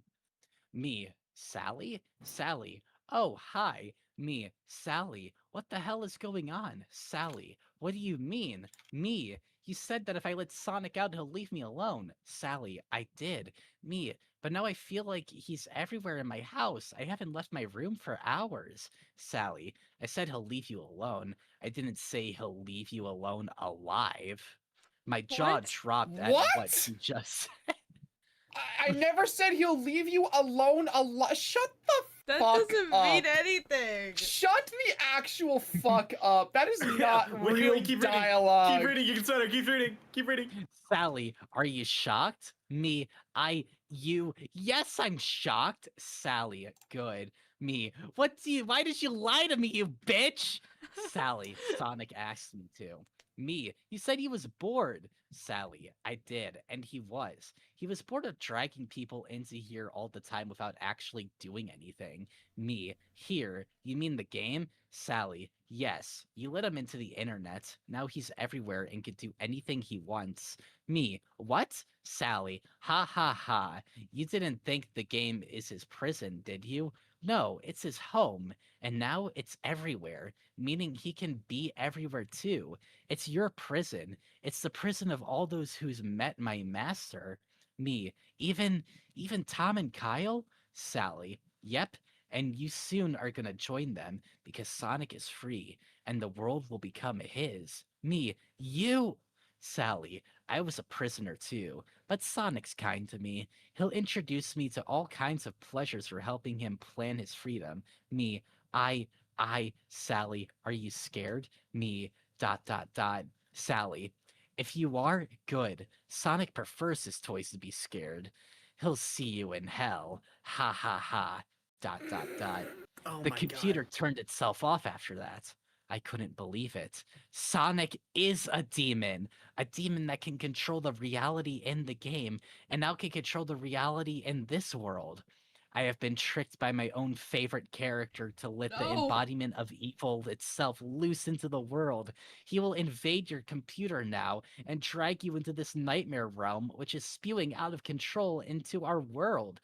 Sonic is the devil himself, and Sally is just another pawn in his horrid game. Sonic is now everywhere. He could be everywhere in my house. Even as I'm typing this right now, I fear Sonic would come to get me at any moment, now that he's free and he's ready to take on our world. I can feel him breathing down my neck. I know he's right behind me. Anyone who's reading this, run! Just fucking run! Sonic's coming No, to get no. you! He's coming to get all of us! Run! Just run! Sonic's coming! Sonic is the devil, the very embodiment of evil. He's going to get you! He will not stop! Run, run, run, run, run! And then there's an audio file attached. You want to play that audio file? Hello, everyone. Is That's the audio file Sonic. gonna be whoop, whoop, whoop, whoop, whoop, Sonic? If you want to play with me, Look for my plush doll. Oh no! You'll know what to do afterwards. I'm scared. Wait, Collect okay. collect my plush doll. So, what do we rate that out of 10? I think that was a really engaging and good That story. was a 10, dude. Sally is a bitch. Fuck That is Sally. genuinely one of the worst creepypastas I think I like- don't. I've ever I'm heard. so I'm really offended by how entertained by- good the art is. Okay, so this guy's just well, no, the art was made like 10 years later. I know, but It's I'm by- offended by the fact that you would make the good art for this. I'm really entertained by the fact that this person's a Sonic fan, and they're not phased at all by why Silver, Blaze, and Sally are in the classic games and have 2D sprites, Well, because Sally is their and favorite. Sally's talking to them. I like how we just didn't see Amy do fucking anything or, Or Mighty. Mighty. They just forgot about them. He was so Or- focused on Sally. Oh yeah, they were. I there like that how- day. I like how in typical like creepypasta game fashion, like at no point did it ever establish that the main character couldn't just turn the game off and walk away from their computer. Like for some reason they were just locked in a chat room talking to Sally Acorn. And No, not he only tried. He Hmm? tried Sorry? going away from his computer, and then he had the dream about the drill and the lobotomy. okay, Ah. so he Oh, had I a got the weird yawns. dream. Why would he care? He was so scared. Oh. Good stretch. Did you guys like that? That was great. That was it was Like I said, this was lost for 10 years. Which is was only insane. just- How? Found. could it have stayed that way? Yeah, bro. Keep it hidden. Also, thank you, Uh, writer girl, for is- the super chats during that. I was reading all the super chats, so thank you to everyone who gave those. It's appreciated. I'm so tired. I need to get groceries soon, Did you- so I feel like maybe that is a good place to end it off for this stream. Maybe? Question mark. Yeah. I Yeah, you know, agree. honestly, yeah, I think that's a good Flowers. stopping point. And I don't think we're gonna get much better than that. I I'm do always- think we peaked there. I'm always down to do another one of these. I love Sonic.exe. I want to have that thing where it's just Austin trying to convince other people that Sonic.exe is cool. Oh, hey, is mine next. What was your suggestion? Do you remember that person's suggestion, Daggz? Has this person Was it one of the donate really long yet? ones?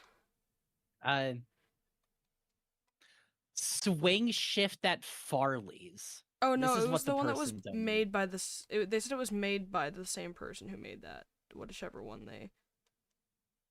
suggested. Paradise, from the Paradise? creator of Swing Shift at Farley's. Okay, where is that? What the fuck? How do I find this? I don't know. Paradise is a very vague name for a creepypasta. I don't even know if we'll like find the correct one. How do I know? Well, they said it was like- made by the same guy who made the other thing, so just find out who made the other thing. Oh fuck! This one is long. Oh. I think it's a Mario creepypasta. Oh, I love Mario. If we do another Do you one want- of these, maybe where is it? We Do you could have. know? Yeah, we could just Yeah, I plan have the for link. another one and then do it do it in that one. Let me well, Yeah, let we me could see how definitely long make it this a more is. common occurrence my if this does gosh. well. Also, I agree with who Scary said to listen to Sinister Minds. I like the images on it though. The scary Mario images. We love Scary Mario in this house. I think we could get to this if we do this again ever. Yeah, no, 100%. Can pin it in here. We can get some scary Mario in here because we had scary Sonic today. You're That's right. true. We did too much Sonic today. We need like more scary Mario. We need more scary Mario and like Super not Digital Fighter, Circus. Well, the Digital Circus one was pretty fire. Yeah, Jax.exe. That one was good. That one was good.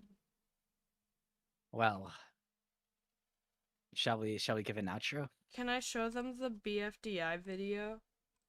Oh my god, we were supposed to open with this. Better late than never. Where is it? You guys need to see this. This is the scariest fucking thing I have ever seen. Is it scarier than like FNAF ransomware? Yes. It's like the scariest FNAF ransomware. Okay. Where's the good one? There we go. Watch this Everyone right now. watch this shit. Okay.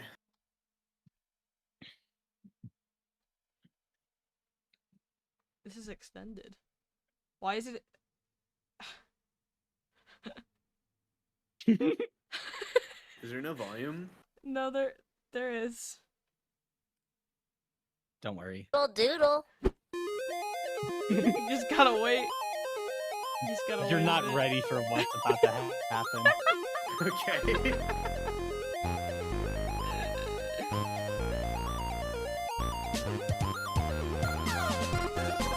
So it's a little bit of a, you know, it takes a bit. It's a slow burn. It's fine. Whoa. You're not ready. You made Woody and Coney fall on a high place. It is a serious crime to pirate a BFDI DVD according to Chances the copyright 5. law.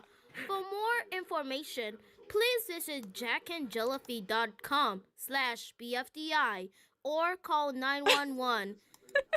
Turn off the DVD player.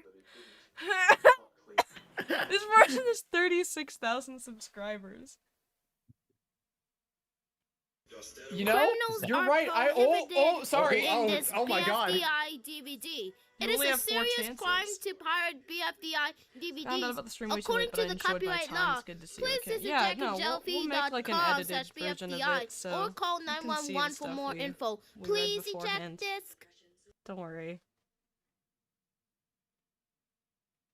I'm really scared right now. What do I do? Piracy is not an object show. It is a serious crime to This is our pirate a third one. BFDI DVD according to the copyright law. Oh wait, we have 3 For more chances. information, please visit jackandjellfy.com/BFDI or call 911. Turn Guys, off the disc player I'm gonna pirate it now. 4 more times. No. No! I'm going again.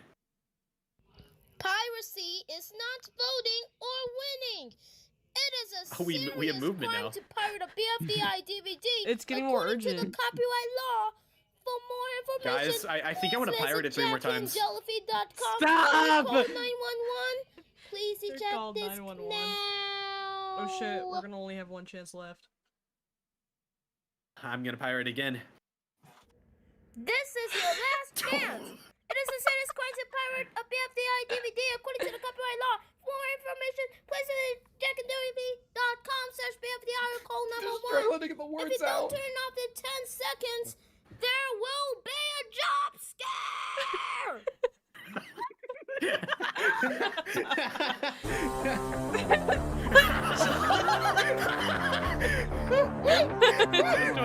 Just wait till the jump scare happens. Were they Foxy?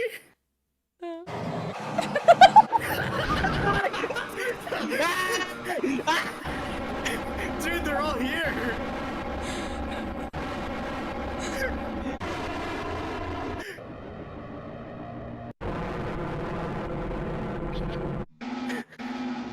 Oh, they were withered.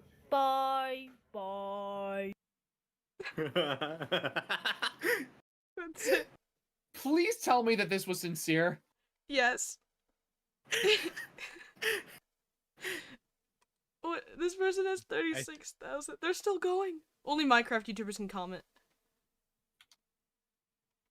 Does this Micaiah, not you have can comment. voice acting? Yes, bro. You can comment, Micaiah. Dude, that'd be They're heroic. still going. This is our favorite guy. Numbers 1 to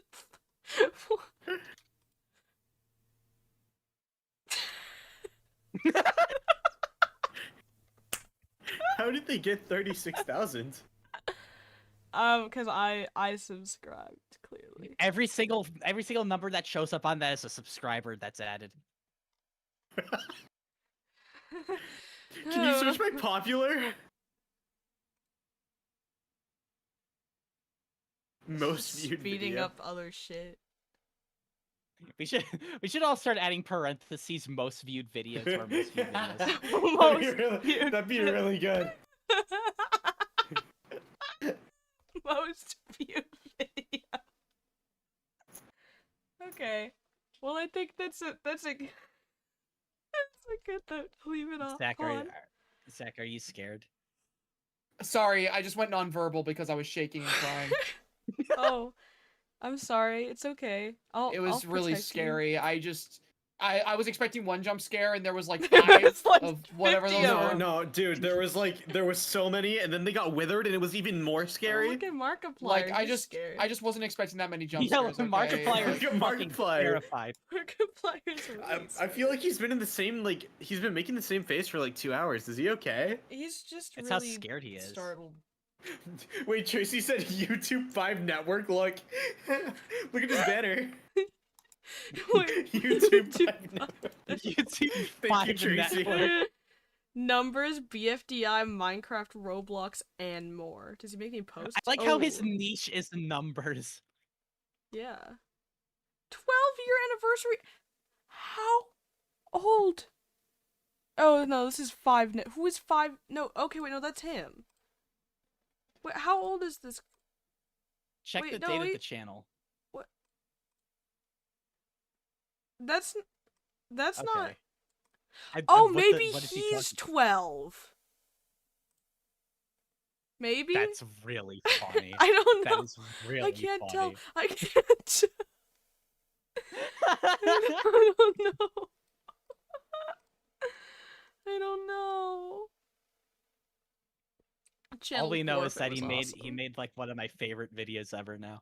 It is one of my favorite videos ever. Well, thank you guys so much for watching. I'm tired. I want to get groceries so I can make a sandwich tomorrow. I'm gonna put mozzarella cheese and tomatoes and basil on it and put it on a baguette. So yeah, it's gonna be pretty good. And I will put some balsamic vinegar on that shit. And if I'm Oh, I lucky was for worried about dinner that. tonight, I can get some baba ganoush and some Vimto. And some Vimto. Yeah. The Wow. Vimto is like a needed part of it. I really want to know what it Better was. It open- really Austin, good? Austin, did you have your baba ganoush? I did have my baba ganoush. Was and my it good? Vimto. Was I have it another good? Vimto sitting right here. I'm gonna save it for later. Wait, do you want Mr. Beast Wait. burger? Fuck you. You want some Wait, Mr. Quinn, what Beast? if you got Austin 5 Vimtos so he could be like Badland Chugs with his Vimtos? You put in the boot. Well, bye guys. Make sure to support your local Bye, Mr. guys. Beast burger. Bye bye Make sure everyone. to- Bye bye. Make sure to pick up your local Vimtos. Bye bye.